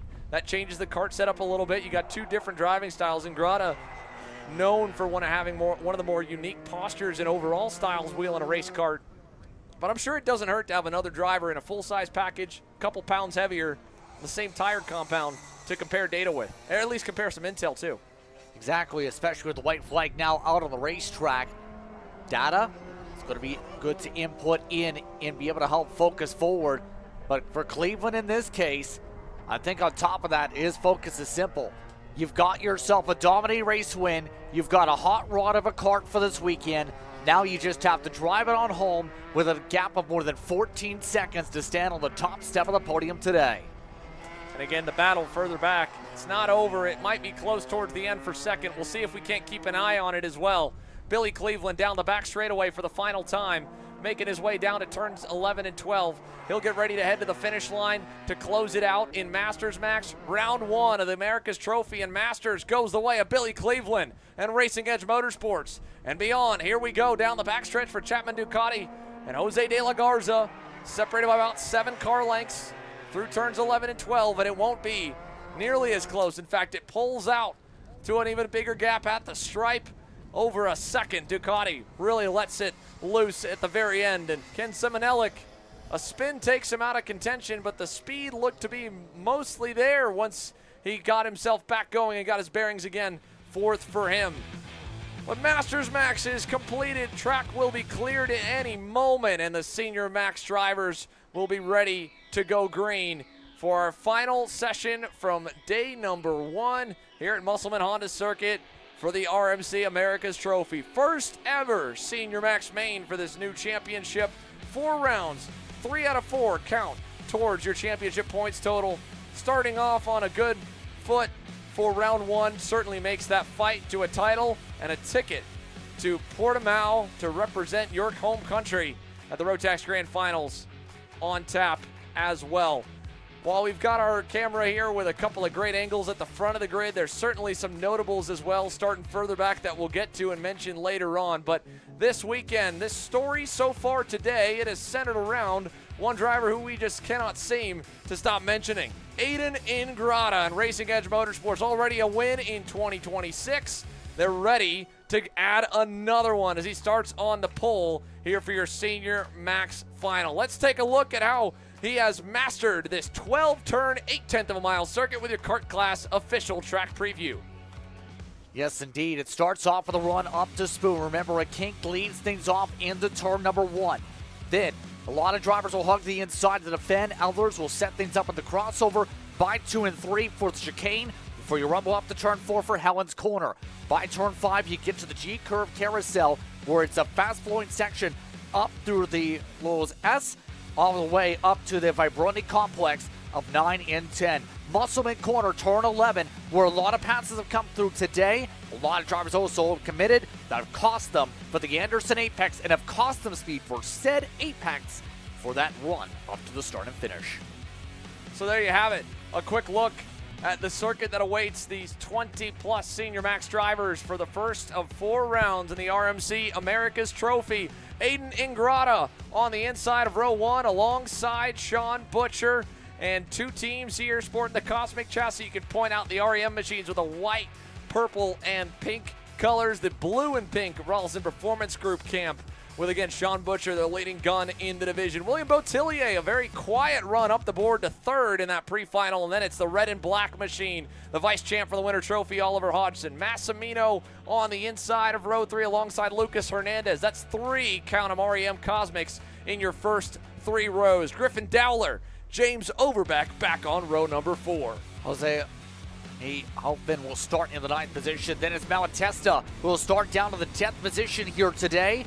You move the page forward off to row 6. That's where you'll find Michael Nickel, who's one of the hard chargers, another REM kart, alongside a teammate in Camp Chambers, who's going to be amongst those top 12. Back on row number 7, Gianluca Savalio on the inside. Bailey Murphy will start on the outside of him. That'll be Liam Constantine on row number 8.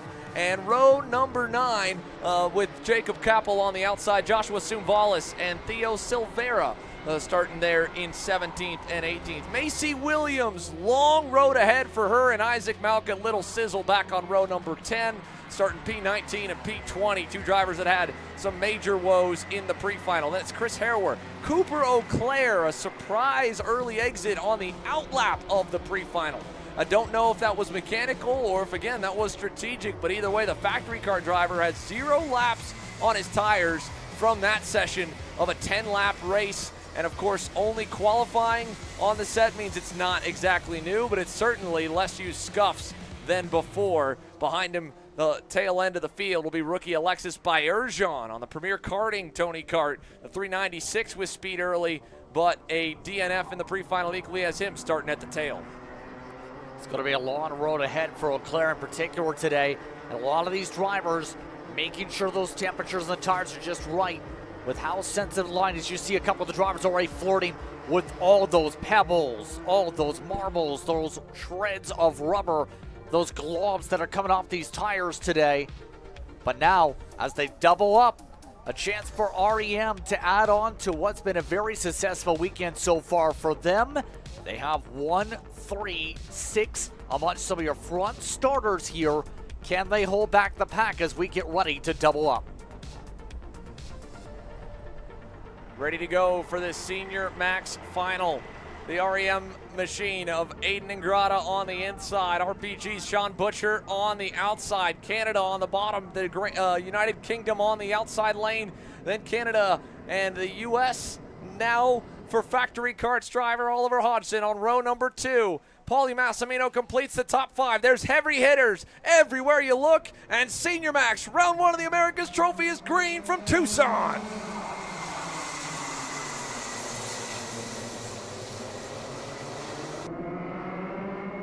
Aiden Ingrata with a good getaway. Massimino in the middle with a big moment there as Hodgson gets on the brakes. Sean Butcher swallowed up by the field in the run to turn 4 for the first time. Big run around the outside as well. James Overbeck trying to hang on the bottom side. He gets the spot from Butcher, who is swallowed and dropped down to about 8th or so here on this opening lap run. Up the S as we go, and it is a great getaway here for Ingrata ahead of the field.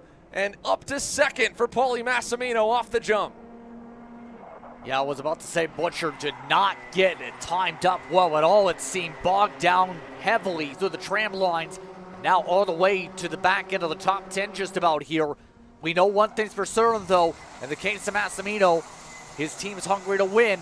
Set up long run to perform in the heat today. Keep an eye on that in the 308.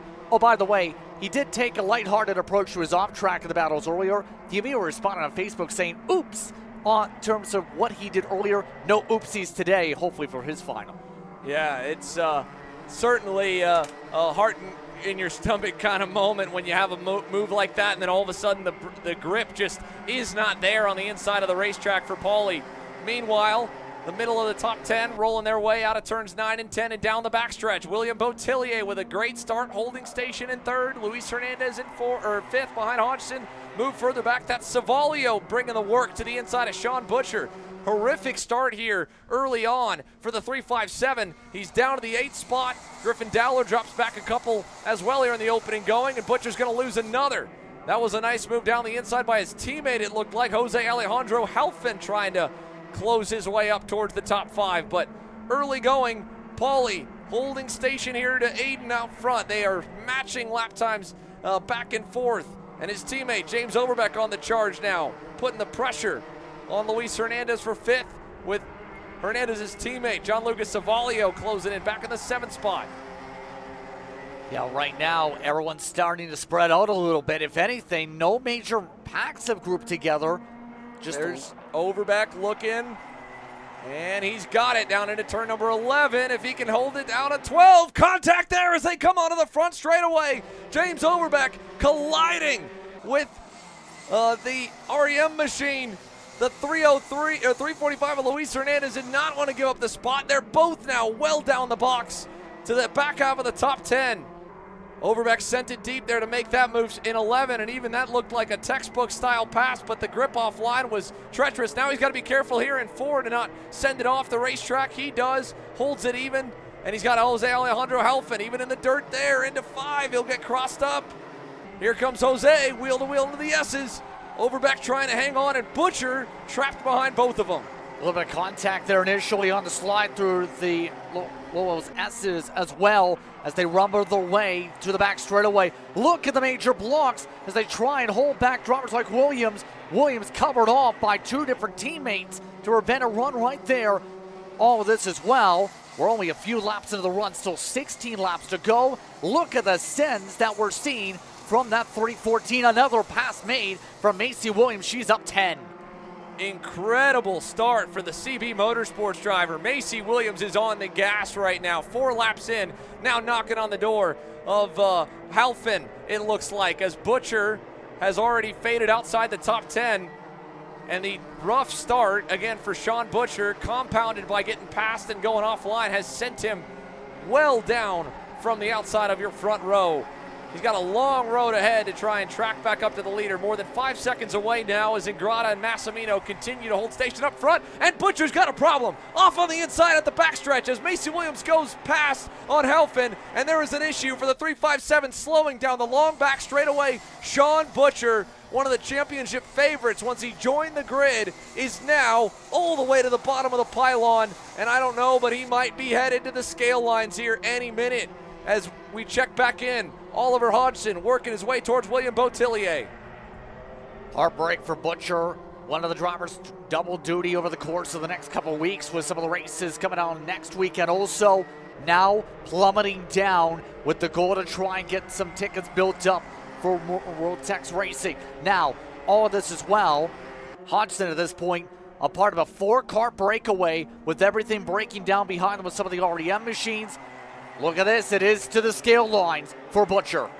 Yeah, it just didn't look good. It didn't fire off good for him at all, and obviously, whatever the issue was for Sean Butcher, it finally went fully there on that last lap as he rolls into the scale line. Meanwhile, William Botillier, Oliver Hodgson, the last couple of laps have gotten closer and then spread apart, and it's a game of inches up front here. Ingrata now starting to pull a bit of a lead over Massimino. He got him by a half-tenth the last lap around.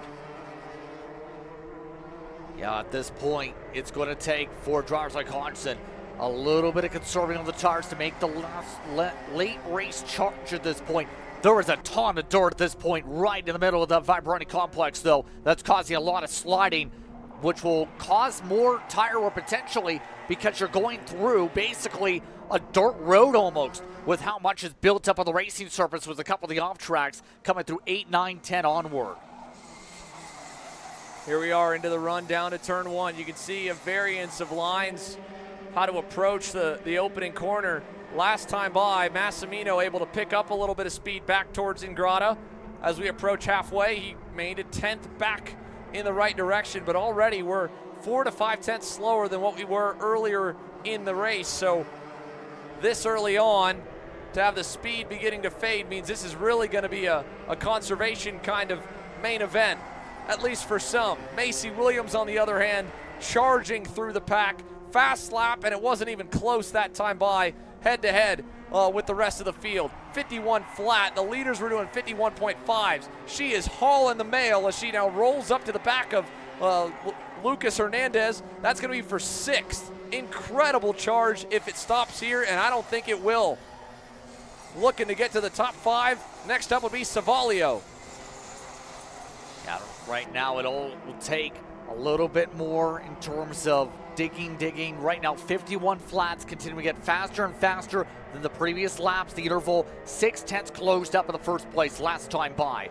Now, watch for Williams to set something up for the back straightaway once again.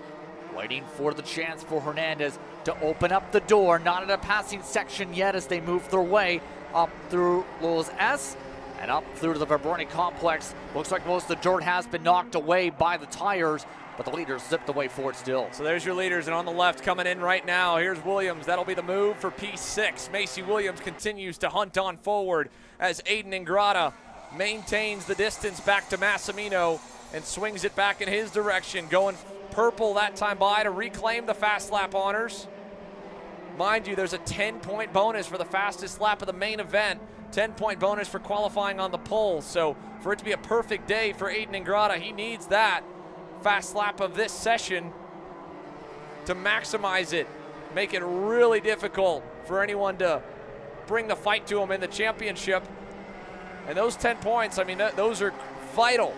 Think back to even how the Winter Trophy played out in an identical format, essentially, with 4 rounds of racing, your best 3 of 4, and Oliver Hodgson just a couple of markers shy of ending up with the title over Macaulay Bishop back in Texas just over a month ago. Halfway in, halfway home, 4 drivers up front. And meanwhile, John Lucas Savalio, the next one on track, is unfortunately the next one in the path of Macy Williams, who just hit a 50.85. Unreal. Another 10th and a half faster than the top drivers. There's a decent chance that Macy Williams has an opportunity for the podium here. Has to get by Salvanguio real quickly, Salvanguio should say, but it's going to require consistent laps like that over the next few minutes to have even a chance to get back in within the lead group. Right now, Williams seems to be dead set on doing so at this point. By the way, this top 4 may become the top 2 at this point. They're starting to splinter also, as there's Williams ready for the setup. Yeah, they are spreading apart for sure, Justin. William Botillier losing touch with Paulie Massimino. Another fast lap for Macy Williams as she closes on in that fight for 5th here. Savalio now has a bumper full of the 314. I don't know if she's close enough into turn number 4 coming at us right now here from this angle as well on the left side. Here's your leaders going through turn number 5. Checking in with Macy, she got it done. Move her up to 5th now. Further back, Cooper Auclair, talked about him starting tail end of the field. He's also marched up the board. 11 spots up for Auclair. Isaac Malquet also moving forward. They aren't quite as fast as Macy, but they have certainly chopped up the majority of the pack already. Auclair now looking to go on the 336 of Jose Helfin. He'll make that one look easy down at turn 11. And he and Ike are picking him up and putting him down just like Macy is. So is Alexis Bayerjon in the red suit behind him, also marching up the leaderboard as we approach the latter stages of this final. But now it'll be the tallest ask of any of them, being inside the top 10 and looking at what the gaps are. I mean, for Malcutt and for Auclair, it's about another 1.5 seconds, and then they'll be on the heels of James Overbeck at the rate they're going. He's getting closer to Lucas Hernandez, so that fight looming for 7th might cost them some time and bring these drivers a little bit closer to the back of both of them, the 345 and the 348. But the really, really tall order is going to be for Macy Williams just a bit up the road. Here's Overbeck and Hernandez. There's a look back to the top 10. And here's a look up at 3rd. We've got a fight looming right here down to turn 1. Oliver Hodgson looking on the inside of Botillier. Oh, and Botillier saw it coming, covered low, covered too low. Hodgson over-unders him and gets to 3rd. That's kind of the mistake I think he was kind of hoping to force, though. Force the overcommitment to the inside to cover off the opportunity, then overdrive the corner as a result from that said mistake.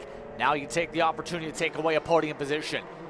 Kind of try and force those, and we have a little bit of an issue there. Overbeck getting into it with Hernandez. Made the move stick. Mind you, James Overbeck, Lucas Hernandez, they already went at it once this final. Now Hernandez is going to have to deal with Auclair and company.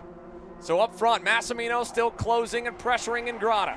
Hodgson now comfortably into 3rd. Williams still about a couple seconds back. And then what's going to happen here of that next group coming down the backstretch with Lucas Hernandez now being thrown to the wolves off the back and forth with Overbeck. Check it out. 4-car pack headed our way down at turn 1 right here. Cooper Auclair on the charge with Malcutt behind. Hernandez tries to block. It bottles them all up, and he ends up getting shuffled out of the way as Auclair puts the hand up to say, hey, man, I got on the brakes. I tried to stop it. But Alexis Bayerjon and Isaac Malcutt were both on the rear bumper of the 321, and now Malcutt's going to have to defend a bit here and through 4, through 5. A bummer for Lucas Hernandez, ends up on the losing end, and he's got more company even looming from them. How about Bailey Murphy there in the 313 closing? Yeah, now one of the REMs, another consistent threat. As you can see, though, Macy Williams is currently evening out to the race leader, but Williams can potentially get the 4th by the end of this race. It will require one move to do it, but there's a chance maybe to get another few points here on the board for Williams. She's equally faster than Hodgson, too, and she's even been tracking quicker than the race leaders. Now, she won't have the time to get to them without a major battle, a major scuffle that costs a lot of valuable tenths and even seconds. But Oliver Hodgson trying to get away as quick as he can to secure a podium spot in 3rd from Botillier. And your top 2 in lockstep as they've been since the start of the race. Aiden Ingrata hasn't put a single wheel wrong, but Paulie Massimino has matched him at every point, every moment. They've got 2.5 seconds up on Hodgson. It'll be 4 to go this time by. Two drivers who have already stood in victory lane, stood on the top step of the podium in 2026, both trying to add another notch to the belt. And for Paulie Massimino's very limited Rotax Senior Max experience, it would be his first, and it would complete a trifecta of major wins in Miami-powered engines, in OKN, and now in Rotax Max Challenge competition. As we check back as well, that is the likes of Eau Claire and Malka. That's the fight for P8. Way back from your leaders, only more than 10 seconds away. Hodgson, Bottillier fading. In fact, Bottillier really lost a lot of time last lap to Macy Williams. She'll be within the tow, I think, this lap as well. So 2 looming passes, we think. 1 for 4th, and maybe even for 3rd for Macy. 1 for the lead if Paulie can get enough of a run to get there. 3 laps to go out front. Aiden Ingrata, Paulie Massimino. 1 and 2, 3 car lengths apart. Oh, how much will Massimino want to add that victory call if he was to get ahead for this point ahead of Ingrata? But right now with less than 2.5 laps to go, it's going to require pressurizing mistake. Ingrata has been perfect all race and all weekend long. The long run pace has stayed upright for the top 2 within only 0.2 of their personal best over the course of this race. It's been perfect for Ingrata. It's going to require Massimino to really find a heavy charge and fast, and it's right now not coming to the right spots for him to make a lunge at this point with a 3:15 so good off corner exit. Impressive for both of these drivers for their first visit to the facility to be at the front, ahead of the local knowledge, ahead of everybody. Some of the best from around the world here in the Rotax Max Challenge. The opening round of the RMC Americas Trophy for Paulie Massimino. He just needs to get close enough to force Aiden to feel like he needs to defend for that top spot. But if he's this far back, Ingrata will know that he's safe from any kind of a dive bomb attempt. And I'm sure Paulie's going to be a little gun shy about it equally after the way the pre-final unfolded. He might just be content to take a second if the gap is like this a lap from now. Final time coming. This time by the stripe, it'll be the white flag. Hodgson still digging with everything he's got back in 3rd to both stay in the picture if anything happens up front, but equally to stay away from William Bottillier and Macy Williams. Final lap underway down to turn 1. Ingrata continues to hold firm on his line, no slip-ups. Massimino looking already a little bit past him on the setup for the exit of the chicane. Stays within 3 kart lengths back. Ingrata continues to go a little bit lower on some of these quarter entries, but also making it stick on exit to get the power down. Massimino waiting to see is there going to be any cracks in the armor of the 315. It needed to be a perfect sector here for Paulie. He needs a massive launch on the backstretch. He's just not going to get it. It's so tough to follow on a track like this. So many high-speed flowing corners. Ingrata with the last check over the shoulder. Knows he's good. 1 turn to go. Aiden Ingrata is going to get another win in 2026. He wins round 1 in Tucson. Massimino 2nd. And Hodgson with a valiant effort to get 3rd in the late stages and join these 2 on the podium.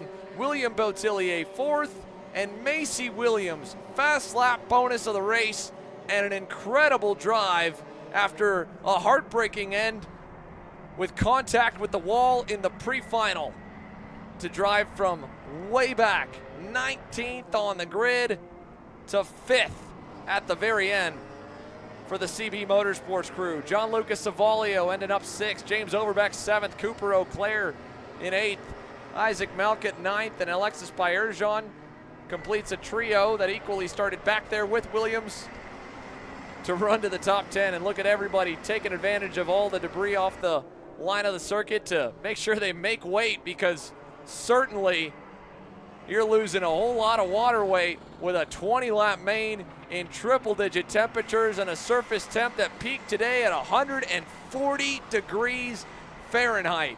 Final look at the results here from Tucson. Senior Max Aiden Ingrata on top of the board over Paulie Massimino Oliver Hodgson, William Botillier, and Macy Williams. And again, Williams, Eau Claire, Malquet, and Alexis Bayerjon having to start back at rows 9, 10, and 11. Major charges up the board. Hernandez fades back a little ways outside the top 10. And there's your winner, who we spoke to many times today, but now it's all said and done. And it's another checkered flag for the number 15. Aiden Ingrata, victorious here in Tucson. Yeah, I'm here with Aiden. And the announcers described your weekend as perfection, and I think that is completely accurate. So tell me about it. Yeah, it was a good race. It was tough out there. The amount of dirt that was going on the track while leading, it's hard. Like in the middle of the race, there was just dirt all over the racetrack, and then I would just have dirt over my tires. But overall, good race. Paulie was really quick. I was trying my best to manage the gap, but he was super fast in that race. But I want to thank Racing Edge Motorsports, the Big Earn, for being super fast this weekend. Awesome. Congratulations. Thank you. You can hear how out of breath he is as well, and you can see, while it's all smiles for one out of the same camps, Lucas Hernandez, James Overbeck, not happy with each other, and understandably so. A frustrating day for the two of them, having a couple of moments together on circuit. But that is a wrap, Justin. Senior Max, a game of inches there to the end, and there was just no mistake made out of Aiden Ingrata where Paulie Massimino could capitalize. He kept him honest and was on his heels, no worse than about 4/10 away from start to finish. Yeah, it was a perfect drive for the 315 all day from the beginning onward. And we'll have to say, a lot of the teams like Williams, like Massimino, really adapting. I caught up to you. I'm like, dude, all you gotta do is just fall in behind me, and then we're gonna catch back up. Like, after you did that, yeah, I caught back up to him. I got fucking. You were right on. I know. I caught up to him. I passed him. He fucking chops down at me, and then he tried to over under me and chopped me again in the fucking right hand. I'm like, dude, there's no point in it. I'm like, you gain nothing from it. No, I got rid of him. I think he's rid of him. No, after you got rid of him. Well, there you hear it again, and it's exactly how it transpired there. The way those two got together, and understandably, when you get the heat here, it certainly pushes you emotionally and mentally. A full physical test here. I mean, even to hear from your winner, fully out of breath, Aiden Ingrata, he made it look easy. It certainly wasn't from behind the wheel, and I have to imagine the same for Paulie Massimino in that BJRLN kart. I think the one part of this racetrack we haven't touched on, as fun as it is to lap here and as good of a flow as it has, so many high-speed twisting corners and sections make it really tough to follow in the faster classes, trying to get that clean air on the go-kart, more importantly on the tires. Paulie's tires probably were about 5 or 10 degrees even hotter, if I had to guess, at least a couple of degrees than Ingrata by being in that dirty air. And losing that bit of downforce from the bodywork that it provides.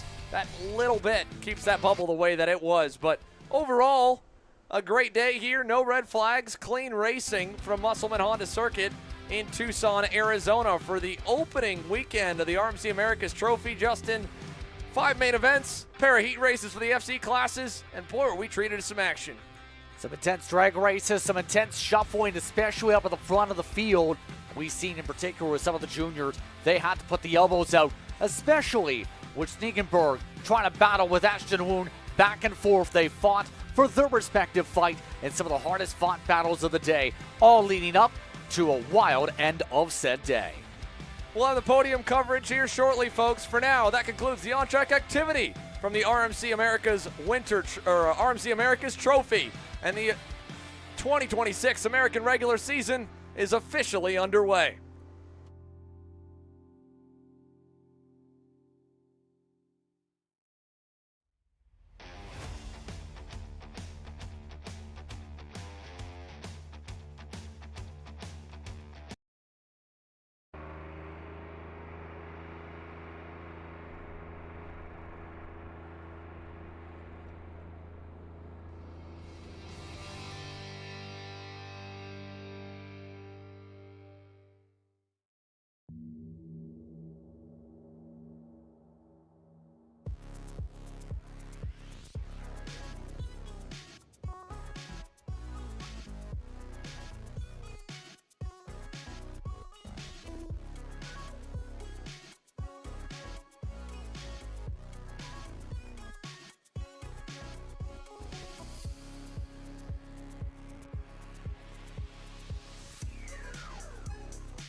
All right, everyone, we're going to go ahead and get started with the RMC America's Trophy Round 1 main event podium, starting with Micromax.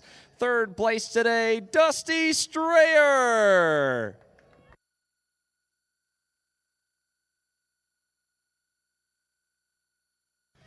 Second place in Micromax today, Tristan Francisco.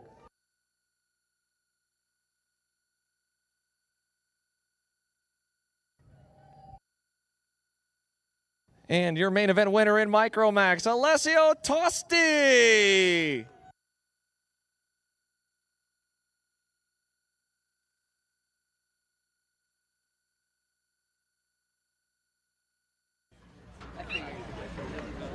He's super excited, so I figured he was first.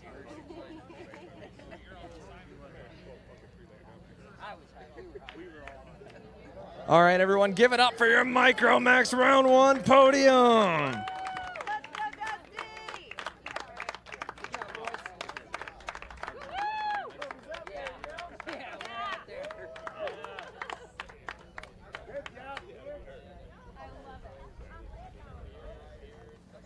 Did he look at you? Huh? Did he look at you? I don't even know. Nah. I was trying to move so quick, I wasn't ready. This mic is hot. Okay. I know, you got it.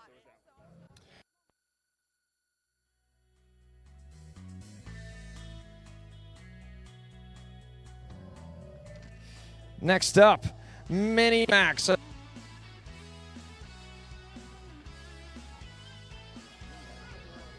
see. I can't.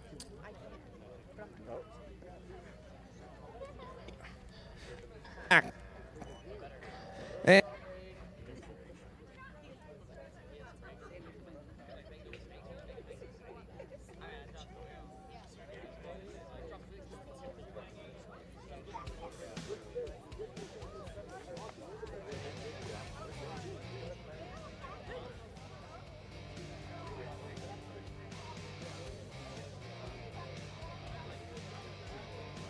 Looks good.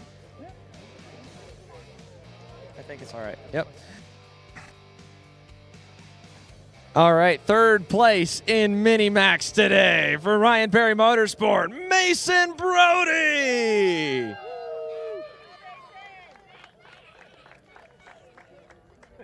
Second place today in Mini Max, the 133 Dutch Westbrook. And your Mini Max main event winner in a heck of a battle to do it, Hudson Howard.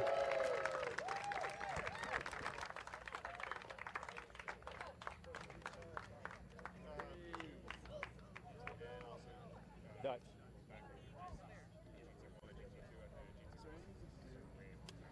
And go ahead and raise those trophies up, boys. Give it up for your Mini Max podium.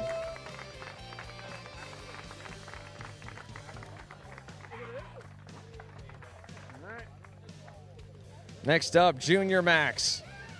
A charge from way back to get some hardware today. Third place, Travis Pettit.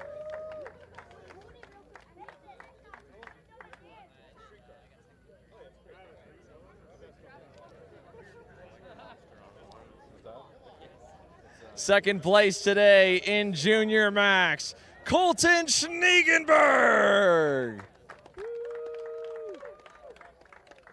And your main event winner in Junior Max, the number 203, Ashton Woon.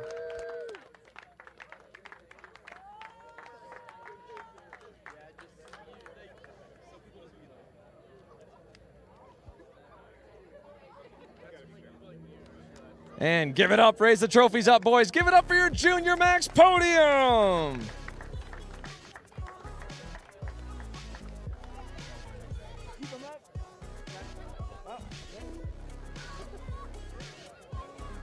Next up, we'll do Masters Max. Third place today in the Masters Max main event, Jose De La Garza.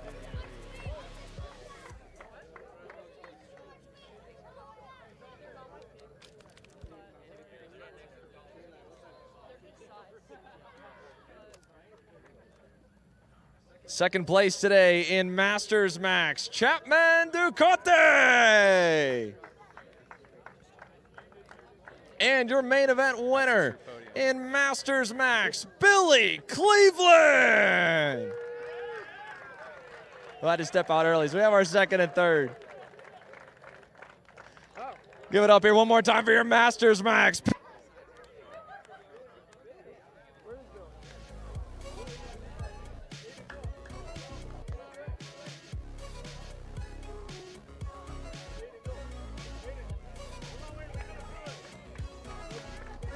There you go. Get up there, Aiden. Come on, go ahead and stand in for him. Fair enough. All right, one more photo, fellas. Hang tight for us. We got to stand in. All right, one more time. Give it up for your Masters Max podium.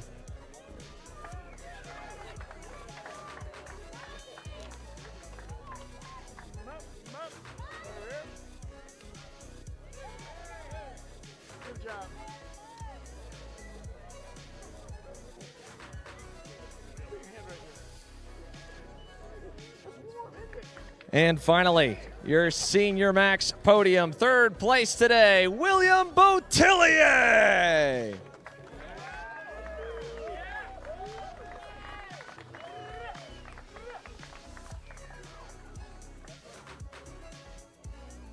Second place today in your Senior Max main event, Paulie Massimino.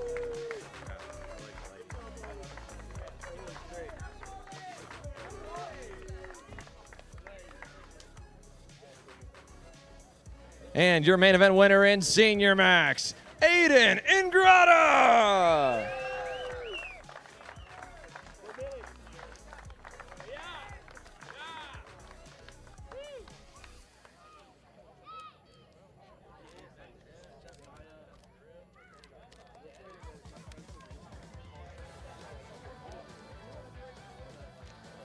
And there you have it, folks. We'll go ahead and have them raise their trophies up nice and high. And our final podium, round one of the RMC America's Trophy in the books. Give it up one more time for your Senior Max top three. We'll be back again tomorrow. Round two gets back underway first thing tomorrow morning from Musselman Honda Circuit. Everyone watching the coverage, thank you so much for tuning in. We'll see you tomorrow morning as we do it all over again.